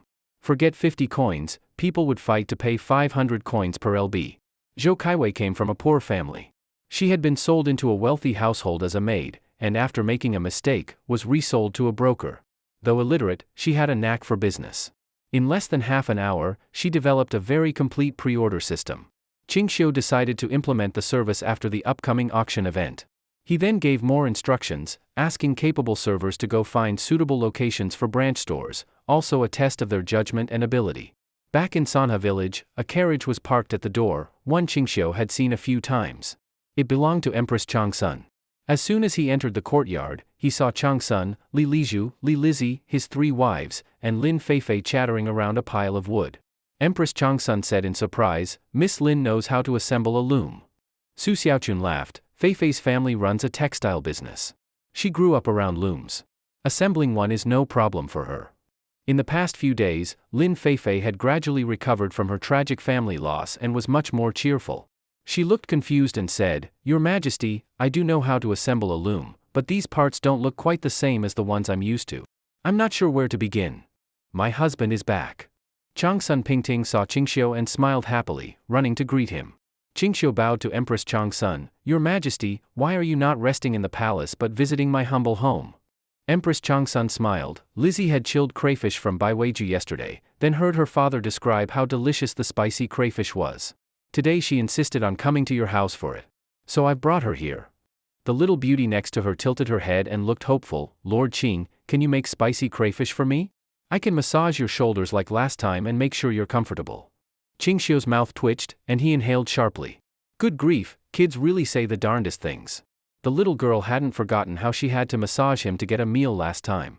Hearing this, Li Liju quickly covered her mouth and nervously looked at Empress Chang Sun. Sure enough, the Empress glared. Lord Qing, how dare you make my precious daughter massage you? Ching Shio smiled awkwardly. Your Majesty, last time I was just joking with the princess. Please don't take it seriously. As a noble, how could I let her do such things? Though in his mind, he added, if anyone should do it, it should be her mother. The Empress raised a palm and said, prepare at least 5 lb of crayfish, or I won't forgive you. Anyone could see the Empress was smiling inside. Though she acted fierce, she didn't really mind. Ching Shio instructed someone to catch over 10 pounds of crayfish and asked a few cooks to clean them. After Ching Shio finished his tasks and came back, Lin Feifei pointed curiously at some parts on the ground and asked, Mr. Qing, is this the textile machine you designed? Ching Shio felt a bit annoyed. He decided that next time he had something made, it must be delivered quietly. Otherwise, like this time, if it's something significant, he wouldn't be able to keep it secret at all. Su Xiaochun also said, My lord, these wooden pieces were delivered by Carpenter Zhang, and the metal parts were delivered by Blacksmith Wang. They said you asked them to make them a few days ago. Would you like to assemble it? Empress Chang Sun and Li Liju were also surprised. They didn't expect this blind marquis to be able to design a textile machine. Ching Shio asked back, didn't Miss Lin say she could assemble a loom at 12 years old? Now's the time to prove your skill. Go ahead and assemble these parts. This, Lin Feifei blushed in embarrassment and stammered, the looms I've seen were relatively simple, but the one you designed has too many components. I'm not quite sure how to assemble it. Su Xiaochun laughed and said, My lord, don't make it hard for Miss Lin. She's been getting up early and working hard making clothes for you. She barely eats properly. By the way, my lord, she's been making clothes for a long time now. Why haven't we seen you wear any of them? It's been so long. Logically, they should be finished already. Su Xiaochun looked puzzled. Lin Feifei's face turned even redder, and she gave Ching Shio a contemptuous glance. Ah. Ching Shio laughed awkwardly. I haven't worn them because they were made for you all. Once I finish things today, I'll have you try them on. Chang Sun Pingting was touched and said, Husband is so thoughtful. So the clothes Miss Lin made were for us. Yes. Yunyang also looked moved and said, Master is the most caring husband in the world. Ching Shio pinched Yunyang's smooth, soft cheek and smiled, You're the sweetest talker. You'll be the first to try on the new clothes today. Yunyang showed a shy and joyful smile. Lin Feifei blushed and quietly turned her lips in disdain. She thought, sure, the clothes are for you, but they're also for him. You wear them, and he enjoys it in his heart. But wait, something's wrong? Lin Feifei's eyes suddenly widened with a look of disbelief. Didn't he already take away a few sets of suspenders and stockings, saying they were for the ladies to try on? Why do they all seem completely unaware of these new clothes? Could it be, he gave the clothes to someone else? Lin Feifei looked like she had cracked a case and harshly judged Ching Shio in her heart. Empress Chang Sun curiously asked, Lord Qing can design women's clothes? That's quite something. Ching Shio pretended to be calm and said, I just sketched them out while bored. Please don't laugh at me, Your Majesty. Empress Chang Sun smiled and said, Anything Lord Qing makes must be excellent. I'm sure the style is very elegant. Why not bring it out for me to try on? If it looks good, I'll have some made too. Ching Shio's heart pounded wildly. Good heavens, she wants to try it on too? He couldn't help but recall the scene when they dug up potatoes. Yes, majestic, godmother, sultry. Lin Feifei's face turned pale with fear. This was the Empress, the mother of the nation. How could she wear such provocative, suggestive lingerie? If she found out what kind of clothes they were and got angry, Lin Feifei might get in trouble too. She grew more anxious. Ching Shio forced a dry laugh and said, That wouldn't be appropriate. These clothes were made for my wives. It's better if Your Majesty doesn't try them on. Su Xiaochun smiled and shook her head. It's fine, my lord. It would be our honor for the Empress to try on our clothes. We'd love to see if they look good too. Yes, husband, Chang Sun Pingting said happily. You designed these clothes for me, and now I really want to wear them and show them off. Ching Shio nearly spat out blood. Show off suspenders and stockings in public? Such a wonderful wife, this was divine sabotage. Lin Feifei looked panicked, but she forced herself to stay calm and awkwardly said, "Well, the clothes aren't ready yet. Once they're finished, we'll let Her Majesty try them on. Very soon, I promise." She had to get through this somehow, or it'd be a disaster. Yes, yes. Ching Shio quickly added, "The clothes aren't ready yet. It won't be too late to try them on after they're done." Empress Changsun frowned, "But I clearly heard you just now say the clothes are ready to wear. Why are you trying so hard to stop me from trying them on?" Ching Shio shook his head, "I'm not trying to stop you. It's just, they're not quite done." He couldn't possibly say, "They're women's intimate lingerie." He couldn't afford that kind of embarrassment, especially with Princess Xiangqing present. If she found out, who knows how she'd look at him. If Empress Changsun insisted on trying them on, so be it, at least it would be in private. Better to be misunderstood by her alone than in front of everyone. Ching Shio smiled and changed the subject. "Your Majesty wanted to see the loom I designed, right? I'll assemble it now so you can see its unique features." Empress Changsun rolled her eyes and grabbed his arm with a scowl. "Don't change the subject. I'm definitely trying on that new outfit today. Bring it here now." She looked at Su Xiaochun and the others and smiled. "Your husband must have designed something stunning and is afraid I'll steal it, so he doesn't want me to try it on. That's the only explanation. Don't worry. As the Empress, I won't fight with younger women over clothes. I'd be ashamed to do that. I'm just curious about how it looks. I'll try it on and give it right back." Su Xiaochun giggled. "Your Majesty, we're not that petty.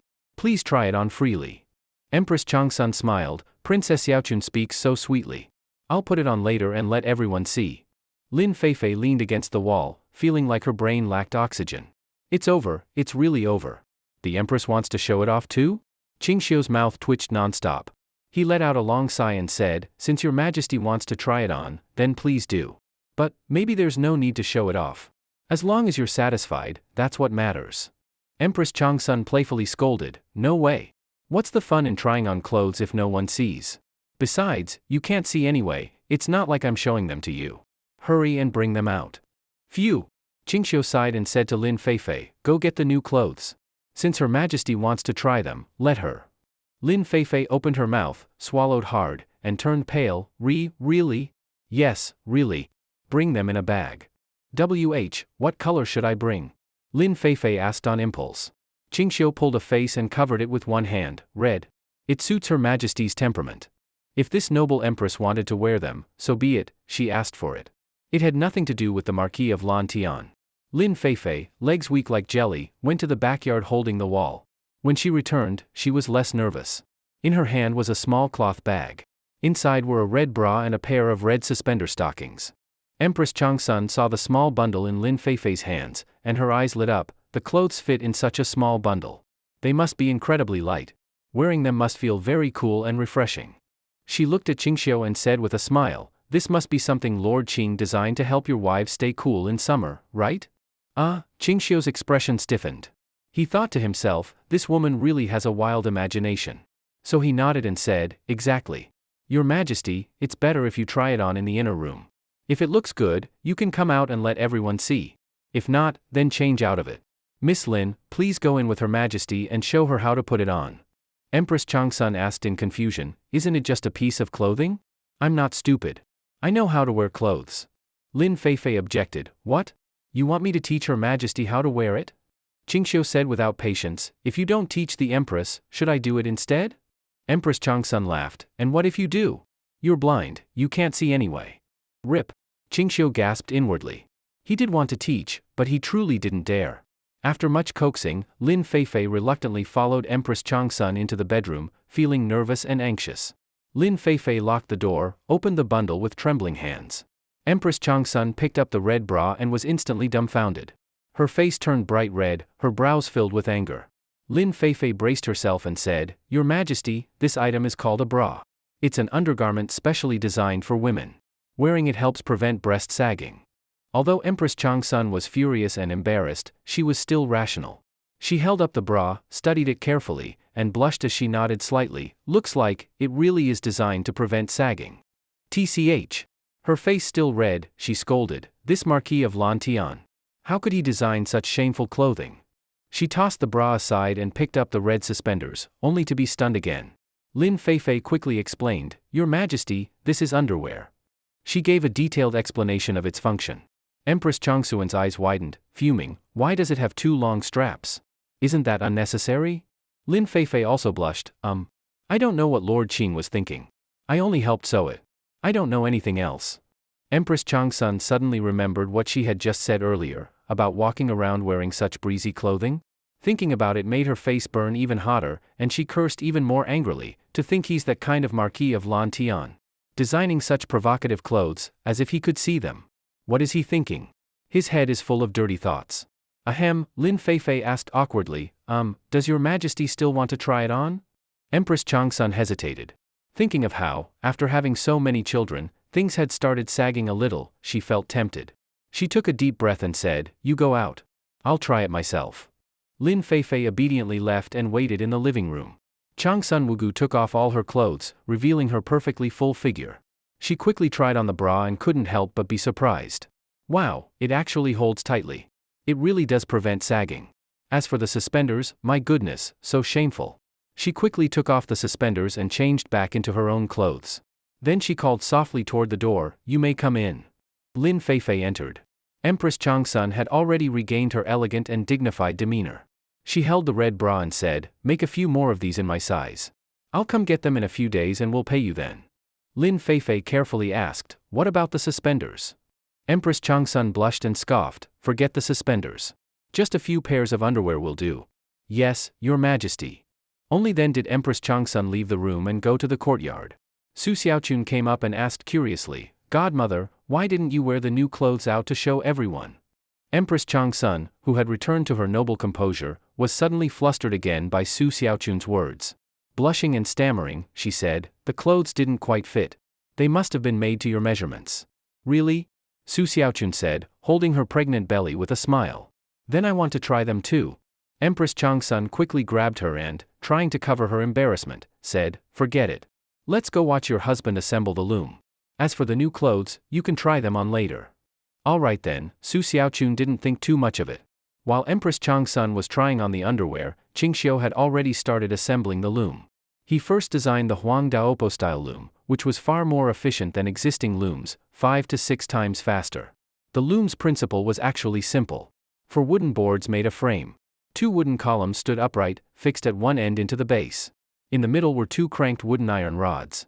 By turning the handles and stepping on the pedals, the machine operated easily. Not only was it simple, but also very labor-saving and extremely efficient. Lin Feifei circled around the completed loom in excitement. After careful study, she exclaimed, oh my! Mr. Qing, your modified loom increases weaving speed by 5 to 6 times. Yunyang was also shocked. Master, you're amazing. This loom design is brilliant. Yunyang's family had a loom, so she wasn't unfamiliar with weaving. Su Xiaochun and Changsun Pingting were also astonished. Empress Changsun even cried out, what? 5 to 6 times faster? Miss Lin, don't exaggerate. As the Empress, she oversaw the Royal Textile Bureau. She knew what a 5-fold increase in production meant. It meant the traditional textile industry was about to be revolutionized. Many cloth merchants would go bankrupt. A 5-fold increase meant saving the labor of 4 people. The price of cloth would drop drastically. For large weaving workshops, this would be a devastating blow. It was truly a dimensional collapse. Realizing this, Empress Changsuan's eyes turned red, her face showing one emotion, desire. She had completely forgotten the scene of herself wearing the bra and suspenders. Now her head was full of one thing, how to get her hands on this loom. Did you enjoy the story, guys? I hope you did. Support this video with a like and a comment. I'd really appreciate it. Thanks for watching and see you next time.